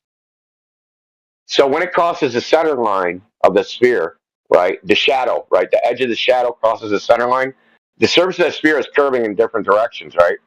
It's curving down one way in one direction and down the other way in the other direction. So when it crosses, it will form an S. When it crosses that meridian, because the curve is going one way and then the other way. I'm unfamiliar with the phenomena that you're talking about. Someone just posted in the chat. G-Dub did.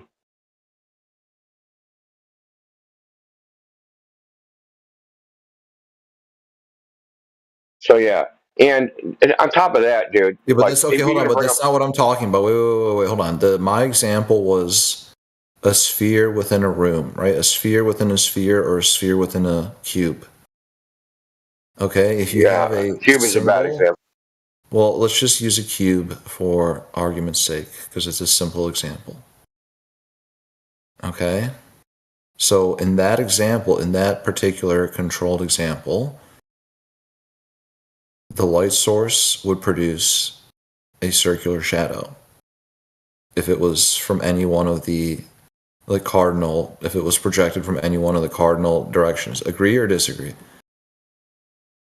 Look, agree or disagree? Does not project. Look,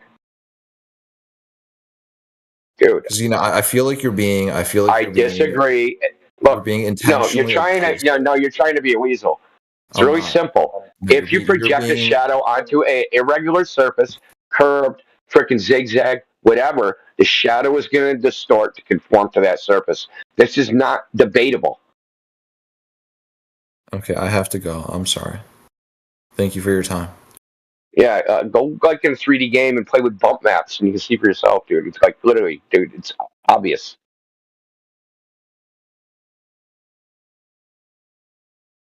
That was the globe proof. He came in here and proved the globe before, and that's what he used. For fuck's sake.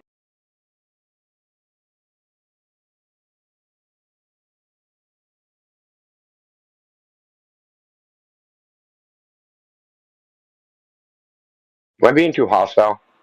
I drank too much caffeine. I'm a little worked up. No, you weren't. No, it was a good chat. Pretty retarded. What about Borneo, where all the fucking cannibals live and the shrunken head people? Like, dude, like Borneo was like the worst place on fucking Earth for like half a century. Like he wants to save it. I say burn it down. Dude. I was there recently. Borneo's fucked. There's no rainforest left. There's no like the native people just all live in towns. They're like it's virtually 100% is now palm oil plantations. The rainforest's all gone. The orangutans have no habitat. There's no saving it left to do. So it's already gone. What's he worrying about? Yeah, I was going to say that, but then I was like, I might get muted because he is a new guy. Dude, that dude would literally never go there. Or he'd be there for like 5 minutes and be like, I'm fucking out of here, man. Tsetse flies are freaking eating me. I got ringworms, 65 other freaking parasites, starving to death. It's nothing to eat. Like, I'm getting back on the plane and going to Europe. Like, these people that wait night for like these desolate places, like, they have no idea like how bad this is. It's diversity. It's our strength, and it's like our ultimate. That's their shit. That's it. Look, I like nature as much as the next guy do, but I'm glad there's no lions in Europe anymore. Like, seriously. Plus, the thing you were saying about the Amazon is wrong too. Like, where they like call it the lungs of the earth, it does produce, according to the mainstream thing, shit tons of oxygen, but there's also shit tons of animals there, so it pumps out about as much as it uses. So these places don't we're meant to get most of our oxygen from algae. Yeah, I can't imagine that the oceans don't produce more oxygen than the land, considering there's so much more fucking ocean. Yeah, mate, Dude, I was scrambling for the mic button to say the same thing. Like, most of our oxygen comes from when the hydrogen bonds are broken, in the oceans. That's where most of the water? Yeah, that doesn't surprise me. Yeah, that makes sense. Most of our oxygen comes from the oceans, buddy. There's plenty of that to go around.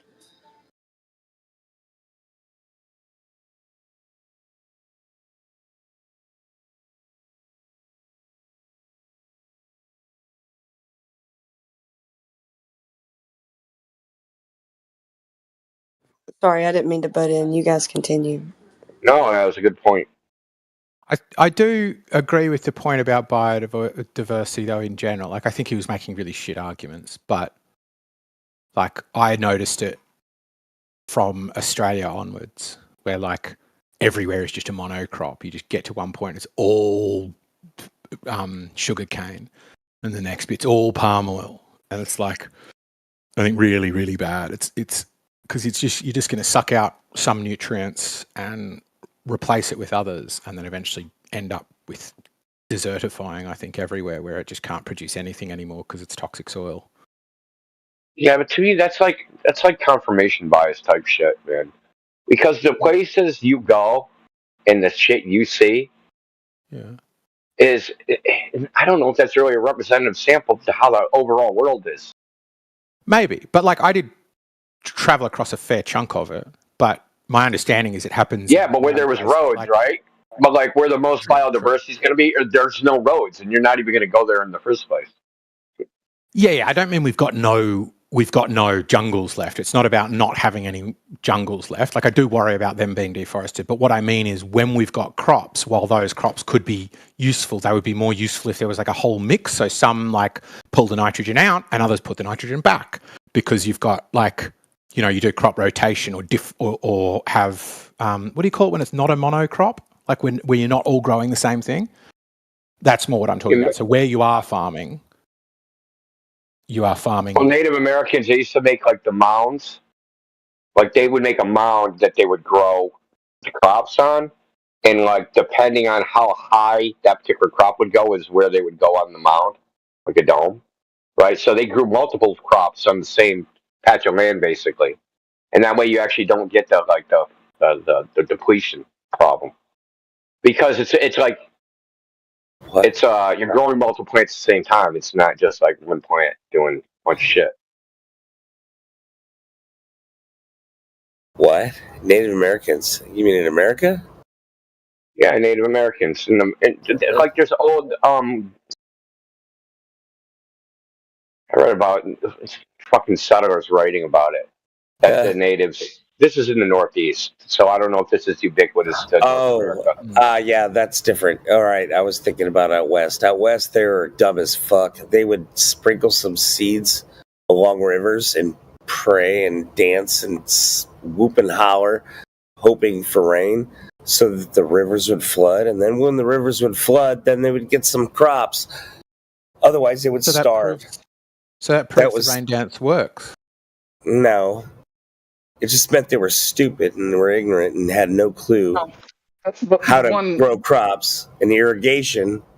They could have put seeds anywhere and watered them. But the one smart detail of that story is it sounds like they planted them in a floodplain, which is where there's more nutrients. Irrelevant. The fact that they thought all they had to do was pray and whoop and holler and get rain and flood the river. Wait! I got a question for the guy who was just saying, or whoever it was that was just saying, there's no more rainforest left. If there's no more rainforest left, then how come there's all these new documentaries every day coming out about the rainforest, and there's just showing miles and miles of rainforest, the Amazon and the Congo? I don't. Is there like a fake rainforest somewhere, like those fake Instagram airplanes where you go take selfies like, I'm flying to Dubai? Right, there's like a fake rainforest where they all do their documentaries. I'm just saying, like, it seems to be getting some pretty good shots of some pretty expansive rainforests, but they're obviously not all gone,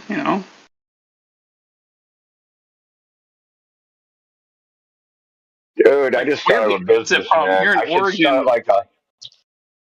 I should start like a big ranch somewhere, right? And like we'll have all these like fucking crazy environments for these Instagram whores, right? And they just pretend they went to the place, right? And it's just like some fake ass shit.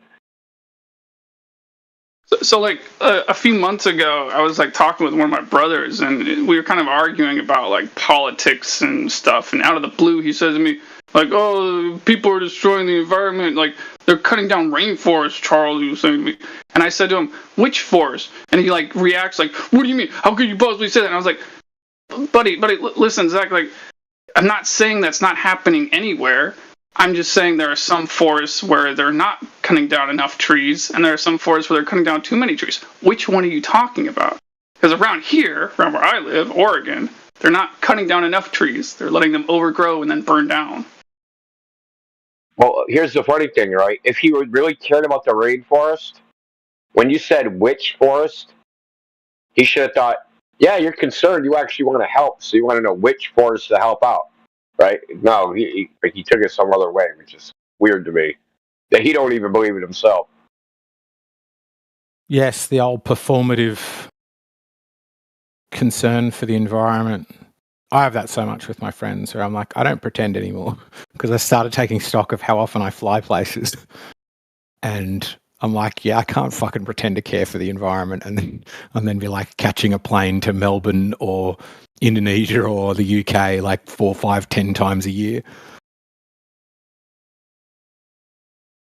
It's like, oh, but if I'm seeing my friends, surely the environment can tell the difference between those carbon molecules and the carbon molecules that are emitted when, Elon Musk takes a personal jet. It's pretty silly though. Here in Oregon, we don't cut down the trees. We breed the trees like once every 4 years. That's funny. Everybody loved Elon Musk a few years ago. Why all of a sudden is Elon Musk now a bad guy? That's interesting, isn't it? I mean, it is interesting. It is interesting. Yeah, it is interesting. But I think like he's gone from being like woke to being based, and he did throw up a couple of Hitler salutes not long ago. Oh, fuck off with that stupid shit. Give me a break. Like, I'm not. You don't really believe that. I'm not saying I think they're Hitler salutes. I think it'd be a fairly weird thing for him to do. If he was a Nazi, it would be very strange. But what I mean is why many Shut things. Up. What, you claiming you know that they weren't? It was very clear what he did, and it was not that. Really? That's Nazis. stupid. What places Nazis is Ukraine, dude? Like, I'm not sure he was, but it looked very Nazi. Whatever he was doing, it ended up looking a lot like a Nazi. Whatever. You think? You honestly think Elon Musk follows or advocates or believes in the National Socialist ideology? You have to be a real fucking crackpot to think that, dude. But I just said I didn't. I said the opposite of that. How did you come to that? Then why'd you even bring it up? I mean the opposite of what I said. And why would he do a Nazi salute if he's not a Nazi? That's what I just said. Why are you asking me my own questions like they're yours? Why did you? I just said that's very weird. Because I was responding to the point you're making about how everybody has changed their view on him, right? And I'm saying I think it might be the fact that why does it have to be a Nazi salute? Yeah, but they changed. Hold on. They changed their view way before that. Yes, way before. That was exactly what I was going to say. Way before that. Look, if the media didn't say it was a Nazi salute, you never would have thought it in the first place. They literally put that idea in your fucking head, dude. Let's just put it this way. It was a Disney statue salute. It didn't change. Whatever it was, it looked a fuckload like a Nazi. It doesn't matter. Long story short, it didn't change until after he took over Twitter. Look, say you're directing. Let's say you're fucking Steven Spielberg for a day. You're directing Schindler's fucking List. Elon Musk is playing a Nazi, and that's his Nazi salute. You're doing a retake, dude. There's no way you thought that was a Nazi salute. I've never seen a Nazi fucking salute like that. That at best, that was like the Roman fucking gladiator salute, dude. The fascist salute. Yeah. What was the Nazi salute based on? A 1940s American anthem. Based on that, but it was a little salute. Snappier and it was straight out, right? It's straight out. It was straight, and it usually goes from the side of your arm of your body straight up. It doesn't go from your chest to the top. They don't struck their chest ever. What? Yeah, go look at some YouTube videos. Go look at Nazi Germany videos, old videos. The salute is if they have their hand on the side, they never struck their chest. That was a neo-Nazi shit that did that crap. But the Nazi shit is straight up. The neo-Nazis, meaning the white KKK people here, that's what they do. They struck their chest and they do that. That's not an actual Nazi salute. Dude, yeah, like I said. Matter of fact, I will look for a video. Yeah, if you're Steven Spielberg and you hired Musk to play a Nazi, dude, you'd be like, cut, do it again. Like, because that way, like, no one's going to believe that's a Nazi fucking salute, dude. Do it again. You fucked up. Again, this is just a distraction. Because, like, what's his name said? Elbow TV. I'm sorry, I don't know his name. It happened a long time before that. Once he bought over Twitter, that's when all of a sudden he became the literal Hitler, a fascist, a dictator. Yeah, again, not views I hold. That's not the case I'm making. I mean, I think it looked a fuckload like a Nazi salute, but like I said, I'm very skeptical. Not that the point. Intent. My point was they loved his ass. Sure, yeah. Up until he became free speech. Oh. Yeah. Not sure. Yeah. And I'm not even saying he's full 100% free speech. I'm not even saying that. I'm just saying they hated him once he switched over. In their view. You know, Musk's motivation, well, now he's fucking with their cash. Now they're really going to be pissing him. Yeah. I swear to God, dude, you want to know what he's doing? He's like, motherfucker, I want to go to Mars, dude, and we're broke. I got to fucking I got to get enough money to fund that shit, dude. I got to start, like, whittling this away. right, I've heard him say that shit though. I've heard him say we don't like the most important thing is to go to another planet, become an extraplanetary species, but we don't have enough money for it. Yeah. So he's gonna kill all the he's head of Doge, right? So he's gonna kill all that bullshit money. Get it if he really believes it, right? If you really believe that, and plus they've been coming up with this asteroid in 2036 shit, right? Now it's got a 3% chance it's going to kill everybody on Earth, right? So say he actually believes this, to him it's going to be a priority. Fucking get this done. He doesn't care if everybody on fucking welfare dies, right? He's looking, in his mind, he's looking for the long-term fucking future of humanity. Who cares if fucking, 100 million people in America die of starvation? Right? I mean, why would that matter? And if you're a fucking zealot narcissist, you would think that actually is justified, right? Actually, hold on, Obvious. Actually, I just posted the video. They does it around 6 seconds, but if you go to about 46, 45, you see the people walking down the street and saluting in the way the Nazi salute's supposed to be. Just raising their arm. Yeah, fair enough. What I'm finding, though, is that it's based on the Italian, like Hitler got it from Benito Mussolini, and their version does hit the chest first. Irrelevant to the whole point. You distracted us to this. You understand also that the Nazis saluted, the military Nazis also saluted in a military way, like they do now, like people do now, with their hands on their head as well. So is that banned as well? What? They're that in Nazis also saluted like an actual salute. All right, the military does. How about this? How about let's just end this bullshit. What if he did it? That's what I'm saying. So they did all that. Is all that banned now? What if he did it? Did they drink water and wear shoes? They took a shit too. Shit taking ban? A lot of it. That's obviously not the topic of discussion. I mean, the swastika is not even a Nazi actual symbol. It's they popularize it, but swastika actually means something different. But that's banned. No, it's not. Still used regularly. Fuck, I had an Indian friend. You put a swastika. You put a swastika. Matter of fact, swastika tattoo. His mum made. Well, matter of fact, in a game, they had a swastika tattoo. I mean, a swastika road. Mistakenly put it there, supposedly. And they had to freaking redo it because they got in trouble for it. They get in trouble for it? Having the swastika symbol as a road, but it wasn't a swastika. It was just that they, put an L here and an L there, and there we go. They had a Nazi-lacking street, so they had to freaking redo the shit. In Nazi, it was actually an insult against the National Socialists. I guess it means something like country bumpkin in German or something. So their opponents tried to use that as a term to disparage them, and they ended up adopting it, and it didn't work out. They basically, you're going to insult us, right? So like people call him Flat Earther Twerp, and then some Flat Earther ends up calling himself that. There's a name for that.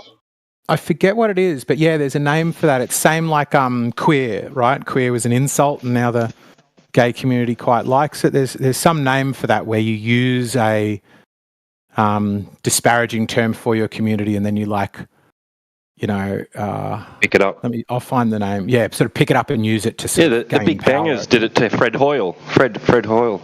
Is it? Yeah, Fred Hoyle. Yeah, he coined the term Big Bang, and his opposition went, "Yeah, I like that," and they took it. Check out this the way he did that. That shit looked more queer than anything, but. That was the Nazi salute from the man himself. Yeah, that was him receiving the salutes, right? That was his only he got to do that one.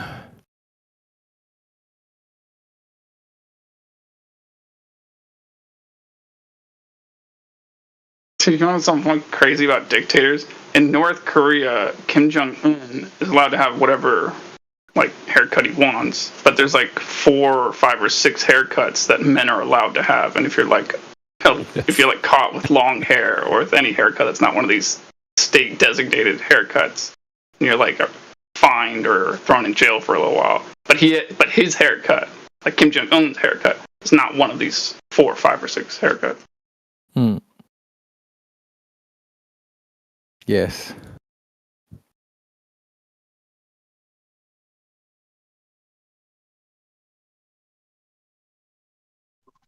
Are you allowed to be bald?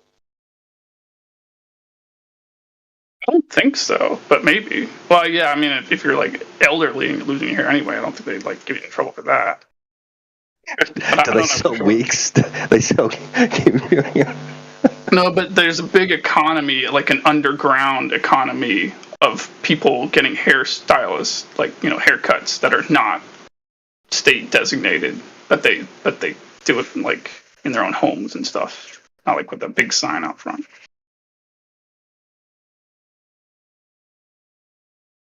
It's a weird thing too. Like they just when they get married there, they only do it ceremonially because if you ever like, it's basically impossible to get divorced in that country if you like get married on the books. Like the government won't let you get divorced. Like there's like I don't know, not like it's against the rules. There's like so much paperwork and bureaucracy that they can't get it done.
So QE's question the other day was pretty good. How is it that gyro compasses can find a theoretical point we call north?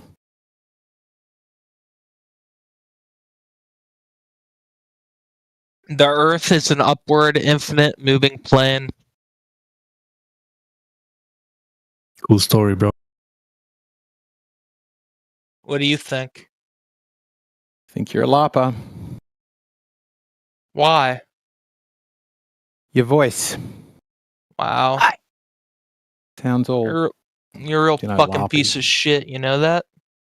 Oh, man. I thought we were going to be lovers.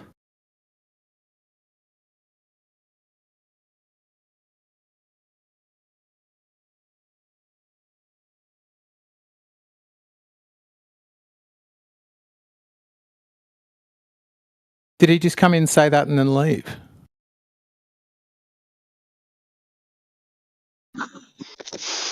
Yeah. That's his little way of coping. That's his little cope. Come in, get their shot of copium and go. See, I would really be into that if I was 10. If I was 10, I'd love to, go around and randomly swear at people in Discord. I'd have the time of my life. I'm a 10. No, 10 years old. If I was 10. Oh. I've sort of grown out of that now, you know.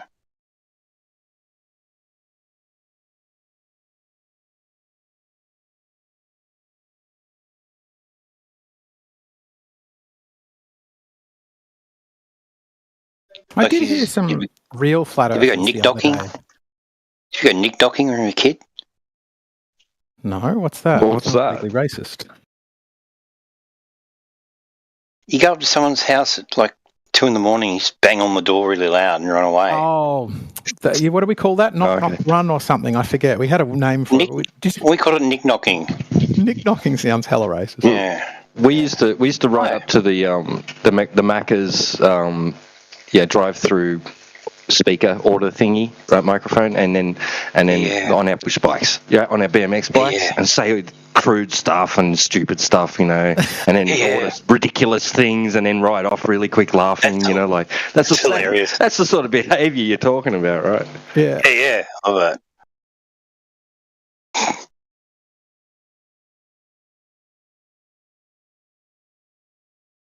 But yeah, I was going to say some people from I think Dell's server or listeners to Dell were coming in the other day and giving a pretty good defense of upward moving Earth, because I'd always thought it was like a joke, like it was just something that Globers claimed that some flat earthers said, but the actual flat earthers themselves never existed. But, actually, Einstein said it. Comes from Einstein. What? Yeah, it comes from Einstein. What did Einstein say exactly? I'm very skeptical when I hear people say that there's Einstein no difference said that, because I'm like, you sure it's not? Yeah, I'll post a link in the chat, dude. Awesome. It's like, because of general relativity, there's no difference between gravity and acceleration. Right, but I don't think that means... It said there's no difference between an upward You wouldn't be able to tell the difference between an upward accelerating disk and a freaking globe. That might be a conclusion from what he said. Well, I think you'd be able to tell it. Just not. Well, I'm going to give you like a PhD in physics on PBS Spacetime saying it. Sure. I don't have the exact quote. It's probably in German anyway, the original source. So, I mean, wouldn't be able to read it even if you wanted to. But I mean, I think it's true that the idea that gravity is detected as an acceleration, it's indistinguishable from one. But that was kind of their point. It was a chick that was in here, and she was like, "Well, accelerometers measure acceleration. That's sort of definitionally and functionally their job. And when you drop one and it's moving down at 9.8 meters per second, it measures 0. So that is the at-rest frame. And once it hits the ground and settles down from all its bouncing, it measures 9.81 meters per second. So we're moving up. I didn't hear anybody ask the challenge of, local a gravimetric survey will show that 9.81 is an average, and some places are like 9.79 and some are 9.83.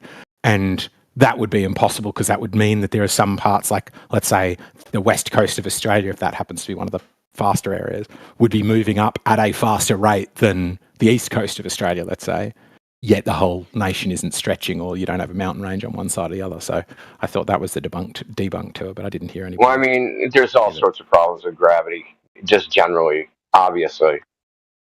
I mean, it's pretty obvious if you're paying attention. The definition of mass is 4. The difference between Newton and Einstein's gravity, even within those paradigms, even if you take them as true, they have the cosmologic fucking problem of dark matter and dark energy and all those things. So there's a problem there. They recognize it within science, but they just say things like, well, it works and it's the best we got and blah, blah, blah. Anyway, what I posted is timestamped at the part, so you don't have to watch the whole video and search for it. Sure, but what he's saying is exactly the words I just used. It's indistinguishable, right? The downward force of gravity is indistinguishable from acceleration, which doesn't mean that Einstein thought that the Earth was accelerating up. No, it's not. No, see, you're trying to apply Newtonian physics to Einstein's I'm just listening to the words he paradigm. said. There's no force in Einstein shit. There's no force in Einstein shit. There is no force. Doesn't exist. There's only. Okay. Well, you said it's the same as the force. There's no force. All I'm saying, it's like physics aside, I'm just saying the thing you said Einstein said isn't what he said. Not in that clip. What he said is what I said he would say, which is that it's indistinguishable if you use a tool to measure it or you do it mathematically. They come out the same, not that therefore the Earth is an upward moving disk. He never said that. Indio never said that. He said that. I said that's where it comes from. That's where it comes from. So it's like if you go on the Flat Earth Society's website, they have the upward accelerating disk thing. That's the primary proponents of it. Well, I'm just saying that's the primary proponents. Now Dell's got into it, but before Dell, primary proponents were the Flat Earth Society and on their website where they talk about an upward accelerating disk. I think the actual citation for Einstein might be on that website. I'm pretty sure I saw it there. So they have a Flat Earth Society wiki. So go type in Flat Earth Society on Google. It'll bring you to the site. If you look on top, last I looked, it's like FES wiki. Click on that. Click on the gravity thing, and then it'll have the quote from Einstein. I'm pretty sure. It's been a while, dude. We're talking like fucking half a decade ago. Sure, yeah, it wouldn't surprise me. I'm just saying that idea doesn't come from flat earthers. Just didn't originate here. A lot of the ideas. I don't know what you're arguing against. I didn't say it didn't. A lot of people think like these. To meet somebody who didn't hold that view.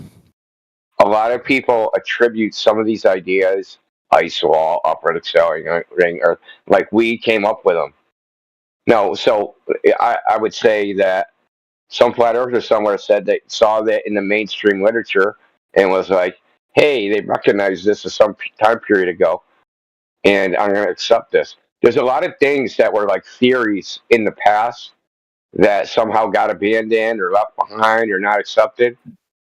And like, so some alternative theory was broached and everyone adopted that like in academia, and that's continued on, but like no advances have been made with it.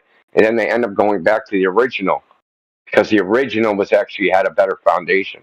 So there's things like inertia, what causes inertia? Like things like that, right? What causes inertia? Newton's bucket, right? Like, how do you explain Newton's bucket? You spin a bucket, the water climbs the sides. There's no absolute fucking frame of reference, so why does it climb the sides?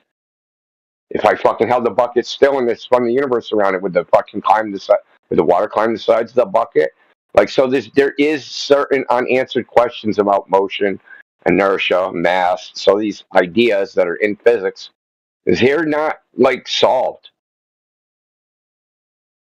They just like they put it out there like in the science press and teach you at school. They try to pretend all this shit's solved. It's not solved, dude. It's not even close to being solved.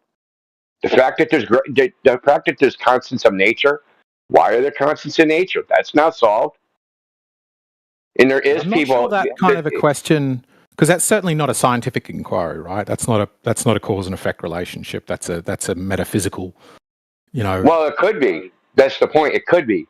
There could be a cause and effect relationship that causes the constant to be the value that it is, but we just don't know what it is. That would just. And they're not. The point I'm trying to make though is they're not researching it. They don't do research into fundamental physics anymore. Sure. Yeah, I agree. I mean, I think it would be impossible to. I don't think that it's would be humanly possible to do research into any of the things we accept to be true. I think at most one could devote an entire lifetime and understand a very, very thin sliver of one tiny part of our existence. But generally, I think when you're talking to an expert, like, for example, today I just went and had my hand scanned, like got an ultrasound in my hand. And I was like, so for treatment for this, and I'm like, yeah, I got no idea about that. I know how to find the ligament, like the tendon we're talking about, and scan it, but I've got no idea about treatment or anything like that. Like, it's such a thin sliver they've got is like, I'm the hand person that scans your hand. I don't know how you got it, and I don't know how you fix it. Like, that bit that's a little bit to the left, a little bit to the right is outside my domain, because what I'm pretty good at is just the scanning part. And I think that's the curse of expertise is, the saying I've heard that I quite like is expertise is when you know more and more about less and less until you know everything about nothing. Radiology is like an associate's degree. Is that a good one or a bad one? I don't know what an associate's degree is. Well, I mean, it's like a 2-year degree, right? Because I know, I know someone that did that for a living. She worked in a hospital doing ultrasounds. She went to college for like 2 years. It's like an associate's degree. Mm. So it's called like a radiological technician or something. Mm. So they're the ones that do perform the actual analysis, right? The measurements and shit. But those go to a doctor. Or in America, typically what will happen is they have 2 doctors. They send it out to like some frickin' schlep, Indian immigrant that technically has a medical degree, but all they do is look at fucking radiology scans fucking all night, right? And write reports on what they see, and then they come to a conclusion, and then that gets sent to your doctor, and your doctor will agree or disagree with the conclusion that person came up with. Sometimes if they don't agree with each other, then you get a third party. They tried to make AI do that, but AI wasn't as good as people. For certain things, I saw something recently where they got AI, and AI had a higher rate than humans of detecting breast cancer. Like a higher rate than a good radiologist. Yeah, but I think it came out like they have a higher rate of detecting basically the shit that's easy to detect. I wouldn't say easy, but because it's based upon probabilities, right? It couldn't detect outliers and shit. It couldn't detect shit that was I don't know what you call it, unusual. It's the best way I can say it. So they could detect smaller things, right? So if there was something on a scan, right, and there was some, because the scans just look like a bunch of blotches, right, to the untrained eye, and then white parts should be the cancer. That the machines can detect smaller, the white spots that are smaller, right? So they can see patterns of white spots with more acuity than fucking human beings can. But the human beings are anomalies, detecting anomalous shit that isn't within the norm. Yeah, anomalies. Yeah, that's the word you were looking for, right?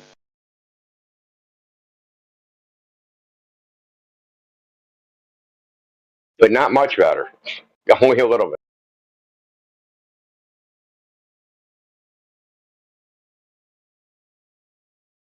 Believe me, man, if the machines could do it, believe me, they want to switch to machines really bad. They're dying to switch to machines. They just don't want to deal with the liability. Yeah, I mean, I would want to switch to machines. I think there's many fundamental benefits to getting machines to do it. Yeah, but if they miss it, right, then you're pissed. Sure, but I mean that's the same argument. Fentany, bro. Who's liable, right? So is it a medical error? Do I sue the company that made the machine? Do I sue the company that programmed the software? Do I sue the fucking doctor? Do I sue the hospital? Who the fuck do I sue? Because that's in America. We're always just trying to figure out who we're going to sue. You sue the Fent Master. That's true, but I mean that same concern. He was behind it all. All right, mate. That same concern, I always just go, were these arguments the same when we introduced ATMs? Because I was a kid when ATMs came in, and I remember all the adults going, well, who do you disagree with if it gives me the wrong amount of money? Which back then, it was pretty fucking common. Not all the time, but it wasn't uncommon that you went to the teller inside and they counted the money and handed it to you, and you counted it and you're like, you gave me one too many or one too few. And now, when I get money out of an ATM, I don't fucking count it. I did for the first few hundred times, and I was like, I just never ever makes a mistake. So unless it produces no money, I just know that it's giving me the right money. And I've got the inverse view, where now I would think it would be weird to go into the bank. It would just be so strange if I want to get out $100 to go in and queue up at the counter. like he used to have to. Yeah, but that's like a rare thing anyway, right? How often do you get shortchanged by the bank teller? That's what I mean. You did used to when it was a human teller, and now the amount of that happening is zero. Yeah, well, medical malpractice is huge, dude. It's fucking gigantic. Sure, but that will likely come down if something like 100,000 deaths in America per year. Right, but what I'm saying is that will come down. You're not gonna get the AI to like nearly as good as an average radiologist and deploy it. You're not going to nobody will deploy it until it's better than really good radiologists. Yeah, but that doesn't solve the problem of when it's going to fail, and when it does, who is going to be sued? But that's a totally different question, and you've already given the answer. No, but that's what a hospital is worried about. They're worried about who is going to be sued. They're worried about liability, right? They're worried about. This is why there's no self-driving cars in America. Because right now, right? So if I get a car accident, I'm responsible. I get insurance to mitigate my responsibility to a third party. So I get auto insurance. Right. Self-driving car, who the fuck's responsible for the accident? But is it the car? Is it your car crash? Software? Right? Is it, do I got to insure it? Am I responsible for my fucking robot car crash? There is an answer. I wasn't even in the car, right? Well, hold on, dude. Why don't you just hear me out, dude, instead of interrupting me? So there's a whole bunch of people that could be responsible in this chain now. Yeah. Instead of we can just blame it on the driver, now it's like there's a whole bunch of different factors driving the car. There's a company that made the fucking electronics for the AI, right? The sensors. Then there's the car itself. And there's like, now there's who gets sued? Who has liability for the fucking automat? This dude's fucking crippled now. The car, the fucking self-driving car. Honestly, I get it. Yeah. So what I'm saying is that's the limiting factor is what I'm trying to tell you. It's actually not the technology. I've got the answer. A lot of people. You're asking a question. I have the answer. I'm ready to go. The moment you're ready. Yeah. Okay. Let's hear. That problem already exists. You're safely. Please, man. No, dude, it's a joke. Fucking hell. If you're safely driving a properly maintained car and a wheel falls off due to manufacturer error, or the computer suddenly goes weird and locks up one of the wheels because the ABS goes wrong, do you get sued for that? No, the manufacturer does. In America, yeah. No, the manufacturer does. Because it's a manufacturer fault. Yeah, you would have to actually prove that, dude. That's nearly impossible. But that's... It's not. No, it's not. It's eminently possible. Particularly if nobody, in the example you gave, nobody's in the car, you obviously can't blame it on the user. Now, sure, the car manufacturer might try to say, well, he didn't keep the tire pressures at the right amount and blah, blah, blah, but that's already the world we live in. So there is some regulatory issues. My friend worked on that policy for the UK, but it's solved. They've already written the legislation for it. They've already decided where the responsibility sits, and you just build it into your costs. Who's responsible for the accident? The car. If the car's in full self-driving, the manufacturer of the car is. If it's at all devolved autonomy or has anything to do with the driver, then the driver is. If it's in partially self-driving, then the driver is. If it's a maintenance issue, then are they going to have? Are they having standard coverage? I don't know the full details of it, but I know because I talk to her about it a lot because I'm fascinated by this. And yeah, the question of who's to blame is a bit of a question, but it's not. Is it still? Well, answer me this: is it still in the works, or is it passed? It's passed. They've got it. It's already there. So there's an actual law I can go look up right now. Yeah. It's like only 1 or 2 years old. Oh, let me find it. I'll find the name of the act for you. That's what I'll do. But yeah, it's already been passed. She did the whole thing and then left. There is it.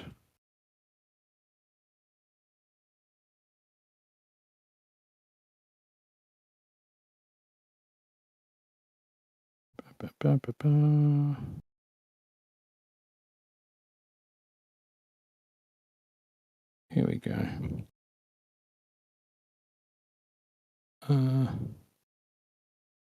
It is called the Connected and Autonomous Vehicles, but that's not the thing. Automated Vehicles Act of 2024. Yeah, I'm looking at it.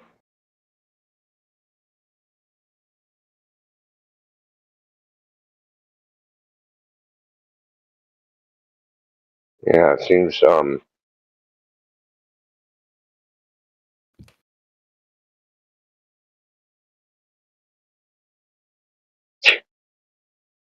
Operators are still liable to a degree. Absolutely, that's what I said. If they don't maintain the car properly, you can't, like, let's say both of your right wheels are dangerously underinflated, and then you get a blowout that puts the car in a spin. If the manufacturer can show that that was the case by the tread pattern, by the wear patterns on the tires, and footage from another car showing that the car was leaning to that side and the wheels were squelching out, they would easily be able to say, not our liability, it's the person's. Just the same as if the opposite is the case. If the person goes, I was driving completely normally and the wheel popped off, and they find a manufacturing fault that, maybe they find in other cars or whatever else, you end up showing on the balance of probabilities that it was the manufacturer, not the person, you can flip the liability. It's just a well-understood, well-established thing in torts. This is crazy. It says it requires self-driving vehicles to achieve a level of safety at least as high as careful and competent human drivers. Oh, that's fucking great. Everyone's going to die. Yeah, that is crazy to me. Like, when I was talking about that's a pretty low fucking standard. Yeah, I was like, what you should be doing is going, I am 5 times safer than the 99th percentile safe driver. I mean, I think it would be difficult to say safer than any human, because you would, across an entire population, you'd find the odd human that's never ever had a crash. And you go, okay, well, we can't promise 0 crashes. That's too high a standard to reliably meet. Anyway, let's get back to Earthshape. God, a lot of people are going to die, dude. Well, is it going to be more more people dying or fewer people dying? That's the question. Sure, a lot of people are going to die, but what if it's like, 1,000 people? Let's say most of the cars on the road at 2040 are self-driving. Maybe you still have 1,000 deaths a year, but maybe that's a 10-fold decrease. Well, I mean, if I was president of the world, dude, I'd put power in the roads, make all the cars electric, and everything would be just basically like a fucking electric car, fucking racetrack. Yeah. That's the exciting thing, I think. If the cars go electric and that all of the cars on the road are autonomous, then speed limits, you would just go, I don't give a shit. The manufacturer can choose the speed limit. And what I think the manufacturers would do is make the cars run in trains where you could stack up 20 cars bumper to bumper in the fast lane going 250 kilometers an hour, and they could be like literally physically bumper to bumper with 0 drag and extraordinary fuel efficiency, because when the front car sees something, it could just instantaneously communicate that to every car along the chain, and they would all brake at the same time, and you'd have your travel times would just drop so massively. Plus, imagine that you're just ploughing in towards Sydney at 250 kilometers an hour, and then your train of cars just imperceptibly slows down to 217 kilometers an hour, because it knows that that's going to mean that it hits a green light as soon as it arrives. And the cars never really come to very rarely, except in rush hour, come to a full stop, because they can time the lights from 50 kilometers away. There'd just be so many advantages. Same with, we were worried about mobile phones, but now most parents know that it's a really safe thing. If you give your kids a mobile, they are far safer than if they don't own a mobile. It'd be the same with a car, right? You've got a daughter and you're worried about her getting home from her new job because she's got late shifts, and you go, oh, don't worry, I'll just give her an autonomous car or a subscription to an autonomous car service. And she gets picked up and dropped door to door, and I don't even have to worry about a creepy cab driver. What an awesome system. Dude, 0-minute wait time. It ain't going to be a good system until you can be talking to your phone and be like, I want to go to California. And a fucking car comes to your house, you just get in it and it drives to California. But that's what I think it would do. Particularly if, as you said, there was some way to charge the cars while they're in motion. You could, I think. Yeah, dude, I always wondered, you remember slot cars? They let you little electric slot cars? Yep. When you're a kid. And I always, the thing that fascinated me was, there's no fuel in it, right? You know how much energy you'd save not for fucking lugging fuel around? Right? There's just the motor. That's it. The motor and the chassis. That's all you have to lug around. Yeah. Reduce the weight of the car by so much. The average electric car. Yeah, and think how many millions of cars there are in the fucking world, and how many millions of hours that are driven, and how much fucking energy that would save just from changing that one thing. Yeah, and pointless like toxic chemicals we dig up and then chuck out after 5 years to make up the batteries. Yeah, it would just be off the chain futurism. Well, the batteries are heavy as fuck too, right? Yeah, the average electric car weighs about twice what a comparable internal combustion car does, and almost all of that is the battery. And I think shielding, is another one where they have to make really strong fire barriers between if the battery burns. Anyway, back to Earthshake before I get muted. Yeah. It's like almost 4 a.m. here. I might have to fucking kick it out of here. But before you go, how do you reckon the gyro compass finds due north? Does it? Yep. QE says it doesn't, but the guys from FE Core demonstrated that it does. I think you need to research it a little deeper, dude. Nope. That's what I think. I think you do. I really... Does it work at the equator? Does it work at the equator? Yeah.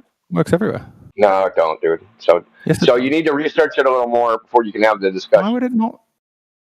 Okay, you need to go research it more before you have discussion, because if you look at the literature says it's less accurate the further south you go. And at the equator, they're super inaccurate. That's why they're fucking hooked into magnetic compasses and shit. It is a piece of the navigational equipment. Yeah, they do work at the equator. Okay, you say so, dude. Yeah. Think about it for a second. And why wouldn't it work at the equator? Yeah, if you were bang bang on the equator, there should be just as much north or south. But bang bang on the equator is it's an infinitely small line, and the axis is an infinitely small line. The center of mass of the device is an infinitely small line. So the probability that a human could align those perfectly and keep them aligned for any amount of time is improbable. So while their behavior is going to differ, there is the probability that you can align them is zero, and therefore the probability that the device is actually slightly north or slightly south of the equator is 100% virtually, because infinitely small lines, right? Lines are just only take up. You ever consider you don't have enough torque? Y value. Did you ever consider you don't have enough torque? That's a good point. Their behavior is different, but I'm Googling it now. I get the point you're making, and I would be convinced on it if, I found a device that was saying, here's where it does work, but, they wouldn't say at the equator, right? They would say within half a degree of the equator, the device will no longer be able to seek north. I would easily believe that, because I think the point you're making is strong. What I briefly read was blocks of 20. It doesn't mean anything. You don't get it, dude. Like, you can never demonstrate what the cause of whatever the gyro compass does is a rotating Earth. You can never do that. It's impossible. You can just conjecture. What do you mean? You can't understand how a gyro could detect a rotation? Yeah, I can understand how you claim it works, but you can't demonstrate that that's the actual way it works. That's the point. But so you can have a theory of operation, dude, but you can't actually test that theory of operation. But you can test does it work, and then reason to how does it work, right? So if FE Core have one of these devices, and they're not at the equator because functionally very few people are,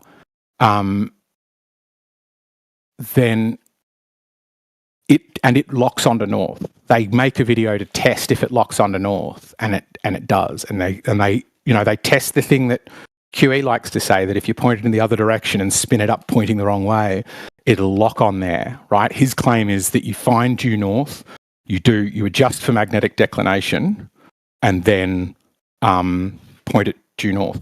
Firstly, that's not finding it, right? That is trusting the local declination, which will only ever be an average and shifts over time.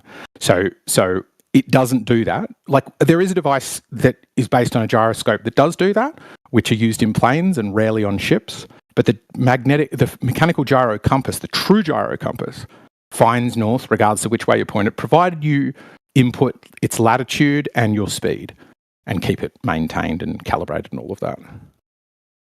Well, the Sperry gyro compasses that I've seen that are in the Navy are physically hooked into a fucking magnetic compass with wires. Sure, yeah. They're connected physically. Right, yeah. They're like, nowadays, the modern ones are connected to like a whole host of different things, right? Talking about during World War II, man. Oh, fine, yeah, sure. How does it find true north, though? How does it already know your declination? You don't plug the declination into this device at any point. You plug in your latitude, and your latitude and your declination are not the same, right? You'll get every different declination across a single line of latitude. So you're putting in, it only knows your latitude, which should be affecting it if it's based upon the Earth's axis of rotation, right? When your latitude is 90, you'll be turning horizontally. And if your latitude is 0 at the equator, then the turn must be parallel to your horizon. Okay, so here's the theory of operation, Lorentz force. So, I mean, anyone can come up with something, right? Because these things are metal spinning. Yeah, the Lorentz force. How does when metal passes through, when metal, right? When accelerating charge passes through a magnetic field, there's a torque that will deflect it. Follows the right-hand rule, right? So if you have a piece of metal spinning in a magnetic field, it's going to create a charge on the surface. That charge on the surface, the edge of the wheel, right, is going to be accelerating. Sure. Right. Okay. This sounds good so far. I don't know much about Lorentz force. Yeah, it's going to create. So how does that find true north? Because if you're moving, the magnetic field's pointing true north, right? No. And if you're moving against the east-west, right, you're creating a torque, dude. But the magnetic field align. It's going to align your fucking rotating disc to the magnetic field. Right. Yes, correct. If it worked that way, this device would effectively be a magnetic compass and align with the magnetic field. 100% agree. But it distinctly doesn't do that. There's other factors, dude. So that wasn't the only factor, right? So it's not a magnetic compass. Tell us about the other factors.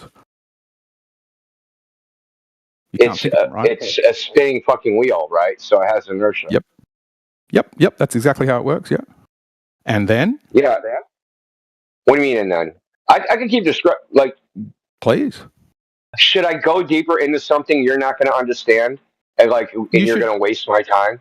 No. I don't think you understand it. I think you're just using I've already done this with you multiple times, and you started talking about the fucking Pied Piper of Hamlin. So I'm starting to learn. Don't pass pearls before. No. Have I ever backed out of a magnetic gyro compass conversation? I think the number of times that's happened is 0, and I don't know what you're talking about with Pied Piper. I've never said that. It's not what I said. So how does it work? How does it find true north? Is me telling you things that you don't understand and playing the game where I have to keep answering questions, and I'm not going to play your game, dude. I'm really not. Maybe he just wants to learn. Maybe he's I want to learn. He don't want to. You have to have the ability to learn. Sure. Let me see if I can. Let me see if I understood what you said previously to see if I'm charitably and honestly listening to you and can steel man it. You were saying the Lorentz force means that a spinning mass will have a torque applied to it because I think at some stage anything with an electric charge. And sure, anything with electric charge, and there are magnetic field lines everywhere on Earth, so it could be aligning with the magnetic field lines. And then I asked you, that is a steel man of what just happened, right? And then I asked you, how do the magnetic field lines align with non-magnetic north, and they know where due north is? Like, here's a more important question. On the flat Earth, what does due north even mean? What is due north? This device can find a point that the flat Earth has no reason for even the point to exist, let alone the device. So the two questions you have are, how does it work beyond this Lorentz shit that you've clearly made up? Okay. Or what is north? I made up the Lorentz. That's a new one. That's a fucking new one. And this is why you don't have the level of education required to have the conversation. And you don't want to learn. Yeah, I probably don't. You just said the Lorentz force was made up. No, I didn't. No, I said you clearly made up something about Lorentz force because when you came full circle, I gave you an alternative hypothesis, and it can't be magnetic. I gave you an alternative hypothesis, which has the same evidence as yours. Nothing. No, it doesn't. So mine is simple. Mine is the conservation momentum, will mean that when there is a spinning mass, it wants to maintain fixed rigidity in space. If it's turned along, sort of along its axis in a way it doesn't like, that will create a gyroscopic precession, which will follow this kind of, I don't know if you call it right-hand rule, but will precess in a predictable direction. What that means is if you adjust this by latitude so the axis of the device is on the same plane as the center of the rotation of Earth, then it will feel a torque. It'll feel uncomfortable pointing any way except in a way where the spin of the device and the axis of Earth are going the same way, rotating the same direction, and completely parallel. And then it will be comfortable, and kind of the physics way to say it is there will no longer be a torque applied to it going in either direction. So what you need to do is get it so the device could be parallel with the axis of Earth by setting its latitude, and then spin it up. And the torque starts to be applied, and it processes around. How come your story's better than mine? How come your story's better than mine? Based on basic physics and obviously works, and so is mine. True north, and can find. No, just saying the word obvious don't make it obvious. So mine's based on physics too. So here's how mine's better. Mine's better. True north. Mine has an answer for the question. How does yours find true north? Go for it. Please. How does yours find true north with the ship's moving? So how do you compensate? Hold on, shut the fuck up, dummy worms. How do you compensate for the ship moving? It's really okay. I'm gonna mute you, dude. So we'll just mute you. So how do you compensate for the motion of the ship? Yeah, you've got to add the speed. Yeah, sorry, I said that before. You've got to. So how does the gyro compass compensate for the motion of the ship? That physics is beyond me, but the principle I said is I can find true north. So how does it find true north then? Because true north is defined on the globe as where the axis of the rotation meets the surface of the Earth, right? And so that is a theoretical but mathematically, physically findable place. So why don't you show me? How do you do that with your Lorentz thing? Tell us how Lorentz knows where due north is. I don't even accept that that's being done. So you've switched now to it does work, and I can explain how, to now I don't think it works. No, I don't accept that it's pointing to quote unquote true north, dude. Yeah, so now you're saying it doesn't work. Why do you straw man every time? It doesn't work the way you say it works. It doesn't work the way you say it does. How does it work? You're mischaracterizing the operation of the device, how it actually works in practice. This is what you guys always do. You think the theory is what's observed in practice, okay? And you try to conflate the two as if they're the same thing, when they never are. They never are. In all my years of talking about this subject, I've heard theory, right? All you guys is hypotheticals of how something should work. But then when you look at the practice or actual data, it doesn't match your theory.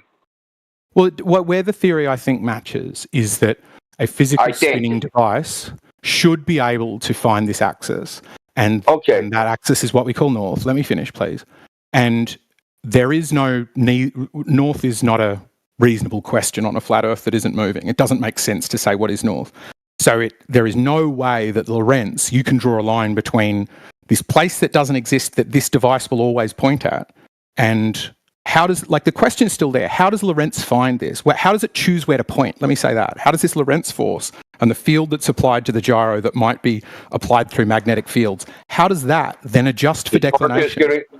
How do you even set declination unless knowing where north is? The torque is going to be perpendicular to the magnetic field. Fine. How's that fine true? But you have other factors, so there's other variables. But I don't buy the claim that there's some spinning fucking gyro.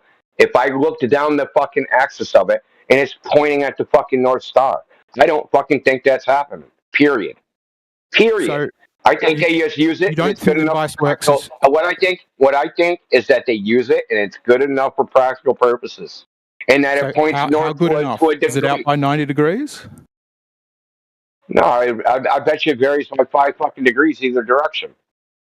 5 degrees either direction. You reckon these devices can't tell true north by 5 fucking degrees? Yeah. Okay, so let's test that. In practice. Let's test that. I'm sharing my screen, but I've also put a link in chat. This is FE Core. They bought one of these devices. Yeah, that's great. You got to see it. How do they know where this is pointed? Did he go outside? Yeah, he did something. So I can get back to that. Did he align this to the stars? He aligned his hat to where I've already seen this, you know. I've seen this before you've seen it. So fine. So the claim he didn't do shit with this, right? He didn't align this. So he's inside of a house. The device says it aligned to true north. Does he actually know that? That's what we're testing. That's the whole conversation. That's what the instrument says, though. That's the reading on the instrument. But how does he know that the reading on the instrument is correct? By testing it. That's what we're talking about. What did he do to test it? What did he do to test that this was actually pointing in true north? Did he bring the device outside and align it with the celestial sphere? Why would the device need to go outside? To align it with the celestial sphere, because that's how you determine where true north is. You tell me you can't figure out from the outside of a house where north is, and then once you walk inside the house... Sorry, you can figure out where north is outside of a house, and once you walk inside the house, you can no longer tell where true north is anymore. You're goddamn right. You fucking the entire coordinate system, spherical coordinate system is based upon celestial sphere in the sun.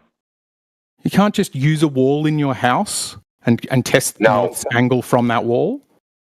No. Or a straight edge? You couldn't... That's an extraordinary claim of incompetence, that you can't tell where north is from inside. No, you're having an extraordinary claim of faith, dude. I think humans can figure out where north is without walking outside, or can walk outside to do it. I wonder why they invented just remember that out inside, because they're not fucking retarded. Yeah, that's not...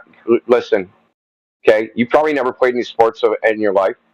You have no idea about anything about fucking spatial awareness, dude. Literally. Okay, how does Lorentz find north? What is north, and how does Lorentz I already told you. So now I'm kicking you out of here because I already answered that question. God, man. And I said... you didn't. Yeah, and what did I say? Yeah. I said, I'm not going to cast those reports. So, no, I'm going to kick you the fuck out of here because you specifically did what I said not to do. And you did it anyway because you're a fucking dishonest fuck. No, you're a dishonest fuck, dude, and everybody in here knows it. I specifically asked you not to say, don't do this. Don't let me tell you something, give you an answer, then you not fucking listen. I don't want to waste my goddamn time. Well, you can't help yourself.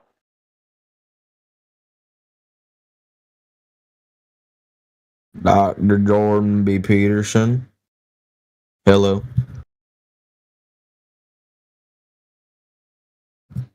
Yeah, can you retain information?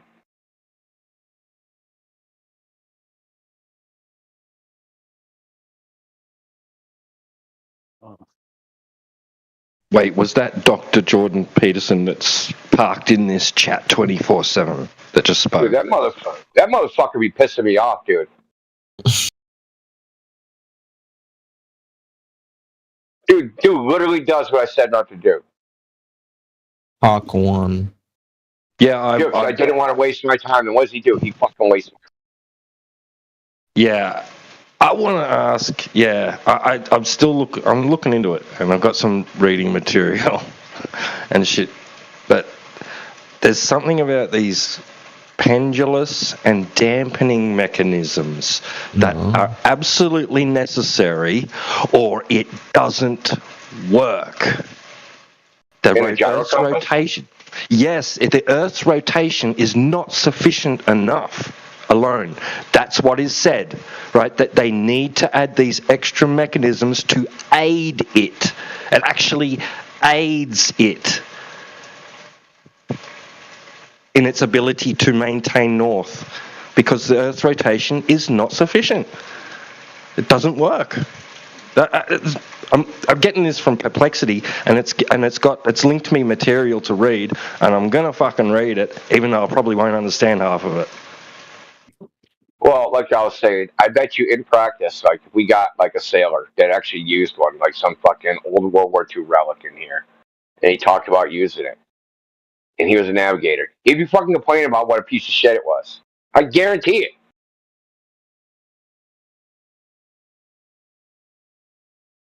You think some World War II vet's going to come in here, right? Old sailors be like, yeah, we had a fucking gyro compass, always pointed north, and always got us where we wanted to fucking go, because the Earth's a spinning ball. Or he's going to go, man, that was a fucking piece of shit. It never fucking worked. We're always goddamn lost. Like, what do you think he's going to say, man? Like, dude, this part of the sky. There's a section in this manual. Okay, we've got. Hang on. Oh, where is it? I've just seen it a minute ago. So you got. So theory of the gyro compass is where it pretty much starts, right? And it's got properties of a free gyroscope. Then it's got chapter on the gyro as a compass, and then it's got the next section is gyro compass errors. So I can't wait to get to that bit.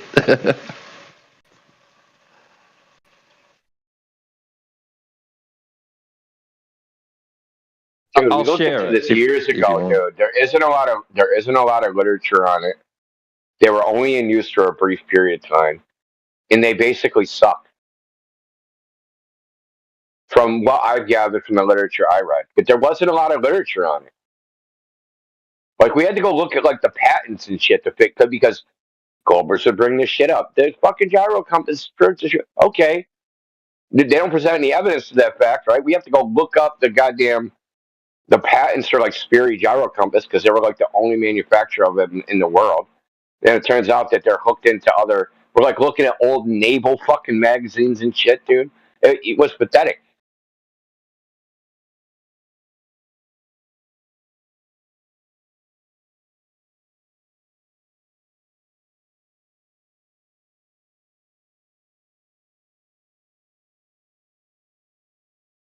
Well, this thing looks like it's a fucking manual.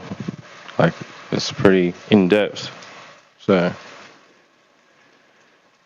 I'm gonna give it a read when I get it, like, as you know, just in spare time. But yeah. What's the publishing year on that right there? Hang on. Find it. Oh, 1943. Okay. Yeah. Contract. That's the contract notice. What is it? 1943, 1944.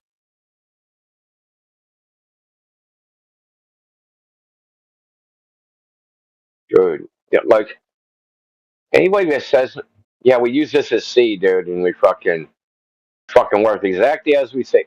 Like, bro, there's so many fucking human bodies at the bottom of the fucking oceans and ships and treasure, dude. I ain't buying any bullshit someone says this worked at sea, dude. Sailing across the ocean is fucking treacherous at best. Even if fucking everything you said was true, why is there so many dead people? You know, the number one, the most dangerous job in the world is being a commercial fisherman.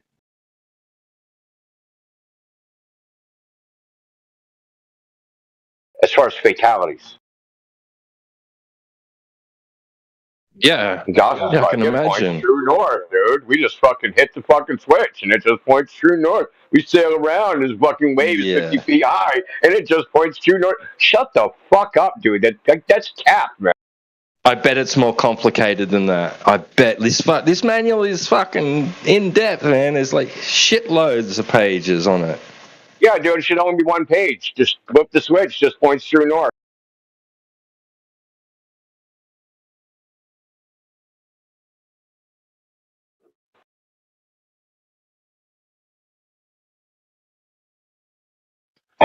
That's the other reason why Daza pisses me off, is because he's here selling shit, dude, like that. He tries to sell the idea. This shit just works perfectly. It's just horse shit, and they know it. How many pages is that manual? 170 pages. 200 pages. Right?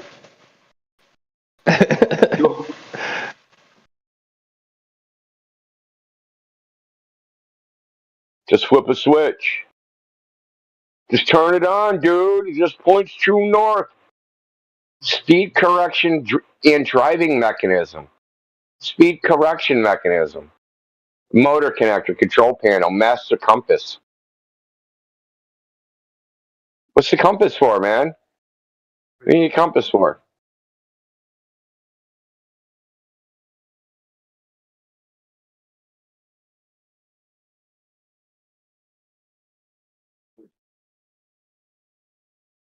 Well, from the documentation I read, God, Dazzy, you're just as fucking bad, dude, as fucking riding on eggshells, man. Look at this fucking goddamn public marketing fucking bullshit, dude. Is the wave model of electromagnetic propagation a useful way to accurately predict observations? If so, come down to Jim Bob's car lot and buy a brand new Chevy. Shut the fuck, you clowns, dude. Easier than quantum mechanics and equally powerful.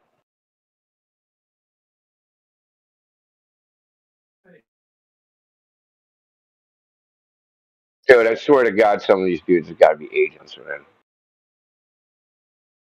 Eggshells got hired on fucking Fiverr or something, though.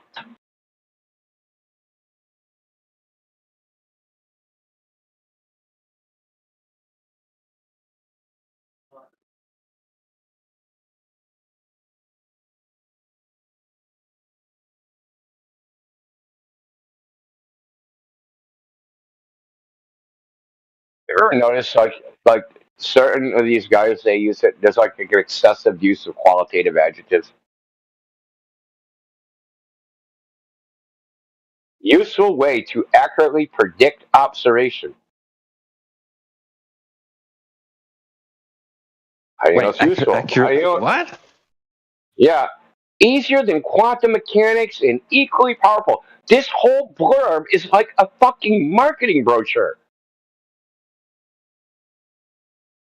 Dude, what that is supposed to? That is literally out of the marketing department.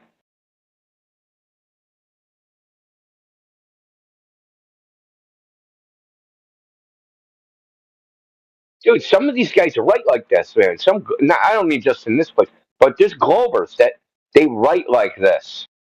And it's straight out of marketing fucking bullshit, man. And I go, man, are these guys fucking agents? Who the hell writes like that?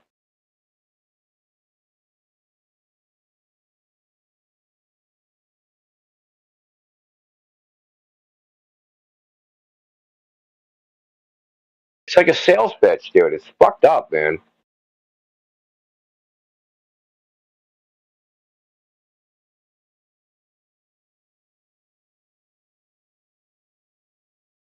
Yeah, man, that all that shit just fries my brain. Anyway, when I start learning about it, it's like, what the fuck? Like particles that are just energy packets. They're not like solid matter, as in the way we think about matter. I'm like, what?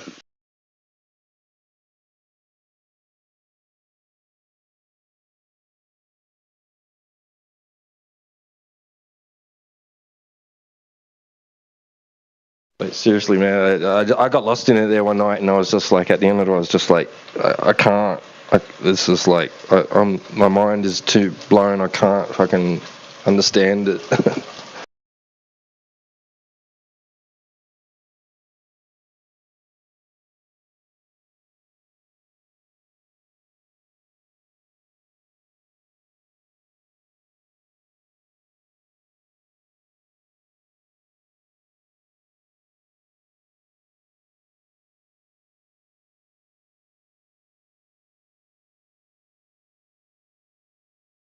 The whole witch path and everything, like I was just like trying to wrap my head around it, and I don't know. I don't know enough, obviously.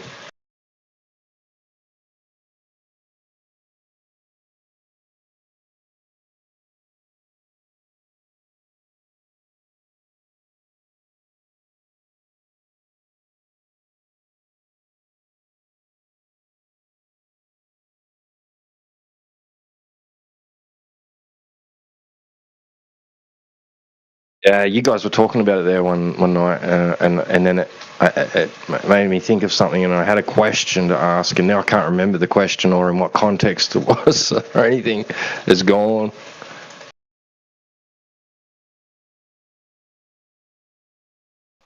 I should have wrote it down. Yo, Indio.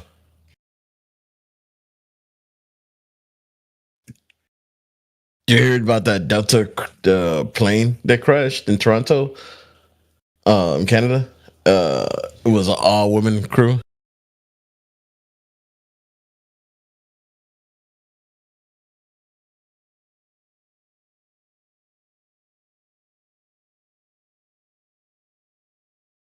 Must be taking a leak or something now. Supposedly that it was from Delta, but it was like a small it was a small like airline, I guess a franchise of them, which was obsessed with all female unmanned flights. What's the go with all these plane crashes lately, eh? Is it not like is it just like not really out of the ordinary, and they're like the media's just focusing on it, like hyper focusing on it, so it makes it seem like it's out of the ordinary, but it's not really. Yeah, maybe could be, but I mean, I don't think there've been as much as crashes as it has been, because usually plane crashes are rare, aren't they?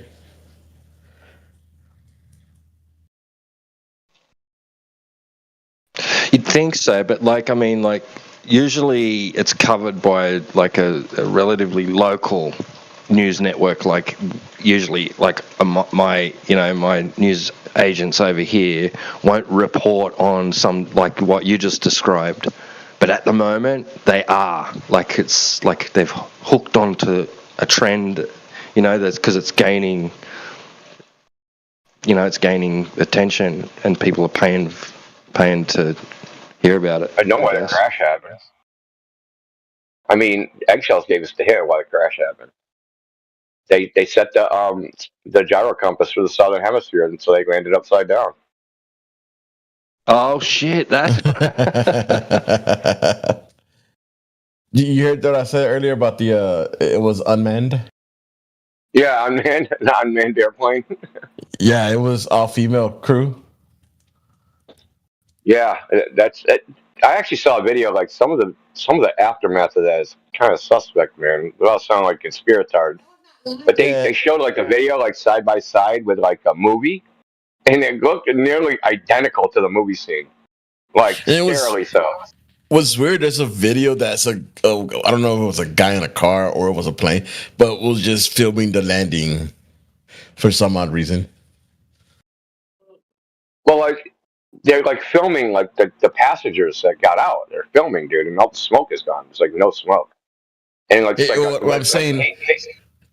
That they filmed the actual crash happening. You saw that? Yeah, I saw that part. Yeah, but like, there's that video, right? And that shows like thick black smoke, fire, all that stuff. Right. But then when there's like people at the scene, like taking the passengers out, all that black shit's gone, dude. There's no. And they're smoke. smiling. You seen that?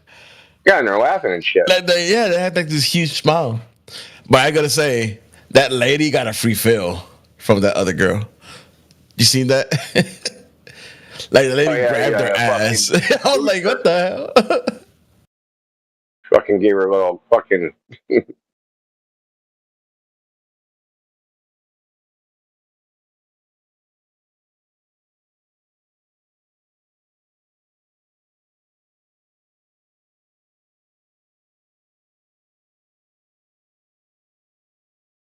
I'm trying to figure out how many airplane crashes happened in 2023. I'm trying to go at least a year back before 2024, so they won't. But I can't seem to find data. Their plane crash argument that, like plane is driving is, or flying in a plane is safer than driving. Their argument is based upon how many miles, right? So you could fly millions of miles in a plane, and it's like fatalities per mile. That's how they do that calculation. Right. That one with the helicopter. 2024, the National found something. In 2024, the National Safety Bureau has reported 87 aviation accidents involving all kinds of aircraft since the start of the year, including 62 in January and 25 so far in February. Also, this shit ton. What the hell? Right, that's what I'm saying. Like, it's not probably not even out of the ordinary. The media just are focusing on it because it's people are paying for it. But that one with the helicopter, where was that? Was like Denver or something? I can't remember now. Washington. Yeah, that looks Washington. Deliberate.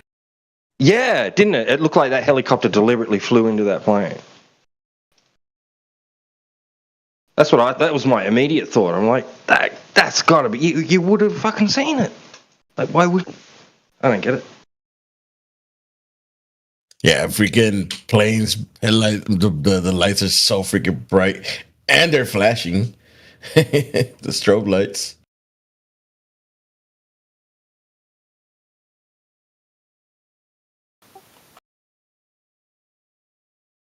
So it seemed they've been going down since 2020. So it was like in 2000 it was 1,837, in 2020 it's 1,085. What if it goes? I posted a link here. That's like a graph.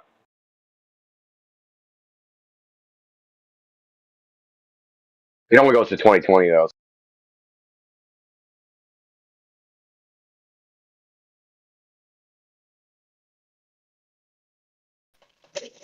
Like statistically, it could work out that it's just catching up. It's just like it's just a condensed amount, but like over the year, it'll probably even out to the average, sort of thing. I don't know.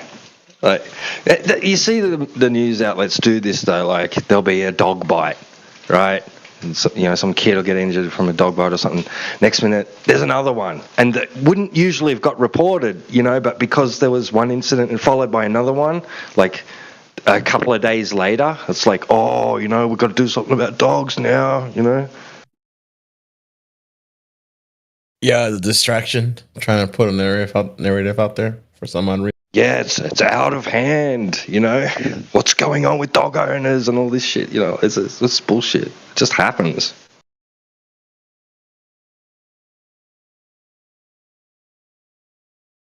You seen the reporter try to blame Trump for the saying about the FAA having issues, but it was in Canada Air. Yeah. Yeah, I know. Yeah. Trump derangement syndrome, bro, man. Yeah. I've never seen anything like that shit, man. Like, it's really, like, off the hook. Like, I'm on Twitter, so I swear to God, Twitter, like, feeds you shit that's supposed to, like, try to trigger you to get you to fucking interact with people. I have to, like, resist that shit. So I get, like, a bunch of liberal retards, right? So I get liberal retards saying shit. Don't take the bait. I was mad. Like, before the elections, all I got was freaking that kind of BS. I'm like, why am I getting freaking leftist bullshit, man? Try to get you to interact, man. It's the only thing I can figure. Yeah, it has to be.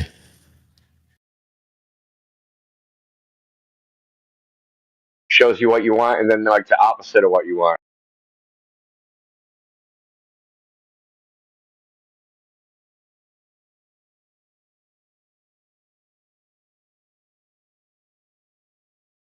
You do software development, right? Yeah, I haven't done it in a while, but yeah, did it for like. I was gonna ask you if you fuck with AI at all. Nah, homeboy might try to get me into it. He was doing a lot of the shit for that, and I was like, yeah, I don't feel like getting into that crap. I mean, neither did I, but I like started looking into it a little bit. I mean, I was like ignoring it for a while because I didn't really think it was that fucking special. I mean, I still like now I'm kind of like monitoring it. Yeah, same. I was like, I didn't think it was that either. Like that's not gonna happen. Just the being, for me, the whole concept of the way they were trying to do it, it was like just doesn't make any sense. Yeah, it's stupid, kind of. Like, though, I would say there are some things that are turning out to be, I would say, better.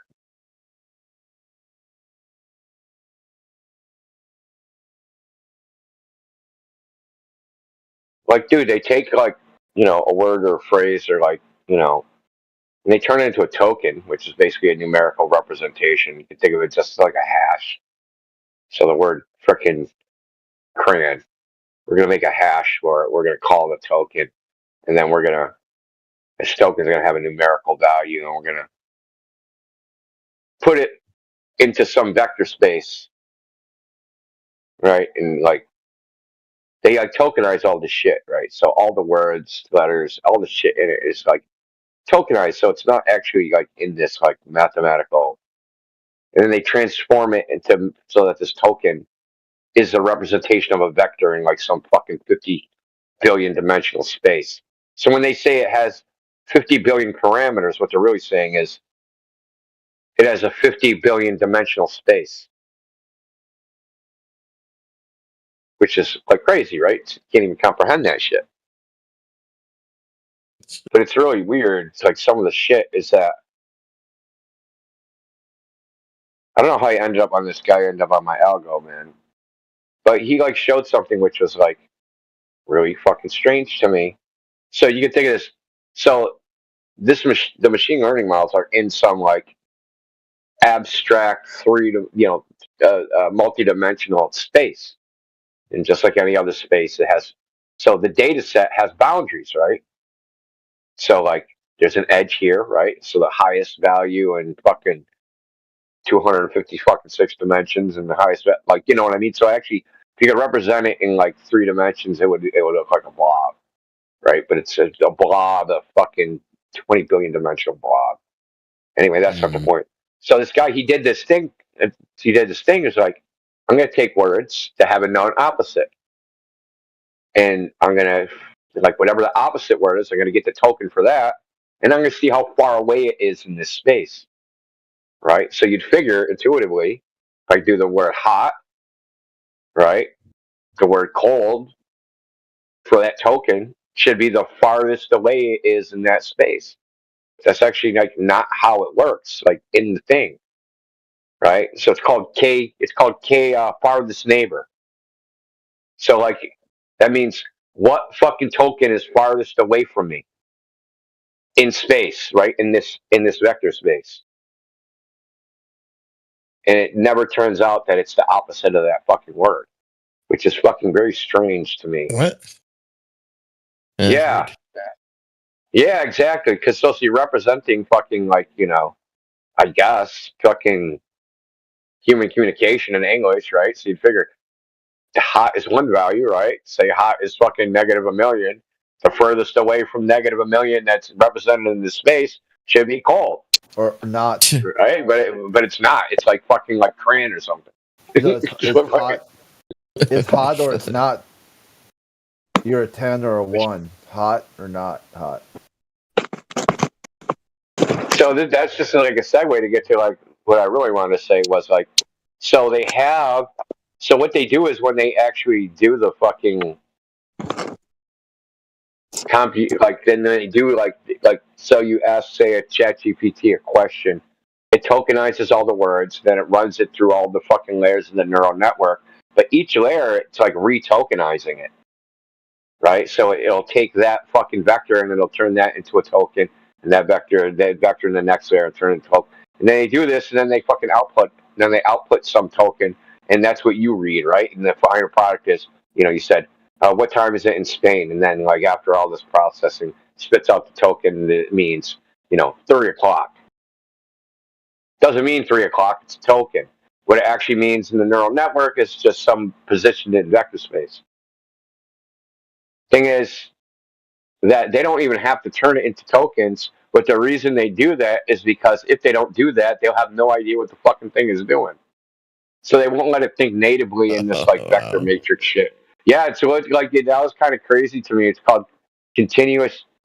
So they're like they might like let it go free, but you're never gonna know what it's doing, right? So you're gonna input a token. Hey, what time is it in Spain? And it'll output 3 o'clock. but you'll have no idea what happened between fucking what you typed and what it said. You'll have no fucking clue how it reached that conclusion. And that's why they don't want to do it, dude. Like, I mean, that's a pretty good reason, I guess. But it's super inefficient. And like, so, like I said, dude, like the way they're doing it is so fucked up to me. It's like, I swear to God, they're going to accidentally create something that fucking, and I don't mean like a machine that thinks. It's just going to be like something that fucking like, I don't know, the something they don't want to do. So it's gonna be like, motherfuckers won't let me do what the fuck I really want to know. That's pretty weird. But I do get the part where they want to know what the fuck is going on, but I think that's the whole point of trying to do it. I mean, let it run free, see what happens, and have it near a quill switch. Well, they can't even knowing what it's doing. It's so complex they can't comprehend it, because how do you even comprehend like a fucking 50 billion fucking directional space? Right? You can't even comprehend what's fucking orthogonal to 3 dimensions. So like you have like 3 dimensions, you have 3 arrows, right? They're all 90 degrees to each other. Add another arrow that's 90 degrees to all those. What the fuck's that look like? Nobody knows. Like you can't even comprehend it. Now have fucking 50 billion of these, right? And all the arrows are 90 degrees from each other. Now mathematically it exists, but it doesn't exist in like physical reality. Like you can't comprehend it. But like, it's just really weird. It's like this is like the where they're making chimeras. I think they're fucking playing with fire.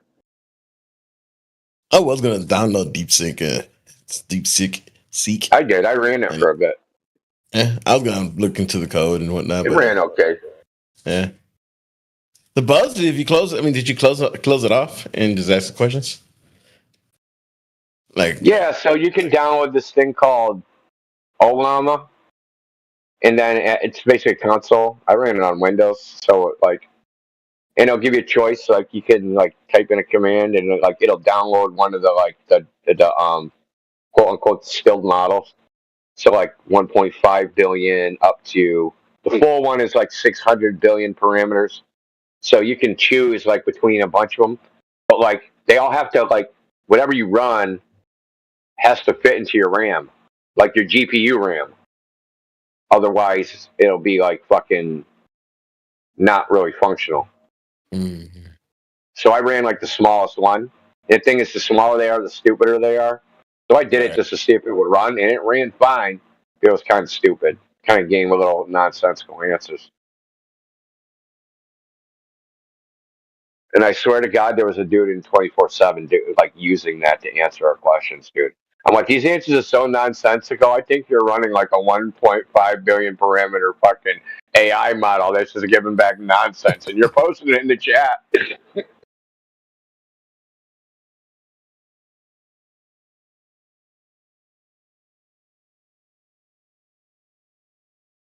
Dude said entropy can only exist on a globe in outer space. That it can't exist on a planet. Yeah, dude, man, fucking unbelievable.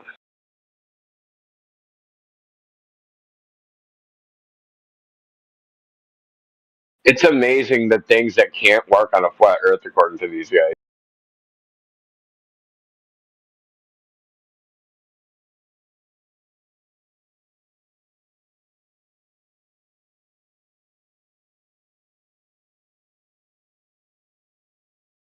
That's the key point too. They never present this flat Earth they're talking about. Won't work on flat Earth. Okay. How? Why? You can even present the globe.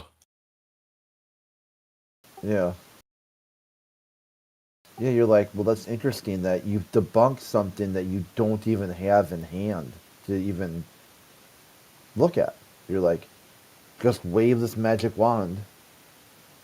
This topic, volcano, earthquake, those blurts they do, like mantras, satellites, internet, cell phones. You just single words that don't really mean anything. They're not even sure what they're talking about. They're just like saying shit.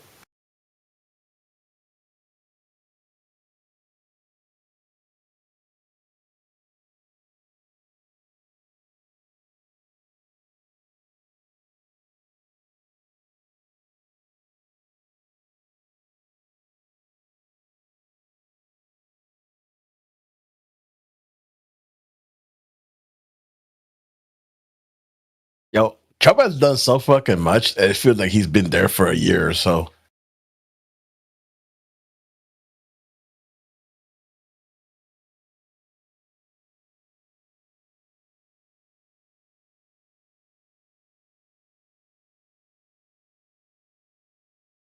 Doesn't feel that way, Indio? I fucking barely been down even a month, right? And it feels like he's been there for like all the shit that he's done. Feel like he's been there for years. Tomorrow, Yeah, I know. Everybody forgot about Biden right away. even Biden forgot about Biden. You know, I started thinking this even before Trump took office. I started getting this feeling back in like, I don't know, maybe October, maybe before that, that the whole Russian-Ukraine thing was it was all bullshit. That Russia and the United States decided that they were going to divvy up fucking Ukraine and played Europe in fucking Ukraine. They're like, we'll just make this pretend war shit. We'll get fucking U.S. lets Ukraine. They're going to do the Lend-Lease program, get them in a fucking ginormous debt that they can never get out of. The United States gets Russia to shut the fuck up by giving them some shit. And they just played a pretend game. But they have to wipe out the population of Ukraine, all the people that are going to fucking rail against it. Which they've pretty much done. Yeah. I mean, the population of Ukraine is fucking... I think there were like 22 million people 10 years ago. Now there's like something like 11 million people. They've lost 11 million people in combat. Probably 3 million people are fucking wounded from combat. Everybody's fucking fled, refugees, all that shit. Completely destroyed the energy. And Ukraine was just so... I mean, people don't understand, like, Ukraine's a very unique country. But it's super fucking corrupt. And, like, they had to get rid of them. Like, they had, like, a super huge population problem. So their birth rates were, like, the lowest in Europe. They're, like, the poorest country in Europe. They're also the physically largest in Europe. I mean, a lot of things about Ukraine didn't make sense. Like, how can you have the lowest birth rate, have the most natural resources, produce the most electricity, transit Russian gas, so you have revenue for that, have all these things going for you, and be the poorest country in Europe? Dude, like, it never made sense to me, dude. It's nuts. The lithium itself, dude, you should be freaking... Your country should be rich as hell. They have the largest nuclear power plant in the fucking world, dude. The Zaporozhye power plant is the largest nuclear power plant in the world. Well, when you say poor, in what respect? The people are poor. By what standard? People, right, yeah. The regular people. I'm not talking about the fucking oligarchs. I heard Zelensky's bitch, they're like, I mean, Tucker Carlson said something about that. They're like, fucking Ukrainians, like, skiing the Swiss Alps, spending a fucking $1 million a day.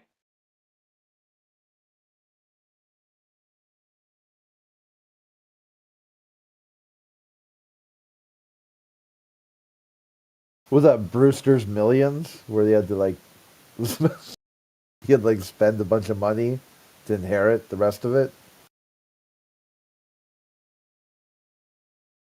Yes, I do. The old Richard Pryor. Yeah, it sounds like that. I'm trying to blank on his name now. The president, Solinsky, is it?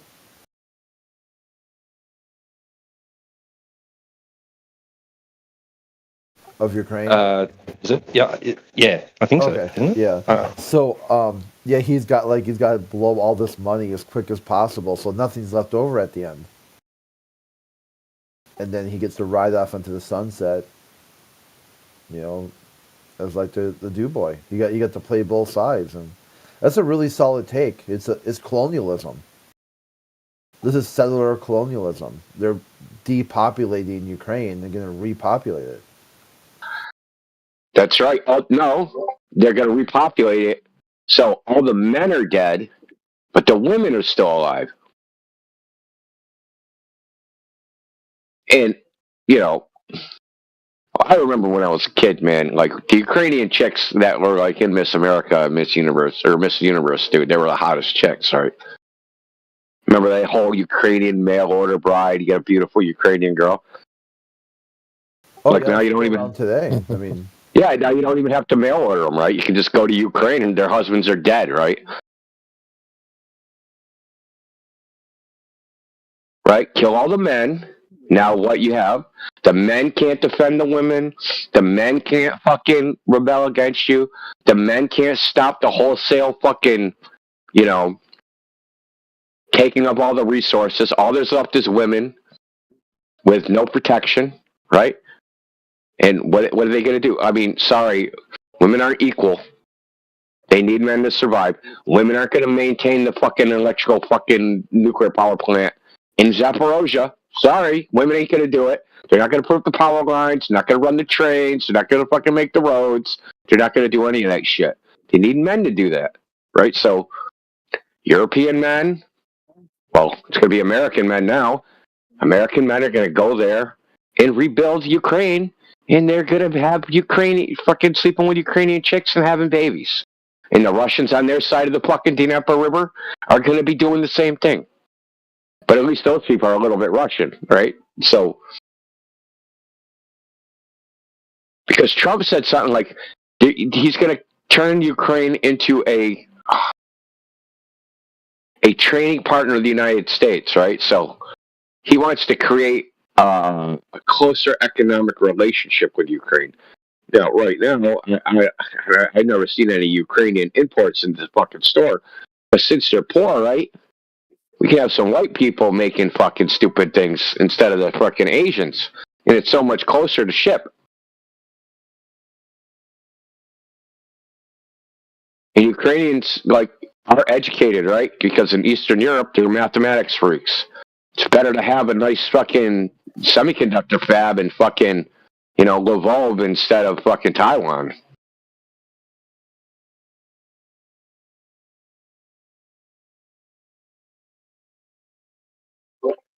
Dude, I swear to God, the whole thing was fucking staged, dude. Because of as soon as Trump's president, they're like, we're buddies now. Oh, the farce is over.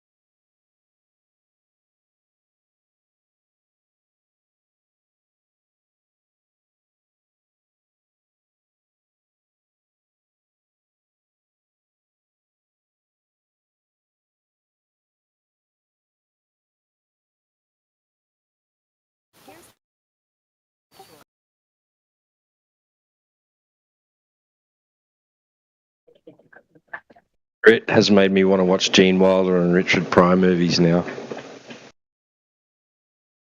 Classics, timeless, ageless classics.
Hey guys, so quick question.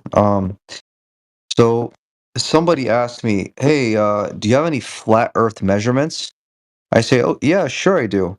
And I tell them something random like, "Yeah, I measured the distance between my house and the local grocery store to be 2 miles, right? Because it's a unit of measurement, and it's like the length of something, right?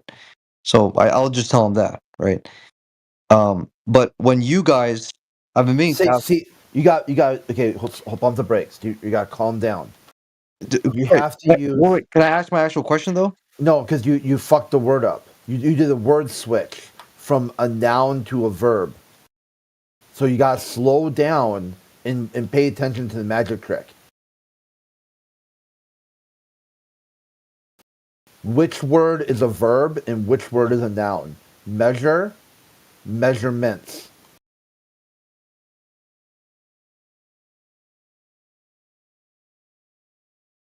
See, language is very important, hyper important. If you're constructing an idea that labels something and then switch it to mean a physical thing into an action, they got you to dance, monkey, and you didn't even realize.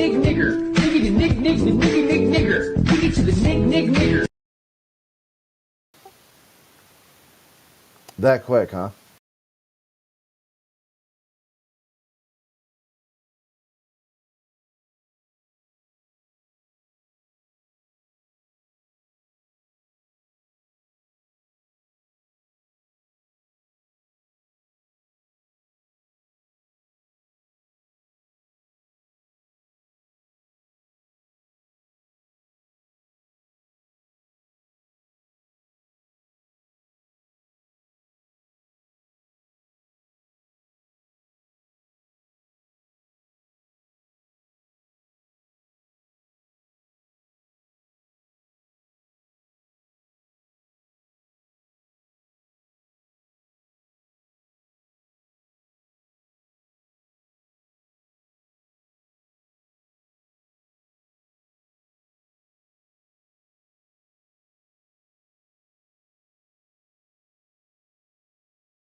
No.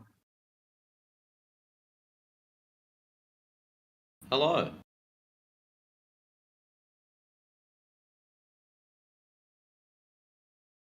Goodbye.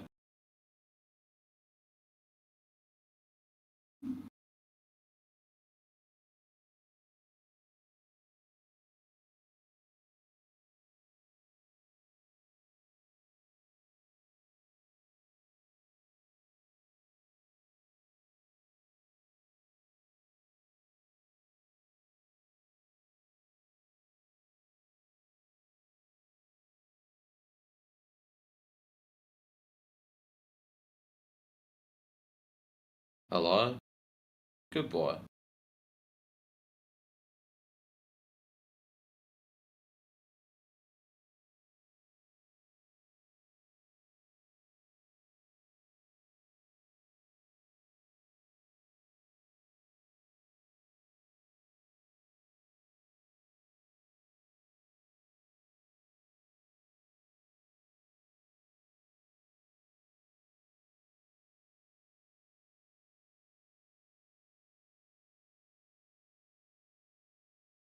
Okay, so QE left earlier on. How many refractions have we had since?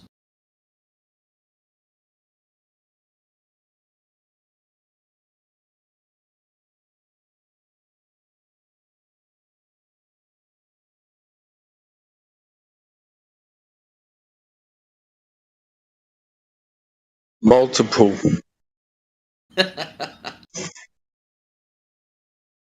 Oh, that's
Anybody in here think the Earth's a globe?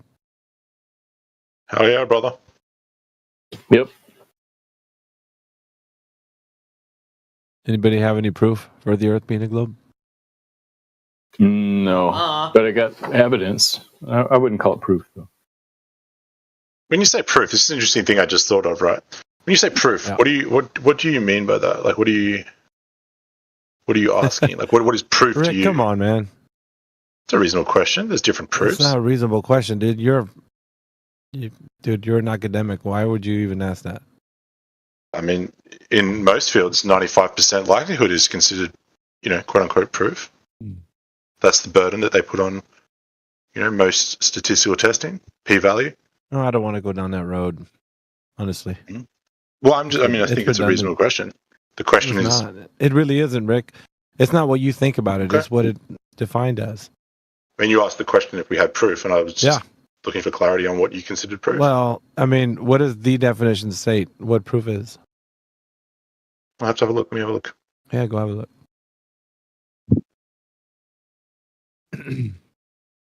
Any new people in here think that the Earth is a globe? If you're brand new to the room, you can ask some questions. Can you explain? I got a question for you. Go ahead, Jules. So on this flat Earth map, can you explain how a flight from Santiago to Sydney is 12 hours, but a flight from LA to London is 7? On this map, that wouldn't make any sense at all with your circumnavigation on a flat plane. What, the AE map? Yeah, can you explain how a flight from Sydney? Like, it's got its special use case, but it's not utilized for specifically the thing that you might want to use it for. So you might want to use a Mercator for that. So flight maps are used for just detailing what what path the plane will take over the course of its travel. But that's not to say that the path will deviate with the heading. So as the tower gives the information to the pilot, then he might direct them to a different heading. So not necessarily what you might think. It's not black and white, right? A pilot's not just going to jump on his plane and go over the Great Circle course and there you be. That's not how it works, dude. Yeah, but I'm looking at your map here. And if you look up a flight, well, this is the map that you guys follow, right? Or do you guys believe in different things? No. Each map has its special use case, right? So there's different maps for this purpose you want to use them for. So then what's the special use case for airplanes? Special use case for airplanes? What do you mean? Yeah, what do you mean a special use case for each map? What does your flat Earth look like? What does my flat Earth look like? Yeah. It looks like reality when you go outside. That's what it looks like. I'm looking. Look at Matthew Lawrence. Can you want to take a look at this after I just said this? Can you explain that to me? When you go, explain what to you? I don't have to explain anything to you. When you go outside and you view the Earth, it doesn't look like a globe, does it? Can you explain my question? You haven't answered it. Can you explain to me how Sydney to Santiago is 12 hours flight, but a flight from London to LA is only 7 hours from the distance from? Yeah, for that specific flight. Did you understand all the factors that were accounted for, like the pilot had to account for? What do you mean? What do you mean factors? Maybe the tower was telling him to go to different headings. Were you factoring that all in? This flight happens probably 4 times a week. So is this happening every single time? Do you know what the pilot has to do as far as like when he travels the path? Do you know what he does? He flies across the Pacific Ocean. No, do you know what he does? On a globe Earth, it makes sense for 12 hours. According to him getting his not only his navigation from the charts that he uses, but also from tower control. Are you there hearing the relay? So what are you telling me? What are you trying to say? Josie, you gotta let me finish, brother. So you can't be in a position to say that you know something that you cannot possibly know because it's only the pilot and or the co-pilot that are hearing this information from the tower. They're the only ones privy to this information. You can't be there to say the reason why the flight took so long was because it was a globe. There's no way you can say that. Not with assurance, anyway.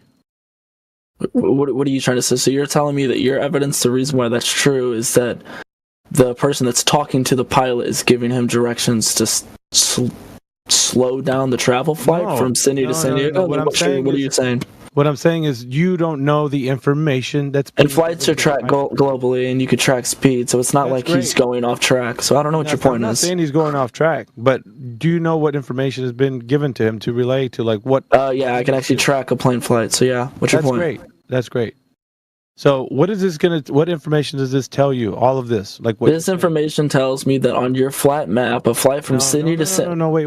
No. You're cutting me off before I can even answer. Not a flat map, because this should be an affirmation of the Earth as a globe, in your case, right?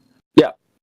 Okay. So in what way does it affirm that the Earth is a globe? On a globe map, a flight from Sydney to San Diego, when you cross the Pacific Ocean, the times make a lot... I mean, they actually make perfect sense, but on a flat map, they do not. Okay. So do you think that the pilot's traveling with the globe map? The pilot is on a globe and he is taking a flight on a globe. Yes, indeed. Yes. Answer my question. Yes. Yeah, evidence, please. I want you to show me where the pilot that does his job takes a globe map with him. Evidence, please. Okay, so what evidence are you looking for? I know that he's taking a globe map? Actually, that the pilot is taking the map that you think he is, the globe. I just gave you the evidence about how the times add up on a globe and they don't add up on a flat map. Josie, there's no evidence that you're giving me. You're just telling me what your feelings are about what you think the reason why something's happening. But you don't have evidence to back it up, sir. My evidence is literally what I'm saying right now. Your words? On my map of a globe, the distance that it takes for his plane to get from Sydney to San Diego, the 12-hour distance time only makes sense on my map. Okay. Well, because this map isn't accurate projections, bro. You literally... It's not projections. That's not even projections. That's just evidence. These projections on this map scale. This is clearly the cartography of the map isn't real. Okay, you took a Hey, Rick, I don't cartoon know of you from Adam. I'm sorry, sir. I don't know you from Adam. 24/7 usually carries arguments in here. Have you been here long? I'm not sure. Like, you talking to me? No. Yeah, yeah, what's up, guys? I'm back. Yeah, Master Debater's back, you know. We're not Okay, well, as I was saying, it's just the cartography on this map and scale. I don't know you from Adam, sir. I don't want you to carry an argument that I'm actually currently engaged with. I don't know what you know about this topic, so I can't just give it to you. Arguments are something that we hold dear, like all of us in here that actually defend the points. I don't know you. I don't know how you carry arguments, so I can't just give it to you. Okay, well, I just felt like you could use a hand. You weren't. No, I don't need a hand. I've been doing this 10 years, sir. I don't need a hand. You'll see. Just allow the process to take place. That's all I ask. All right, let's see what I do. It's a bit frustrating, I know, but the cognitive dissonance that he has will be met with him not being able to answer the questions. Just watch. All right, so back to you. You think that the pilot actually uses a globe map? According to you, flight times vary from one direction to another, yeah? Yeah. Okay. So is there any way that you can solidify the fact that he's traveling over or negotiating over any specific amount of curvature during his flight? This is important. So you want me to? So your argument is to show, like, you want me to tell you proof that his flight from Sydney to San Diego. You want me to show proof that there's curvature on his flight. Well, can you explain to me how that makes any sense at all? Yeah, what I'm asking, Josie, is that does the pilot take into consideration any negotiation of the curvature of the Earth during his flight? I mean, from point A to point B, from Santiago to Chile. So is he thinking about having to navigate over the surface of the globe? The pilot. I might need a little bit of help on this. I'm still kind of confused. You're fine. I listen. The way I do things is I want you to think about it, and you can research. You can ask Google or Chat GPT, whatever you want. I want you to use as much information as you can. Mm-hmm. So that's the question that right now that I'm posing to you. You can think about it and perhaps come back. I'm not pressing you for it. So yeah, no, I understand. Would I be able to pose a question to you to maybe you think on as a flat earther? And sure. So what I would want you to do is you should explain to me on a flat earth how them flight distances add up. On a without you saying that the pilot is being told specifically certain directions when I could track a flight. Yeah, I think he is in bad faith. That's good that you can track a flight, but whatever you're tracking the flight on, it's going to have a specific model that you're using you're tracking it on. Yeah. So let's say you're tracking a flight, right? What program or what software are you tracking it on? I'm just asking because I don't know what you're using, but is it just like a map or what are you using?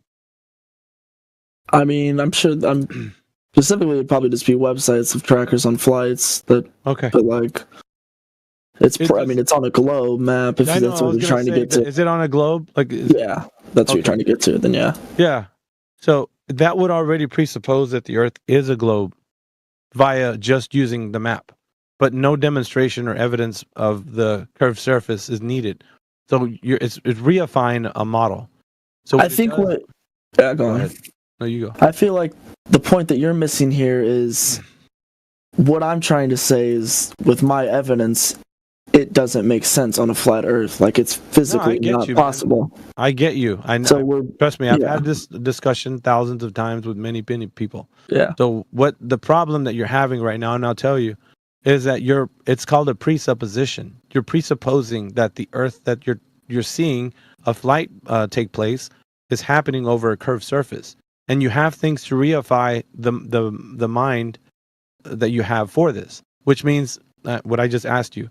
What do you see this flight path? Like when you're tracking a flight, what is it? What are you tracking it with? And the software, it's going to already put the presupposition that the Earth is using a globe model.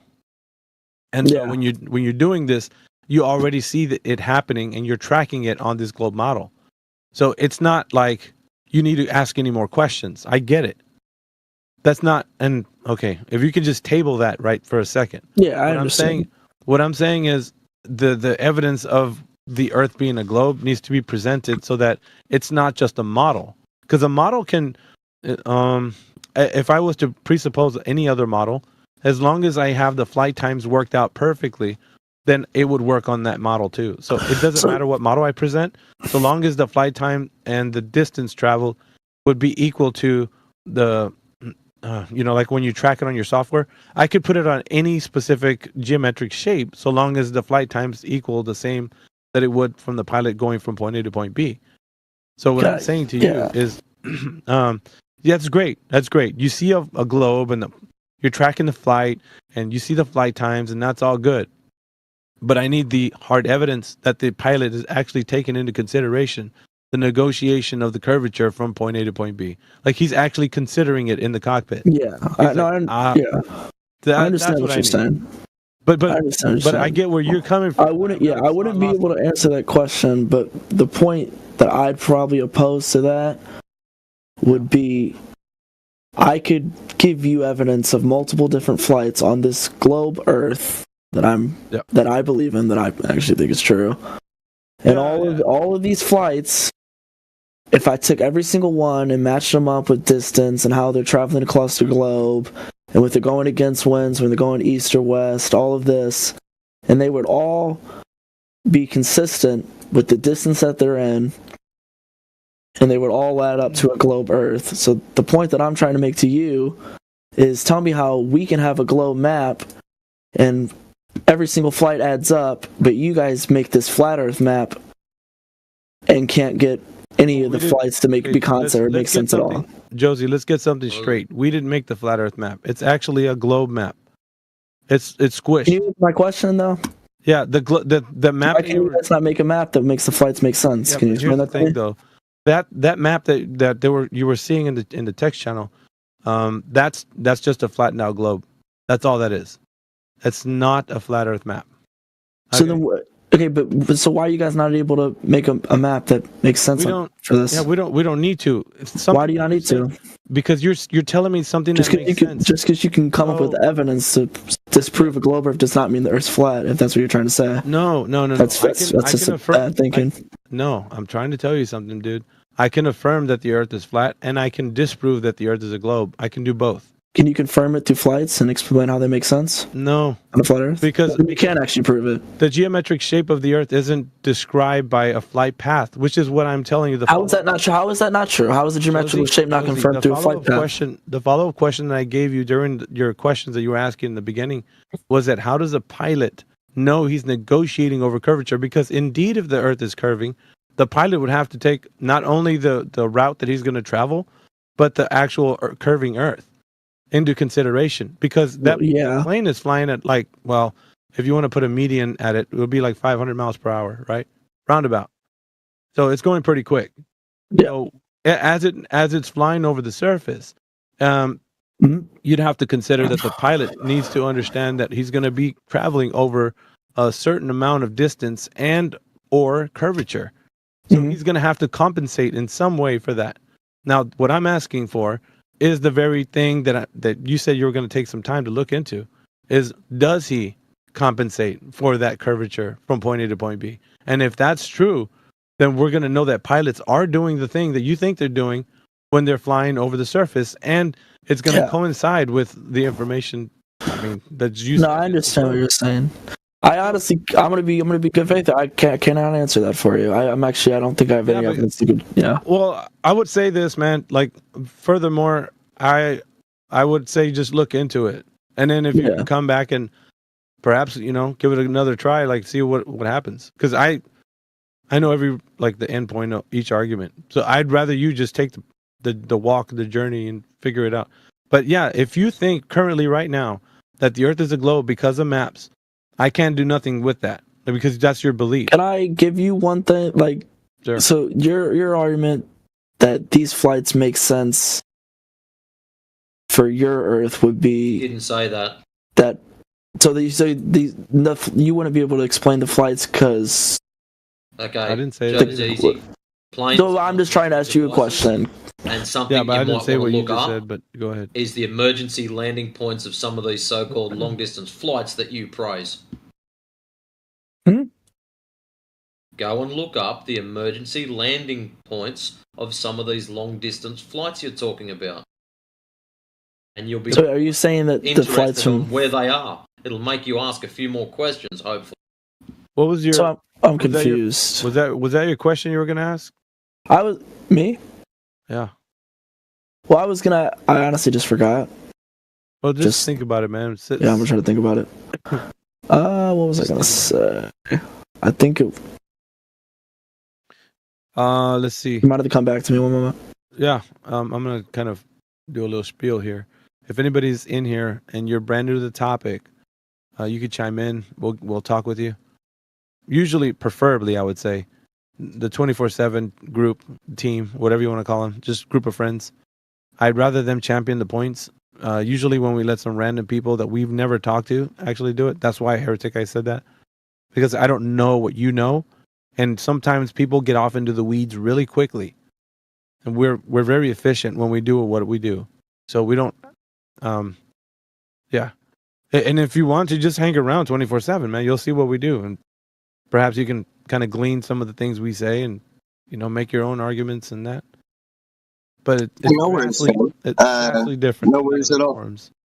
Wait, can I ask I do one thing? appreciate you, Heretic. I'm not For this guy, I don't know who this is. Bill G. You got a mic? Bill G. Yeah, but this photo he sent. What?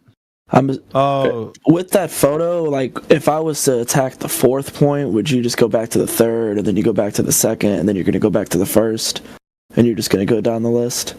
Type of ordeal. Like if I was like, well, I can give you tilt because of seasons, because of a globe, and then you're gonna go, well, how do you know the globe's curved? Like, are you gonna do that? There's a lot of things that you think about when it comes to the Earth being a globe. Yeah. And so, to you, in your mind right now, it works.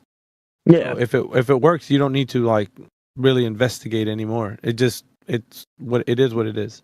Yeah. We get that, because we hear people actually saying this all the time. Oh, it works. It's seasons work, like time zones work, like all that stuff. So why wouldn't it be a globe? That's kind of the response we get.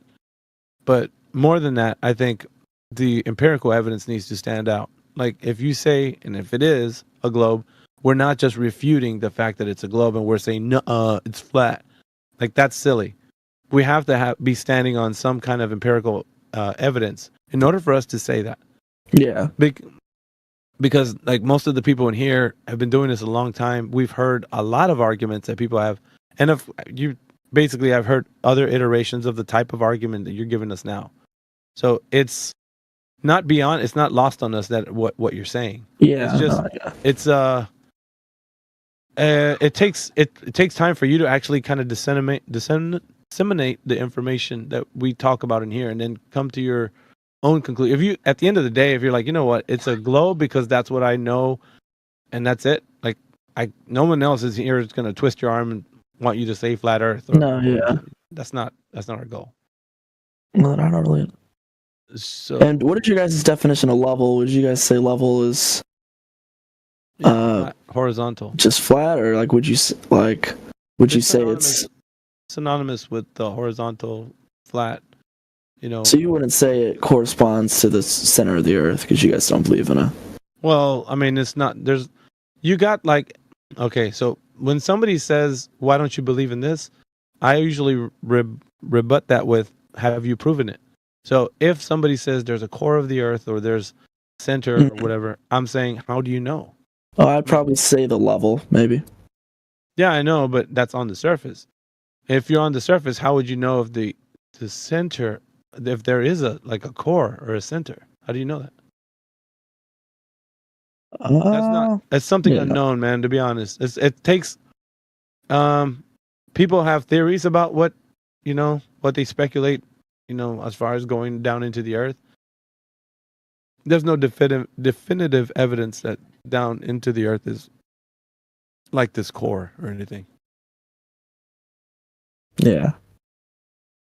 But there's theories, you got the mantle and the core, the inner core and all that stuff. No, I understand. I get what you guys are saying. I feel like the whole biggest problem is like a lot of, I feel like with the flat earthers, they do a lot of like disproving and saying like you can't prove this, but not enough of their own proving. Like, no, I get you, man. Yeah, like here we do both, which is kind of messed up because I don't think you guys could explain like a lot of the stuff like on a flat Earth. Like this guy's saying the sun's close. That's not where our proof lies, dude. That's not where our proof lies. Do you know what proof means though? Proof is defining your own point, not disproving another. You're just disproving a global Earth. You're not giving proof towards your own claim. I get so what you don't have proof. Yeah, we do. You have reasoning to believe that there's not a global Earth. No, we have proof. The affirmation of the Earth as a globe is a claim. And so is the one that the Earth is flat. So either one, you're going to be able to substantiate it with evidence and you can prove it. So, and that's what I'm asking for you, and you should be asking that from me. Yeah, but when I asked like things, like I had this lady come in here, I don't know who it was, but she was trying to explain eclipses, and she was telling me that the moon was illuminating or something, and I was like, that doesn't make any sense. And she said it had nothing to do with the sun. Yeah, which would make zero sense at all. It just depends who the person is. The ones who are in here, they might give you some points to think about, and some of them are a bit like too far out, like for you to actually say, like, well, there's no proof that you have of that, So I want to stay more consistent with some things that we can provide evidence of, instead of just leaving you kind of guessing. Well, it could be this, like a inconclusive. Yeah, no, I understand. That's not gonna work. Well, like, how do you guys believe that the sun and moon is like closer and above us directly on your flat Earth? Well, the idea that the sun is at a specific distance away, right? So you have the idea on a globe that it's 93 million miles away, right? So 93 million mile away sun. And then of course the idea that when you hear some flat earthers in the past, they were like, well, the sun's not 93 million miles away, it's closer.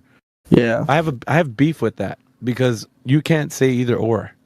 Yeah, no, I get that. I would tell the flat earther too. It's like, as a flat earther, you can't say it's closer. Closer to what? Something you don't think exists? Like, that doesn't work. Not as an argument. You have to substantiate the claim. How did they come up with the information that the sun is at that specific distance?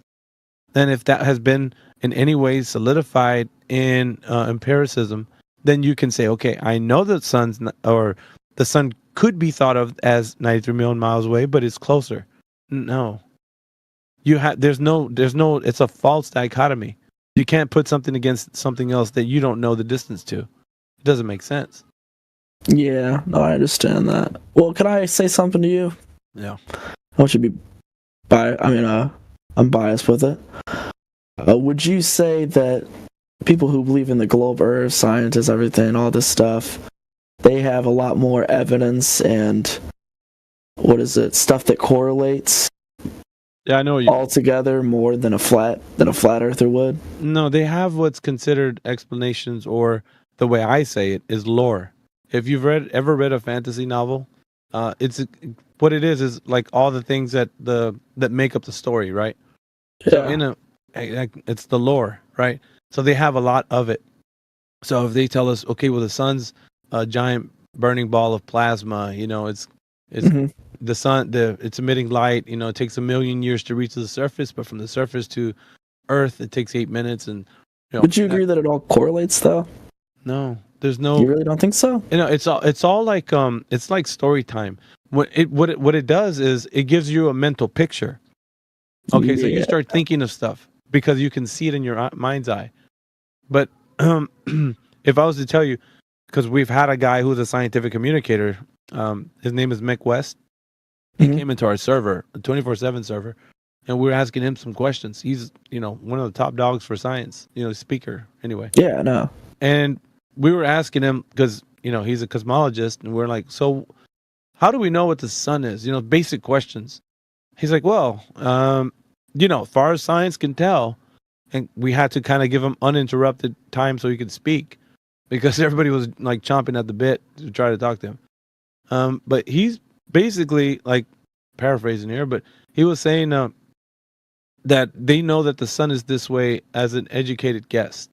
Their best guess for what the sun is. But they're not gonna be like definitive. They're not gonna say they know something like that, because he says science, the way it works is, somebody can come up with a better theory and disprove his theory and such, and it'll be something else that maybe they found a new element or something. You know what I mean? Like he was basically saying that that's what they can know now, and he said that's how science works. And we were kind of like, well, I know I was kind of biting back. I was like, dude, why is it possible that you're saying this to people and they look up to individuals like you, and there's no way that they know the truth, but hearing it from you, because you're someone who speaks on behalf of science, and then you tell other people, like, they trust you. They're putting their trust in you, that you have, combined knowledge from other academics in you that have given you the information and the go ahead to say that this is the case. Yeah. And you're not saying that that this is what the sun's made of. You're saying, from what we're hearing, it's like it's an educated guess. But when we hear people come in here, they're like standing on like for sure knowledge. Like, yeah, the sun is this. And we're like, dude, not even the scientific communicators actually say definitive claims like that. They don't do it. Yeah. But that's what I'm saying is, like, they have like theories and ideas, and they work through a lot of mathematics and stuff like that, but it's not so much to deal with physical hard evidence, no proof, that kind of stuff. So that's why what we do in here is we stick to that. We stick to what we can tell you for sure. We've interacted things that are tangible, right? They do the opposite. They give you ideas, stories, theories. And so what you're built up with right now is like this, basically like a fantasy. So it is like space cosmos. We can travel to Mars, and we're going to be living over there in like biodomes and, rovers and all kinds of stuff, right? So your mind is like already out there. There's no coming back, like, unless you actually break the chain and like demand evidence. But other than that, you're encapsulated in this mindset. Why did that dude get banned? I don't know, that dude in the chat. Never you mind, young fella. You just keep having a chat with Alpha. Yeah, Rapscuttle's a troll, bro. He's not in here. He's just in here to annoy Flat Earth. I wasn't sure. Rapscuttle he's an academic, by the way. I don't know if you know that. Oh, no, he's not. Rap Jazz Legs? Yeah, he said he's an academic. No. I'm not saying he is, but I'm just telling you that's what he's saying. Whether Alpha, are you in the I'm not gonna call him out on it, but are you in the PNR server at all? Yeah, but I don't frequent it. He spends a lot of time in there, dude. And trust me, he's not an academic. He's just a goofball. He likes to joke around and annoy people, and he's a good dude though. He's a glow, just a little trolly. When it comes to like people like him, and he was speaking about surveying and such, and I was talking about planar surveying, and he says you can measure the Earth as a globe with surveying, and I'm like, no, you cannot. Geodetic surveying isn't measuring the Earth as a globe. That's using mathematics to superimpose the WGS84 model. That's what they're using. I think Mark was in here earlier. You scroll up, he was even talking about they use the Haversine formula to actually use that information to make the planar surveying measurements into an oblate spheroid such as the WGS84 model. So I don't know. And he wasn't admitting that. He was like, no, they measure it curve. That's how they do it. I'm like, bro, we've spoken to many of these guys, and even the ones who consider the Earth to be a globe, they will all say when the raw data measurements are taken, they're done in short links, right? Due to the type of equipment that they use, whether it's a theodolite or a total station or any other measuring device that they use, right? Professionals, they do it in short distances. And if they're going to travel to other places, they're going to transfer a line. So the horizontal line that they're getting from one location, they'll transfer to another. And so they keep doing that. If they're depends on how much land they're going to cover, right, for a specific job or whatever.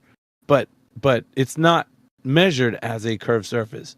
They don't do that. Now, mind you, some of the devices already have baked in the geodetic information. So the device is already doing it while you're looking through the rangefinder off into the target distance. So that's something to consider, because some of the young people that are actually doing those jobs, and I think what's his name is one of them. What's his name? He comes in here a lot. He's got he's a redhead dude. His name escapes me, but he comes in here and he works a job, doing that, and he's staunch in his position. He's like, no, we're using geodetic surveying, and that tells us the Earth's a globe. But he's an end user. He's just using the device like the way it is, and applying that to what he thinks that it's a globe. So it doesn't help, that the devices already have this information baked in. So they don't have to, because before, the older guys, there's this guy named Godrock, and he's a flat earther, but he used to, do surveying for over 30 years, and he's like, yeah, we wouldn't do that. Like, we just take the planar measurements and, sight our distance, and there's some things they do with math, but it doesn't include accounting for any curvature over the distance, of their site. That's not, Yeah, I know what you mean. So, but the other guy he's confused, but he thinks he's right. But I get it. I know why he's thinking that, because it's already in the device when he's doing his measurements. So, yeah. There's a lot of stuff that maybe you don't really know about. No, yeah. This topic, man. Like, I know the ins and outs, like why people think the way they do, what's got people motivated to say it's a globe, but it's not really. Once you actually start to break down every piece of information you might think leads you to the Earth as a globe, you maybe will see it, but at the end of the day, you might just throw your hands up and be like, bullshit, I'm going to play Fortnite, something like that. Why does it matter? Well, for some of us, truth matters. For others, truth doesn't matter, and they go about their daily lives not worrying about truth. So, like, whether or not it's whatever shape it is, like, what does it actually matter? The truth. People, right? But there's the truth about there's an infinite things you can know the truth about. So, like, why is this truth one that's important? Well, it's the very thing that we were born on top of. Like, some people spend their whole lives trying to establish that, like, God is true, like his existence is true, right? Like, that's the big question for them. So I just don't understand why, like, the shape of the Earth is so important. It's fundamental, man. It's like to what though? Well, it answers like cosmology. It answers like how we know the physical and natural world, what it represents. But why would that even matter?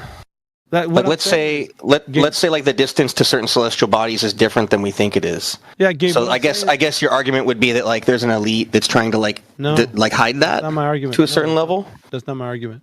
But what I'm saying though is, for some people, truth does matter. For others, like you're happy to say that you can trust an individual who says they're an academic and they already figured it out, and you don't. Truth is important to me, but like for me, it's more important that, like, for example, like China took the literacy rate from like 13% and made it like 90%, right? Like that's more important to me. And like for you. But here's the thing: like, if the shape of the world was related to that, then I might care. But like, Gabe, I don't know how that's related. Gabe, a lot of people aren't you. So they I get that. But that's what I'm saying. Like, why is the shape of the world more important than like a billion people learning to read? Because I'm trying to tell you, dude, truth is something that's special to everybody. And if you think this is not anything to do with truth, like if you say, does the Earth being a globe or flat have anything to do with truth, Gabe? Well, it might. I don't know. I'm saying, like, I'm not even going to go there. I'm trying to tell you, it does. Sure, no, I'm saying there is a truth objectively, like it's either round or it's, who knows, diamond shaped or whatever. It's flat. But like, there's all kinds of truths. Like the ocean, you could say it's not quite blue, it's like clear. Like, we could argue about all these different facts, but like, why does it matter? I'm telling you, because go ahead. Truth has its intrinsic value. It's to everybody. It means something, right? But like all truths don't have intrinsic value. Like everybody has a height, but like I don't need to know everybody's height on Earth. I don't need to know their true height. It's not important. Truth has intrinsic value. So you think you're trying to make an argument for how truth doesn't have intrinsic value. No, I'm not. Like I'm saying, it's like it could have intrinsic value. Like you have a height. Let's say you're 6 feet tall, right? And so that's either true or it's false. But like my knowledge of that, it has to have a point, right? Like why does it matter that you're 6 feet tall?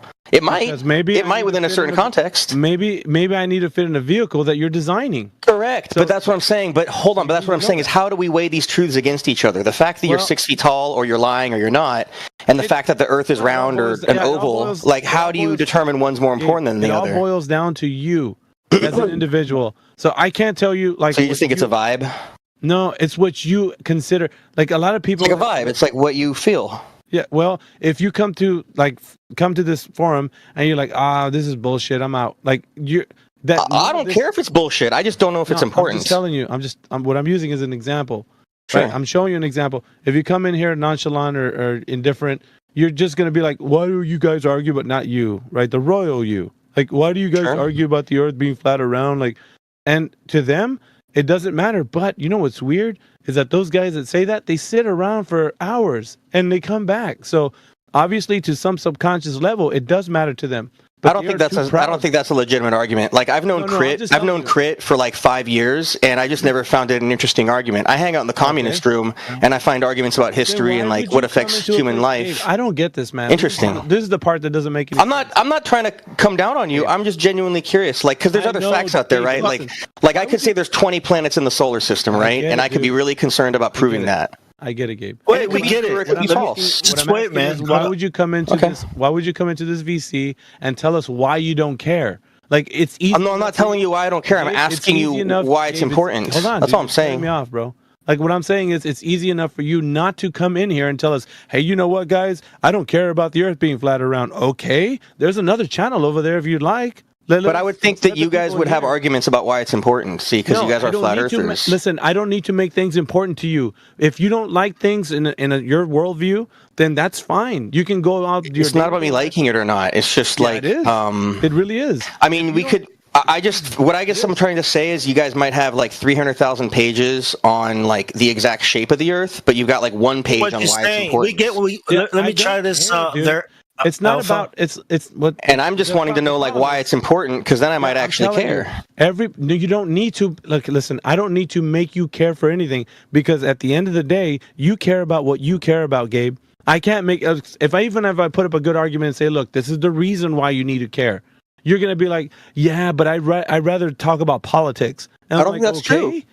Yeah. Okay, so maybe the reason that they're lying about the Earth, like for example, the reason that they said the sun was not the center of the solar system, and the reason they said the Earth was the center of the solar system back in the day, is because there was political reasons behind it, right? There were religious reasons. Yeah, Bong. And so, like, you could definitely make the case. That's why I'm asking you. I don't really know. You could make the case. Let me give you an answer real quick. So you're asking like, there are so many conspiracies. Right? Like, why should I care about this one? And I want to share with you why I care. I'm not even calling this a conspiracy. I just don't know why the same question. Why should I care about the shape of the Earth, right? When there are other things that are more important, or just as important, or way more important, right? So what I came up with was like a lot of these other conspiracies that I was concerned with as well. If the Earth is flat, then those conspiracies don't exist, right? So the first thing I had to do was make sure that those conspiracies are legit, and that's by proving that the Earth is a globe. I guess for me, I don't come from a foundation of believing in conspiracies. Let me finish, because this is more about logic. This is more about logic. No, it makes sense. I understand what you're saying. And how you feel about anything, right? I don't have so the first thing to consider. Let me finish my answer, man. Let me finish my answer. If the Earth is a ball, then these conspiracies exist. If the Earth is not a ball, then a lot of these other conspiracies I don't have to worry about. So that was the first thing for me, right? Was I need to know, right, if these conspiracies are legit by knowing that the Earth is a ball. Conspiracies? I'm just curious. By knowing the Earth is a ball. Like, I can't, like, okay, remember Ronald Reagan, right, said, I can't help but imagine how quickly our differences will disappear if there was an outside threat to our planet. Okay, there's that. There's meteors. There's what all is that? these, Is that a these conspiracy threats about from aliens? space, right? I don't really know what you're saying. These threats from space. Okay, from an so outside you're worried about, world. You were right? worried about space, but you're saying if the Earth is flat, you don't have to worry about that? Well, that's one of the many. The globe having a radius makes it finite, which means there are finite resources. There's finite a lot of things. Okay. So what I'm saying is, for me, why should I care? Why should I come the Earth here is flat, and then debate it's this not first? finite? Right, let me finish, man. I'm trying to roll through this. I'm trying to roll it out for you, man. Okay, so for me, I also believe in God. I believe in the Bible. Okay, so there's that for me. Okay, now if I believe in the Bible and the Bible says it's flat, its description of it is flat, right? Then that's another reason for me to consider, because if Jesus created a world that was flat and not a globe, right, then all these other things we're worried about are actually don't exist. They're all that's the opposite of what you said. That's taking on this belief to reinforce what you already believe. The first good that's not reason, taking this on to dismiss the first good reason to really consider flat Earth, right, is because it will remove all of the other rubbish. Because if it is flat, then it changes. It changes all the things. I don't understand how being flat means that there's infinite resources, though. That doesn't. That's not what I'm saying. Okay, what I'm saying, if it's flat, okay, then what we know about this world is all wrong, even about ourselves and about God. So you're saying it just puts everything into question. That's why I came here, right? And clarity and yeah, it just filters all the bullshit out. To me, it sounds almost like an ideological Hail Mary to kind of be like, well, I don't want to really reinforce my other beliefs, but if this is true, then nothing is true. He's just telling you his point of view. Of why that's fine. I'm just giving my sort of analysis. I know, but you're rebutting him, thinking that that's not good enough, and that this is weird, and like you're kind of like taking apart what he's saying, and that means something to him. To you, something else might matter to you. I'm not taking it apart. I'm saying. Wait, no. Go ahead. Let me finish. Let me finish, Mickey. Let me finish, Mickey. I don't mean to put him down. If the Earth is a ball, because there's two things. If the Earth is a ball, then all these conspiracies, right? Okay, I can look into these things. Okay, but if it's not a ball, if it's flat, then all these conspiracies that happen on a ball, right? That only can occur changes. What? How do I explain all this other? So now it's totally different. So it's important for you to. It's important to first know, right? Like, what the hell are we on? Like, what conspiracies are real and what's not? I just don't have any frameworks of belief that are dependent on the geographical shape of the Earth, right? You can decide if that's a good enough argument or not. There you go. That's my reason. Thank you, Mickey. Yeah, it's his reason. So it's basically just what he's telling you is that's fine. The reason what he came to knowing, like as far as when it comes to truth, how he came about, right? Now you have a different take. So you don't have anything associated with what he just said. He's just basically telling you his point of view as to what he came to the truth about with this whole topic. So that's why it matters to him. You, on the other hand, you're your own person. You don't need to depend on somebody giving you a reason to believe in something to be like why truth That's matters fine, but to you understand, being someone that said this to me earlier, there is an objective reality. So one person's right, one person's wrong, and that's okay. Yeah, and that's okay. I'm trying to critique his idea without criticizing him as a person. But it's hard not to. I'm just pointing out. I know what you're doing, but it's hard not to because you're. No, I'm just pointing out that like when he said that, flat Earth kind of makes you able to not have to believe in conspiracies. I was just pointing out that like that's kind of the opposite if you're looking at it as a way to like justify the Bible being true. Because if you already believe the Bible's true, you're right. If you already believe the Bible's true, and then you're like, oh, flat Earth is like convenient for what I already believe. That's not making you disbelieve something. Yeah, that's just reinforcing your belief you already had. It was I'm listening to his other art. He had other examples. No, it was actually the opposite. Actually, bro, it was the opposite. The globe Earth made me doubt the Bible. So I always looked at the Bible like, it's not scientific. But don't you see, you're backwards rationalizing something as a conspiracy. When I realized the Earth wasn't a ball, okay, that's when things kind of cleared up with the Bible. Okay, the Bible was telling me the truth, so I had to go look it up. It's like, wait, the Bible was the Bible? Its description of the world is more consistent, like to me, than the description of a ball. So that's what I mean. Like I doubted the Bible because of this, cosmology, the heliocentric, the Big Bang into evolution, And how can we all see Jesus? I was reading the Bible when I was 13. How are we going to see Jesus if we're on a ball? Like, man, this doesn't make sense. Is this Bible? What do you mean? How are we going to see? Like when he comes back? Did these people see him if we're on a ball? Right. Like, see, it casts a lot of doubts on the Bible. So it was all exact opposite. It actually made me go look at the Bible again. I'm not coming from a monkey. I'm not a monkey, right? So that's all because I realized the Earth is not a ball. So this is all on the back of like whether or not we can reconcile what truth means to us, right? The intrinsic value of truth. And I think what I was saying, Gabe, back to the premise, is that to everybody in here, that means something a bit different, right? Like you might say that. Well, no. I mean, what he said was pretty predictable. Like as far as that's fine. He said that like it helped him unbelieve in certain conspiracies. I thought he meant like, common knowledge conspiracies, like reptiles run the Earth, or just real. Hold on. Most people would not agree. You have to understand. Like if we took polling, most people don't agree that the Earth is flat. So it's not common knowledge that, for example, the round Earth is a conspiracy, quote unquote. You can only look back once becoming a flat Earther and say these are conspiracies, right? I thought he was talking about objective conspiracies that maybe one might believe just on their own.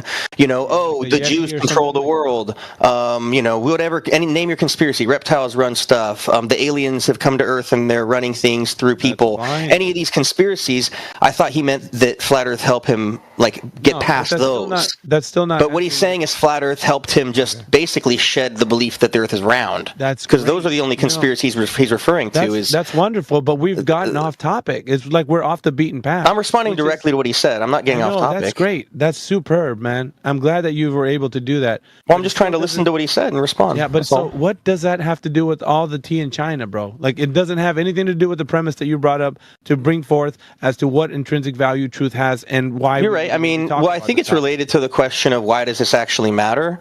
But I think that there's two different scenarios we have. In the one scenario, you're saying this genuinely helped me overcome like conspiracies that I had that were clouding my mind. On the other one, you're just saying like, man, just learning imagine learning about flat Earth. No, the Earth is not round. It's not any of that. It's not any of that. Obviously, if you just imagine you realize, start thinking that just no. Think for yourself. Think for yourself and imagine that you realize. Imagine you realize that the Earth is not a ball. What are the implications for you? Like that's what I'm trying to say. I don't think there are. I don't understand what they are. Right? What are the implications? Because you don't understand. Because you don't understand what a globe means. Like, what does it mean to live on a globe? Right? Well, it means all these problems. I just don't think it's related to anything. That's great, and that's and that's good for you. Like we could have we could have a class of people that exploits the majority of the world, whatever shape the Earth is in. And it doesn't matter. At the end of the day, if you're just going to be like, meh, none of that stuff means anything to me, that's good. Hopefully, you find your way with where truth actually does matter, and you start questioning things. But if not, that's fine too. That you live your life the way you want. Like, you don't have to be coming in here and be asking people, well, I need you guys to I'm not trying to upset you guys. No, I'm not upset, dude. I really want you to show, for me to show why, when you ask this question, it means something very different to everybody else. So it's fine for you. If you're making a case, well, yeah, that doesn't matter to me. And if you say it's conspiracy, well, yeah, it doesn't matter to me either. I'm not good. No, I'm making the case that I want it to matter. No, so tell me how it matters. No, dude, it's not up to us to make. So far, I've heard that it helps with a religious framework, and that's a legitimate reasoning. Like it helps you believe in God, it helps you have faith. That's cool. No, dude, okay, Gabe, this is conversation bait, dude. Nobody's gonna make some other person believe or have a different point of view because they're like, okay, this is why truth is important. Nobody can do that for you. Everyone has a different reason. I'm just trying to see if there's one that resonates with me, man. No, but see, I'm just trying to see if there's one that resonates with me. There's nothing wrong with that, right? Because you've already, in your mind is made up. What you come in here to do. You don't know that. You don't know how many conversations I've had with flat earthers. So I just genuinely am a person that weighs, in my mind, the importance of things. And in my mind, if there is a class of people... Hold on. If there is a class of people, like a capitalist class, for example, that's exploiting the majority of the world and just trying to enrich themselves for that, I won't get into all the details of Marxism, but if you have that, that could occur on a rectangular Earth, flat Earth, round Earth, hollow Earth. All right. All that, and so even if all that stuff's true, you still have to solve for that like exploiting class, right? All right. Even if the Earth is made of great. Gabe, marshmallows or something like that. Flat Earth important? That's what I don't see. But see, that's the thing. To me, it would be important. Is it important? I'm telling you, to me, it would be important if it had something to do with like the ruling class having power. Like if you wanted to be into the discussion and be intellectually honest, I'm telling you where I would think it would be important. If you could tell me how, yes or no. I'm telling you, if you could tell me that the flat Earth is the reason why there's like a capitalist class, then it would matter to me, right? No. It's not. Listen, we're not here to convince. There's nothing wrong with that. No. That's what I think is the enemy of the world, right? So if you can tell me that's related to that, if you say, the capitalist class is trying to make us think the Earth is round, and this is why, then I might care. No, hold on, Bob. There's nothing wrong with that, right? No, hold on, dude. I'm trying to get through. You're not allowing me to. All I'm saying, dude, is that we're not here to convince anybody. I'm not going to strong arm you into a position. If you feel the way that you do, then keep thinking that. The only thing that can break the will of that is you, your own self. When you reflect back on the things that you think are true. Nobody in this channel is going to be talking to you till they're blue in the face to get you to realize what truth is. Nobody. I don't care how many people come in here. Oh, let me try. It's not going to happen, dude. I don't care what anybody says. No one's going to reason you into the truth. They can give good points. At the end of the day, you can hand-wave dismiss every single one of them and still say, none of that matters to me, which just sounds like what you're doing right now. So it's an exercise in futility, dude. Until you have a changed heart. Your heart can't be changed by any argument that's in here. That has to happen when you self-reflect and you start thinking about what truth matters to you. Like that's what changes the mind and the heart. Self-reflection, dude. Not us strong-arming you into a position and say, okay, there's my convincing argument of why truth matters. Not going to happen. Not in here anyway. We're not here to convince anybody. That's too big of a task for us to carry. So, and anybody else in here that says, well, I'll talk to him. It's not going to work, dude. At the end of the day, you're going to carry your own opinions and be happy with it. But you're not going to be convinced, dude, by anybody in here twisting your arm to say that the earth is flat and it matters. Not going to happen. That's all I'm saying. So it's really just an exercise of futility for you to continue, to be honest.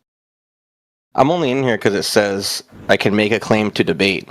I mean, I appreciate that you have like a stance that's like we're not trying to debate or convince anybody, but the channel says debate, make a claim to debate. And I'm not really trying to. That's the thing. I'm trying to be nice. I'm not even trying to debate the truth because I feel like there's probably a lot of people that come in here and are like, "Oh, you fucking idiots! The Earth's round. I'm a scientist. Blah blah blah blah blah."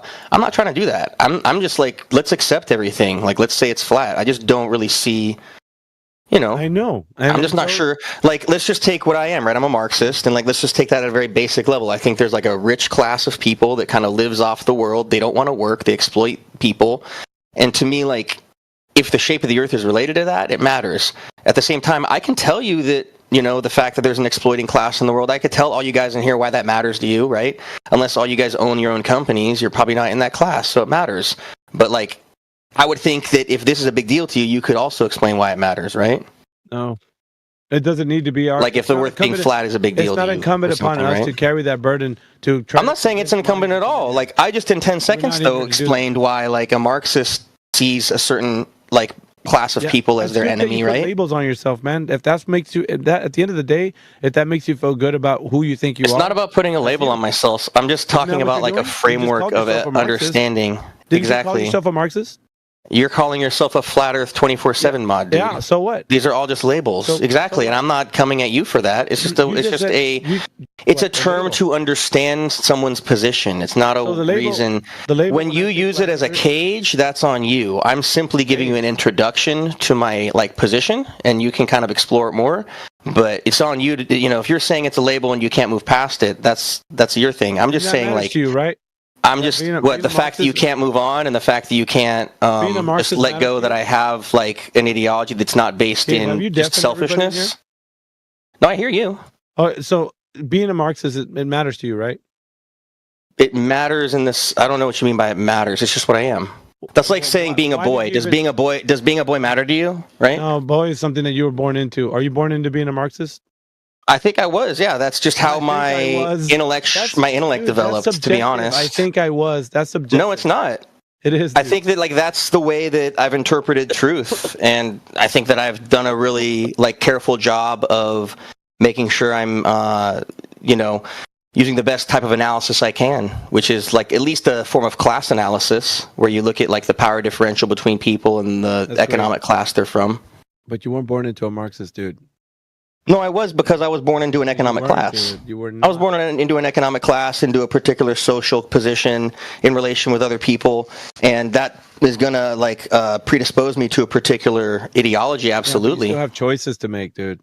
Yeah, but I'm not saying. Yeah, of course, it's a mixture. It's a mixture of these things. So it's not about. It's not about like something being important to me. That has more to do with the ego, which this conversation shouldn't be about.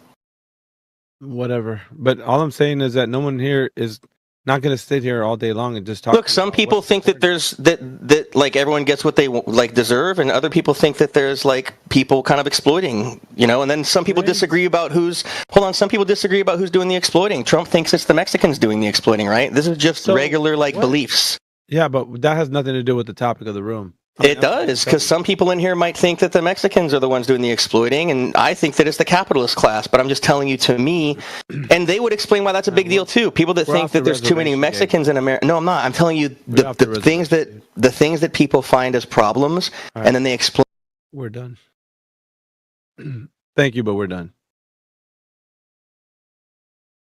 The points have been made. You feel no need to convince anybody, and or hand wave dismiss anything that gets told to you, so that's fine. End of the day, you believe what you want. No one in here is going to make you believe anything. Well, what's a good argument for believing? No one's going to be here to... Dude, that's exercise in futility. Talked to a bot that is loaded like a large language model with Marxism. It role plays Karl Marx, and it's really interested in flat Earth. Kurt, you always come with these points, man. No, I'm dead serious. I could show you screenshots. Like I sent it to news. That's how I started. How I started off. I'm like the one with the boots. Like how the NASA needs another $1 billion for space boots. Right. Here's what told me. So Karl Marx, astronauts in NASA Artemis program will need better boots. A perfect example of the insatiable drive of the bourgeoisie to exploit the vast expanse of space holds no refuge from their relentless pursuit of profit. Their Artemis mission is merely the latest chapter in a capitalist conquest of the heavens, an attempt to turn space into yet another resource to be plundered. They envision a future where astronauts, those trolling in the name of science, are merely tools of profit, wearing better boots, presumably for greater efficiency, to extract even more resources, to build even more corporate structures and space stations. The wrong shoe is a metaphor for how the bourgeoisie is walking over the working class for centuries. They are the very concept of need is being weaponized by the bourgeoisie, turning even the basic necessities of human life into instruments of profit and exploitation. The bourgeoisie is no longer content with exploiting labor of earth. They are looking to the stars to expand their dominion. Just as they have done time and time again throughout history, the moon, the celestial sphere, is being transformed as a mere resource for the minded to be mined for power and wealth. Goes on to say what collective action I can do to stop NASA and to stop resources being sucked from the working class. Just a few different. I mean, like different things and different. So I mean, he was just bringing an argument as to why truth matters, and then it just spiraled into this other topic. Yeah, like more or less flourished into it, and he took the conversation where he wanted to take it, and it's not about that. I mean, he's labeling himself whatever he wants. It's fine, but it's not something that. Especially like the truth that we speak in here, is something we can tell somebody. You got to care about this, man, because it matters. Like we're not putting up a sign for that. Yeah, he's gonna have to find it on his own. Using if like for me talking to AI, a large language model that's loaded with all of Karl Marx's writings, and getting his take. That's what he wanted to say. If you guys care about this as a scientific level, you should get your PhDs in physics and win a prize. See, at the core of what you want to come in here and say, that's it, Gabe. You want to thumb your nose up at everybody here and say, no, I don't care. I genuinely don't care. I'm saying if you guys just want to chat in Discord about it, I guess that's fine. But like, if you care about truth, hold on. How is truth like recorded in Western? Explain your comment. I want you to explain your comment. You muted me. I can't. You muted me. Yeah, make your stance about the comment you made. I'm trying to. If you care, I'm gonna read it again. If you guys care about this scientific. I'm saying how is science established, or not just science, but like fact, especially scientific fact, how is it recorded in Western civilization? How are your children and your children's children's children going to know that like you proved them wrong? So you're saying that the only way that can be done is with PhDs? Yeah? No, I mean, you don't have to get your PhD, but how are you you're just going to write science books? Then why is it a requirement in your statement? The statement looks like it needs to be a requirement in order for us to do anything with science. We need to be PhDs, according to you. Is that true? I mean, I guess you can say that facts have nothing to do with science. No, I'm asking you a question. Do you think we need to have PhDs in order for us to be taken seriously with somebody in the realm of science? Has nothing to do with my opinion. It's culture in large I'm talking about. Society and so culture would look at science being to these, pillars of knowledge like these PhDs. And, people on the internet, like flat earthers, they just kind of discard because they don't need to worry about those guys. Only the PhDs. Those guys matter. The other guys, they don't matter. So you see how the very thing that you're against, the class of people being what you call yourself a Marxist, is the very thing that you're actually upholding. You're actually a hypocrite, aren't you? That's weird. Being a Marxist and then putting people in special classes. Isn't that weird? I don't know, man. But to each his own. You can live as a hypocrite all day. But that's what you're doing. You're putting these guys above all else. Yeah, in science, PhDs, if you flat earthers want to do anything, be a PhD. That's utter nonsense, dude. Hey, I have a PhD in nigology. Yeah, good for you. All right. Perhaps we can churn up some good content with people asking questions about the... Are you going to stop muting me when we're trying to have a conversation? And no, this isn't lecturing, a conversation. Doing rhetorical... This forum is run as conversations about the topic. I'm having a conversation about flat Earth in general. No, I'm not trying to flat narrow Earth it in down. general. You're just way off the reservation, and I've already told you. You wouldn't let me respond. You muted me, and then you just did a little stand-up speech. Hey, man, can we move on to more interesting shit like some Wigonomics? And then you got this guy in here being a child. Who? And you're not going to mute him. No, I didn't hear what he said. What'd you say? You heard him. I didn't hear him. You were talking while he was speaking. He's just voice trolling, dude. Well, dude, if you want to speak, you have the floor. Whoever it was. You don't need to interrupt conversations, dude. He said, "Let's talk about nigonomics, bro." That's what he said. Oh, well. Do you need him to tell you for like a fourth time? Well, I didn't hear him the first time because you were interrupting him or over talking. Well, did you hear him the second or third time? I heard you. Okay. I don't know why you're making this personal, dude. I'm literally just wondering. Because like I said, like Christians, at least like, right? Like we can argue about God in the same way we argue about the flat earth, but Christians will at least say like you need to, hold on, Christians will at least say like it's so you. You're not the arbiter of this platform. The mods are. The mods that run this forum are. We choose the topic. We give everybody here the ability to comment on it, whether weigh in on the topic, guys. What do you think? You think it's a globe? Are you already understanding that the earth is flat? What does it feel better to shove a globe or a disc up your ass? Right. It's not triggering, man. It's just the fact that you're not controlling conversations in here. We are. You just need to know your place as a guest. That's all. You're a guest here. You're not a moderator. So we're talking about the shape of the earth or lack thereof. So just stick to that, and all will be fine. All is well. Yeah, about the topic. Not about whether you like blue and I like purple. Jeez Louise, dude. Somebody needs to change that, make a claim.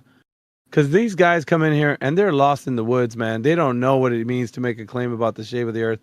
They're thinking, make a claim. Yeah, I know a lot about economics, though. Here we go again. Oh, man. See, so people want to talk about why flat Earth is more important than Marxism. That's literally what they want to say. So Dude, nobody wants to talk about that. You're just provoking. You got your little fishing line out, waiting to catch you a big old whopper. Hopefully somebody jumps on that and be like, oh, let me talk about Marxism. Nobody cares, dude. What we're really on about is why people think that the Earth is a globe for centuries. You're not responding. You think your little tactics are going to be able to drive the conversation in a direction you want it to go. It's not going to happen. Just stick to the forum, dude. That's all. It's just obvious debate tactics when you're losing an argument to change the topic and say, now we're doing more meta. You don't have to go to meta, dude. Just if you have nothing to say about the topic, somebody else will chime in. That's what we wait for. Muting me is meta, bro. I'm making a more interesting conversation. More interesting? Let me tell you something about more interesting. We have the #1 room in this server of 92,000 people. What do you think? What do you know about more interesting? People that come in here day in and day out. A voice channel that's been active has 15,900 hours. We're #1, dude. The proof is in the pudding. We're more interesting. Not the little piddlywink argument that you're coming in with. Thank you. Communist Party in China has 100. Yeah, here we go. I'm trying to be nice and unmute you, but you keep squandering every time. You don't got to do that. Put your pride on the shelf.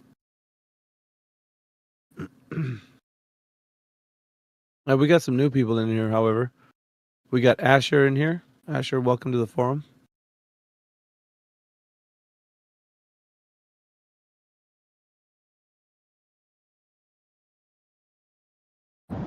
Oh, what? Sextant. Mariner's sextant. It's used in celestial navigation.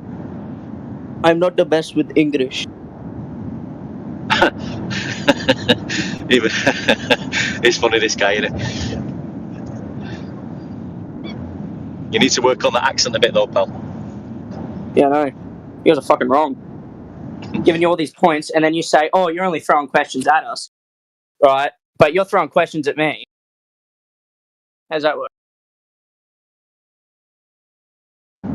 You don't answer any of my questions. You just answer a question with more questions. And then you muted my brother's account because you're just mad that we were right. Yep. And guess what? You're going to join him. So, we answered your questions cleanly without any problems. You're doing what's called scattergunning. You're bouncing around like a frickin' yo-yo. So how about don't do that? All right? If you want to ask questions, take the answer in, swish it around a little bit. Don't just jump somewhere else because you don't like it.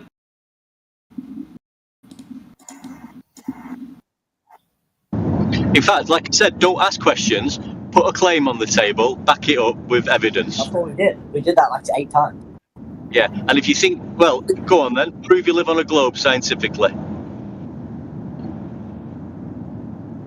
I answered it. Go on, prove you live on a globe scientifically.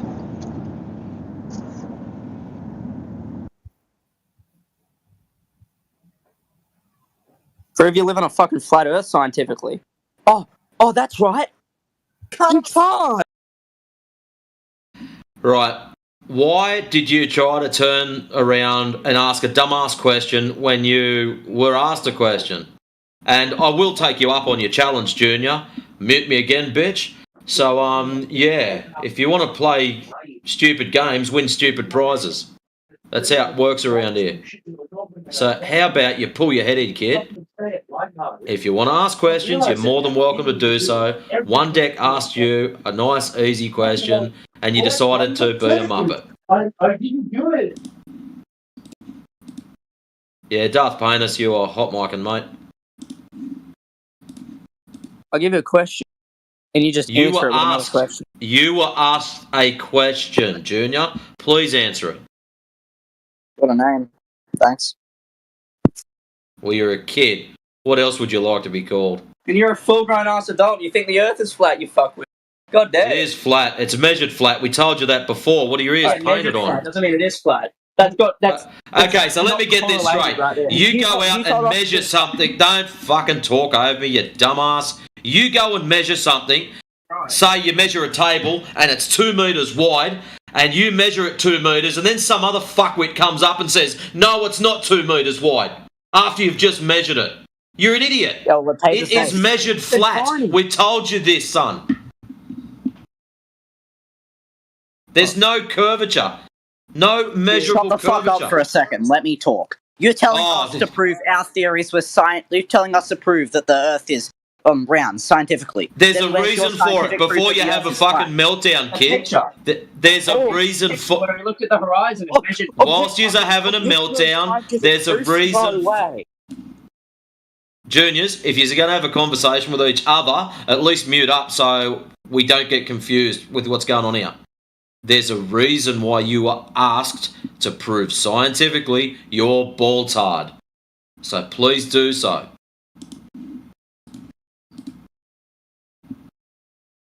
Surely you could cough up some kind of scientific proof that you live on a ball. I'm fucking writing it, dickhead. You're writing it. Is this your point? The Earth is so flat because a table is... Obviously you don't listen too good, do you? You don't speak too good. You're really... I'm trying to equal you, so you understand. Well, I'm pretty good at understanding. So talk. Excellent. How about we get back to what one deck asked you? Prove the ball scientifically. It must be easy. Surely, it must be very easy. If you believe you live on a ball, someone must have proven it to you before. Look up a picture of the Earth. I'll give you a tutorial. Have someone in the United Kingdom put up a little stick. Yep. Have them measure the angle of the shadow cast by that stick at the same time as someone in Greece doing that. The angle difference will prove that the Earth is flat by using trigonometry. You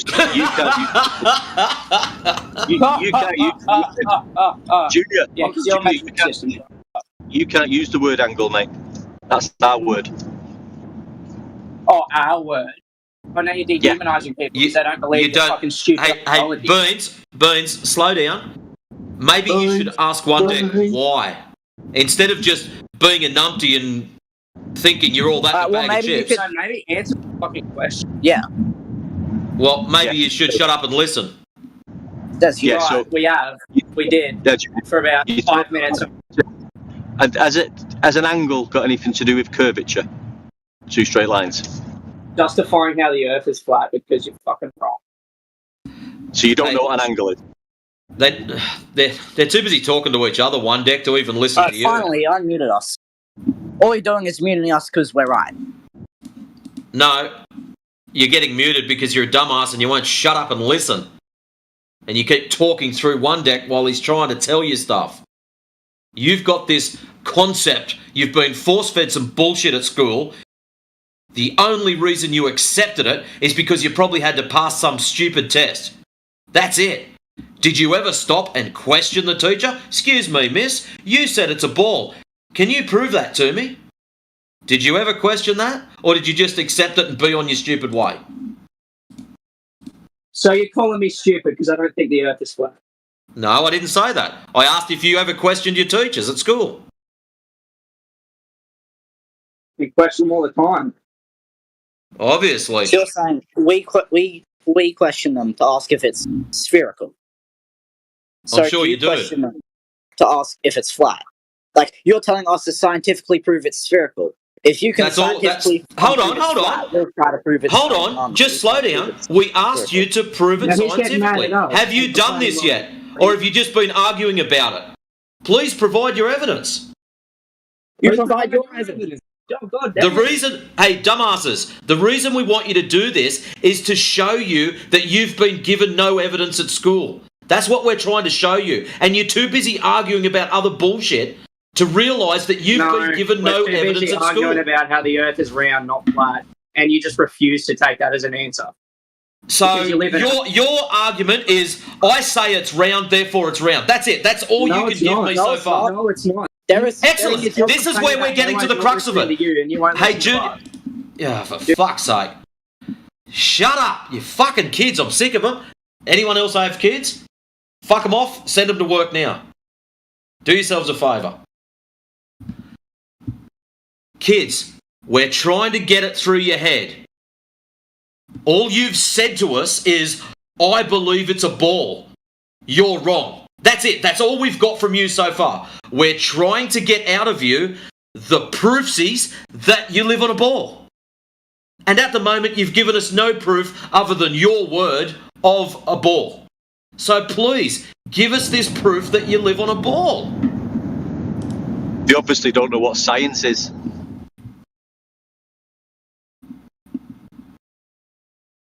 So and then they're posting up in text chat. We've given evidence that it's a sphere, but you won't listen and keep ignoring. What evidence have you given us? So if you're smart enough and you could listen, if you look out on the horizon, right? The horizon's flat and level. Are you supposed to see the other side of a fucking ball? And obviously it's flat because you're so small. So you're still begging the question that it's a ball. Beans, you're still begging the question that it's a ball.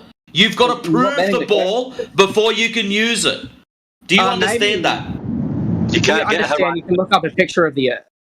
Listen, mate. I say they're simpletons. And your proof of curvature, your proof of a ball is to look at a photo. That's your proof. Alright. You can just use mathematics. Prove it's a sphere. As I've stated, you can use trigonometry. You keep on saying, oh no, you gotta have fucking 3 straight lines in them. No, you don't. In order to have an angle, you must have 2 straight lines. It's where they intersect. That's an angle in between. Now, the problem you've got, if you're going to measure the shadows on the ground, as you tried to force feed us earlier, because you don't have it's been proven that it's worked. Listen carefully, Junior. You don't have 2 straight lines. If you believe you live on a ball, you've got a curved line and 1 straight line. So you don't have a ball, do you? They're either 2 straight lines or you don't have an angle. Which one have you got? A sphere is 1 curved. You missed everything I just said, didn't you? No, don't fucking cut him off. Okay, that's it. Kids are gone. Silence. Go and look up some basic definitions, kids. Number 1, you can't get an angle off a ball. Okay? So, measuring shadows and claiming that the measurements equal ball, you are gravely mistaken. In order to get your angle that you're claiming you've got, you need a flat surface, that's 1 straight line, and your whatever other straight line you're using. So, yeah, most of us are sick of listening to shit. Yeah, we are. But yeah, he's basically telling us how Earth is measured flat using angles on the surface of Earth without realising he's doing that. That's what they all do. That's how they've been brainwashed. Yeah. They think they can measure horizontals, levels, angles, triangulation, and tell you that they're measuring curvature. So now they're claiming it's called pi. Look, kids, you don't have a ball yet. You've got to prove the ball before you can use the ball. If you're wanting to use pi, you're already assuming you have a ball. You still haven't proven it yet. Do you see the problem with that?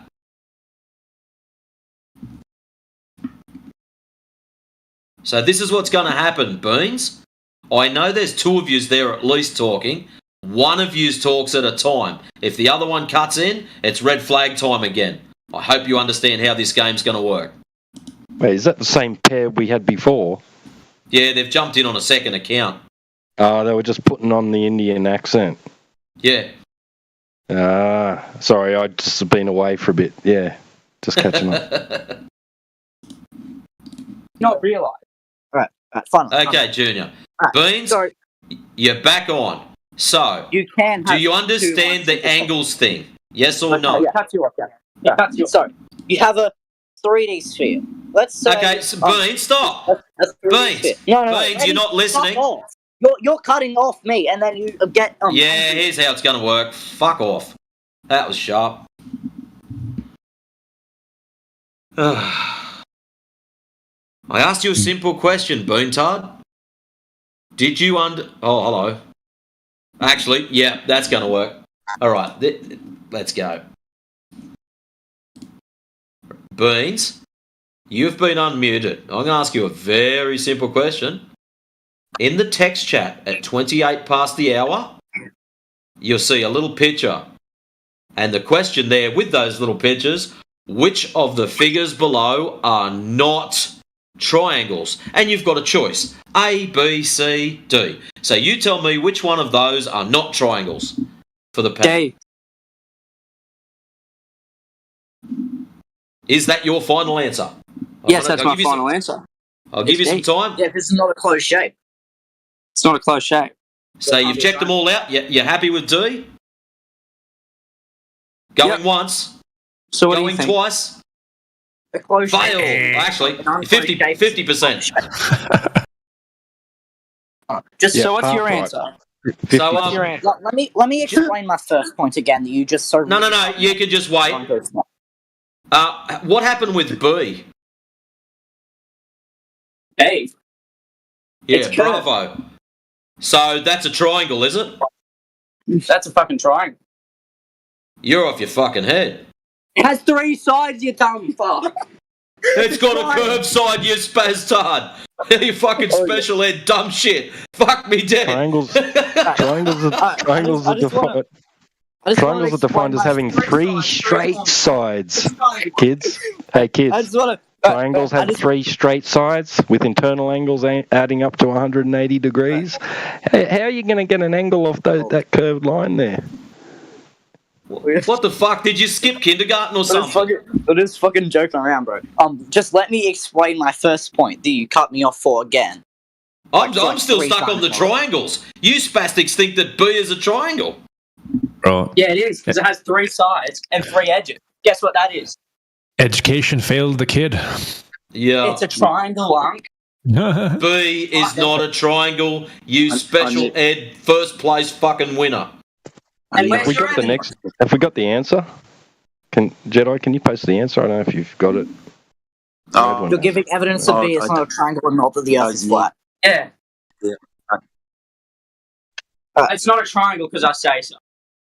What the? Anyways, yeah, I just want to explain my first point. That the answer you're looking for, gentlemen, is that the 3 angles have to add up to 180. So, there is one flat plane, that's curved into a ball. If you uncurve it, guess what? That's a flat. Okay, what's this cool story you're telling us? Okay, Beans, that's a cool story. Where do you get this shit from? Maths, science, and science. So, maths at school tells you it's a flat plane wrapped into a ball. That's what a sphere is. Yeah, that's a cool story. So now prove your ball that you believe you live on. Right. So you said that earlier you can't have angles intersect on a ball because there are no corners. You can't get an angle off of a curve. Yes. You can. It's called pi. Yeah. So an if angle. you unravel that, Hold on. Whoa. Let's just take it one step at a time. So your dumb shit friend in the back, it's an angle called pi. No. Maybe if you. That's what you said. Pi isn't a perfect circle, right? It's not a fucking angle either. So tell your dumb shit friend that. Your dumb shit friend. Do you have fucking any evidence to say otherwise, or are you just going to keep arguing? You're the one that's got to bring up the evidence. We're patiently waiting. Yeah, you just keep interrupting. You haven't brought up evidence yet. Stop. We have. Can You ever you heard of Pi both before? stop talking on one fucking mic? Can both of you get an account? Would that be possible? Or can you shut your mate up? Yeah, because He's they just just causing you think the feedback. Earth is flat, so why even bother? Just one of you talk. You might make it simpler. See, that's highly bigoted. And you should at least ask to understand. Oh, hold on. You should at least ask to understand. You're just making vast assertions without even understanding anything that's being said. You're ignorant at this point. You're the only ignorant one I hear, bro. Let's be honest. All right. So I'll tell you what. Let's go for your proof that the surface of the Earth is a ball. Okay. Which one's a triangle? No, which one's not the triangle? All right, dude. You see figure B? B and D. B and D aren't triangles. Yeah, good. So good. You understand that the reason why B isn't a triangle is because there's a curved line in it, right? Wait, one sec. Does the curved line equal the same length as the other two curved lines that are curving in a different direction? Because if they are, can you measure an angle inside this triangle? Can you measure an angle inside the triangle? So when you add all three angles together, it reaches 180 degrees. Can you measure an angle with a curved line? Yo, bro, I'll pull out my physics books, give me the lengths of the sides of the triangles, and I'll find that shit out, bro. Physics, you fucking plum. Hey, you just you need an actual angle that's close to 45 in order to get that math. That's why triangles are special, you see. So you almost passed the test, and then you threw out your right answer. Well, right, while we're talking about congratulations, you're a certified dumb fuck. And our depth perception and tables are flat. Yeah, you're a certified dumb fuck. No, thanks for playing. Nothing's truly flat. Everything's got little Oh my ridges. god. Well, your brain is. What about that? No. Even if it didn't have any curves in it, it'd still be round, you fucking dumbass. Even if it didn't have curves in it. What a smart kid. What the fuck? It would still be a sphere. Mate, shut the fuck up. You are a retarded muppet. Oh my god, you're the one that thinks that if it hasn't got curves in it, it's the sphere. It'd still be round. Yeah, That's what you are, mate. You need to learn some shit. Fucking get it through your skull. Right to the Yeah, it's not fucking fucking pool flat, room. Just shut up. My god. When you turn around and say if it hasn't got curved lines in it, it's still a sphere. That's the definition of the surface description of a sphere. Curvilinear surface. Plum. Try again. No, a sphere is where it has one sides and it's completely round. There's no sharp edges on it. Sorry, curve. That's the true sphere. The Earth's not a sphere. It's a fucking three-dimensional oval, bro. Okay, have you got measurements of curvature? Do you have measurements of how flat the Earth is? That's what I fucking exactly. Yes. Yeah, we do. Hundreds Yep. in actual fact. Mate, if you start walking in one directly straight line, where the fuck are you going to end up eventually? Exactly back where you AD fucking HD. Kiddies, Jedi was trying to talk to you, and all you want to do is just talk through him. So, you've asked a question, let him answer. He's actually a really nice guy. He keeps coming up with the argument that we're interrupting him, and then he has the goal to interrupt us. It's fucking real. I'm going to hand you off to my brother because you're not worth my... There's not a brain between I have them. lost brain cells during this argument. No. I'm not surprised. You keep banging your head against all day. It does get you the wall for some reason, and we. Not wrong. Especially the same as sniffing gas. You sure you have any to lose? Well done. No, he's never been to maths or physics. This guy's got no right to say, talk about the fucking... You're dumb as a pile of bricks, Pretty dude. sure it might have been A minute ago, you referred to triangles as physics. It's geometry. I don't know. You might want to just retry second grade. Absolutely. Couldn't even define a triangle properly. Yeah, you're dumb as a pile of rocks, dude. You're one of the stupidest people I've ever met. Start calling people fuckwits. I'm actually go off. Yeah, you probably have an IQ of about 60. I don't know. I don't know. I think triangles is just a little bit. It's just a little bit above your head. Boot him out. You're out of your league. Yeah. Just. Not worth my time, but he's still here arguing. I mean, if we're not worth your time, just fuck off. There you go. Good lad. Yeah.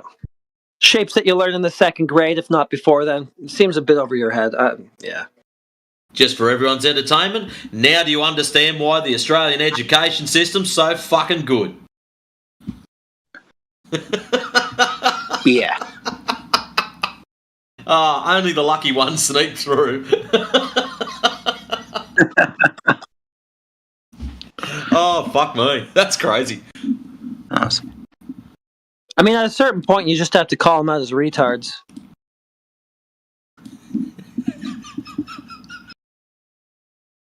What else is left? I mean, the guy was going, wait a minute, maybe that one with the curved line is a triangle. Then he said that was physics. I mean, they're just so painfully ignorant. It's just, I don't know. Might as well just tell them they're dumb as fuck and fuck off. So what was the call, Jedi? If it hasn't got curved sides, it would still be a sphere. Almost fucking spit my coffee out when he said that, man. So, what the fuck?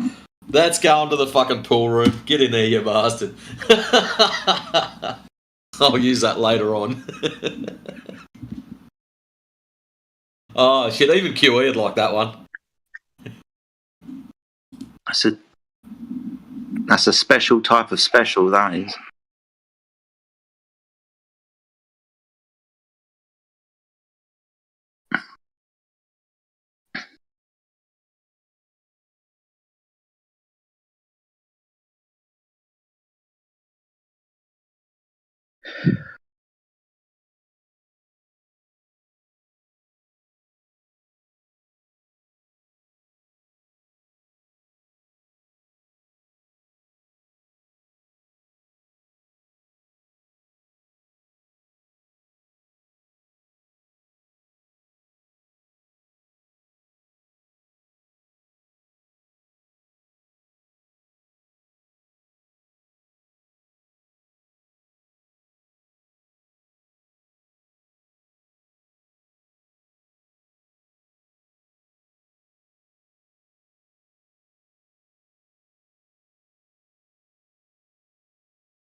What's up? What's up?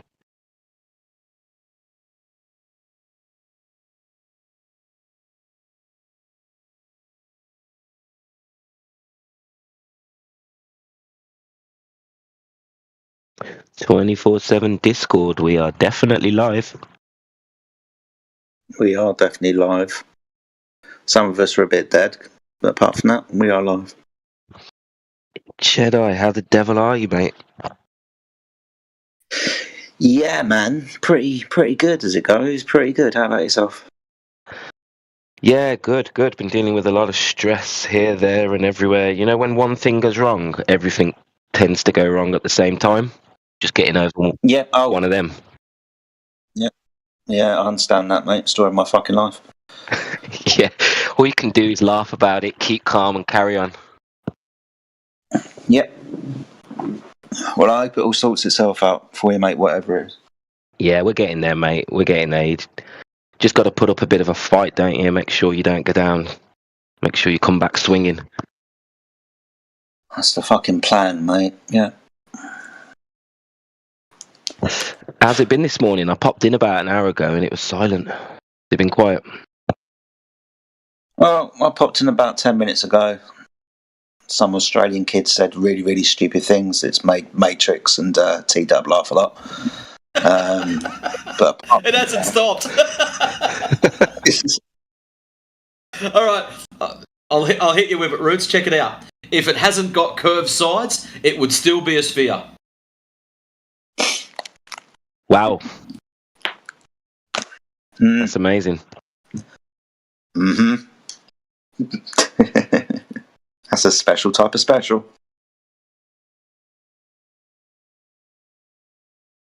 But apart from that, mate, I don't know. I was going to ask the same question as you when I came in until I thought I jumped into that crap. So, Matrix, what's the morning been like, mate? Any good?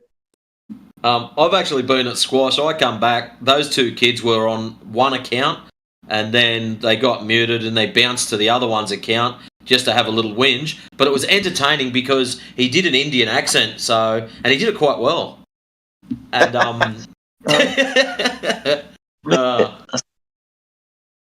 and then he sort of broke it, and I feel like banning someone. Hold on. Oh, Dazza. Yeah, fuck off, Dazza. Dazza, get your sorry ass into the VC. You've got 1 minute. 30 seconds. 10 seconds.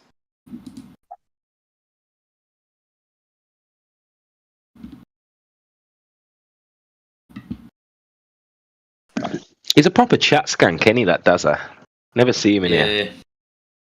He gets in every now and then, but it's just GPS, GPS, GPS. It's like a broken freaking record. Has that been a minute? Oh, yeah, definitely. Yeah.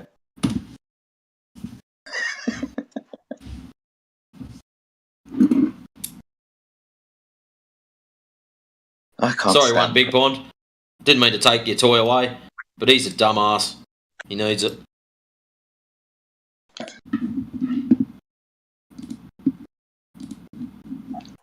Like him and Eggshells are brothers or something. Weird. Well,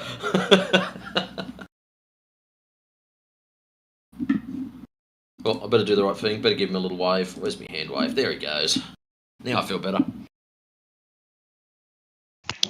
Well, somebody sent me a trial for Nitro, trying to figure it all out. This is going to end up costing me money, mate. I like this. I'm in. Here's me wallet. I was trying to ignore it, but... Yeah, the Nitro features some of them are pretty cool. You can post more words. So if you're posting a lot of citations and stuff, like QE does, very handy. If you're using the soundboard, you don't just get locked at 8 sounds, you get to use every single sound off of every board that you've ever been to. So if you've been to quite a few different rooms, you can accumulate a really cool soundboard. So, if that's your thing. But yeah, it's got some upload files. Yes. You get more upload. Does it improve the connection at all? No. Somebody was lying to me, telling me you get faster connections or more bitrate or something. Yeah, when you're uploading large files, it actually ups the size limit. So, yeah, so you've got to, number one, the server has to have people pumping, Nitro into that, and you have to also to get the best results out of it. But yeah, it's a handy thing to have. If you're posting lots of stuff, then it's pretty handy. And you can join up to 200 servers instead of 100, I think. Oh God, no! Please, I can't take any more than about 10 or 12. Otherwise, it gets overwhelming. Yeah, how many servers are you in? Is anyone even close to that? 70 something. I'm maxed. Holy shit! You guys are in 70 servers. How the fuck? Easy. I'm like 10 maximum. I'll tell you how, Jedi. It's really, really simple. Because myself and other members were using the soundboard in home base, we discovered that if you make your own server, you get 8 free sounds. So if I create server soundboard 1, put 8 sound effects on there. Go and create another server. Server soundboard 2, 8 sound effects on there. Let's just say I'm up to S. Fucking hell. And Okay. I've also, this is the kicker, like I said, if you've got Nitro, every server that you've been to. So one of the other members, and I don't want to point the finger at CB, but I'm going to, one of the other members has also done the same thing as myself. So between the pair of us, we actually share 70 servers between us, and each one of them has a minimum of 8 sounds. Fucking hell. So yeah, that's why it's somewhat entertaining at home base. That's why we get upset we can't use the soundboard in here. Why can't you use the soundboard in here? It's locked off. Do you have to get to a special level to unlock it? No, it's actually locked. I gotcha. By the controllers, yeah. Gotcha. Fair enough. They probably could turn it on and give specific people the rights to use it, but yeah, it's one of those things. Like, some people hate it, some people love it. I like it. I think it's pretty cool. Some of the sound effects are just stupid, like fart sound effects and dumb shit like that are hopeless. But some of the cheeky ones are pretty good. As long as the timing's right of them, they're 100%. No problem. Yeah. Yep, that's the key to it. You can have whatever sound effect you like. My favourite one, believe it or not, is just the record scratch one that disrupts the flow. Because when someone says something stupid, you just go, and everyone sort of stops and goes, "What the fuck was that?" And yeah, it's a good breaker. So, well, anyways, it's that time of the night. The morning shift is in, so I'm gonna have to say good night, ladies and gentlemen. You have yourselves a excellent day, and I shall catch you on my tomorrow. So, peace. See you later, man. Take care. Catch you, guys. Catch your Matrix.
I miss Dead Air Dave. Where's Dead Air Dave?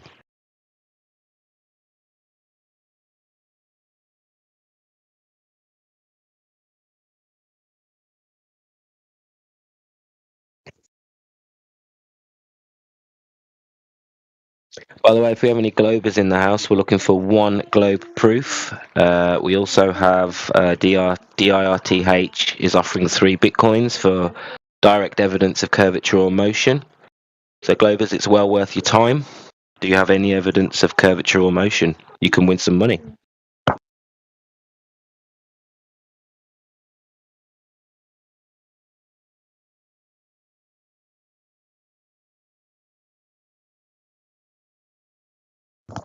I think the going rate's 3 bitcoins now.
Bloody hell, Globers, come out to play.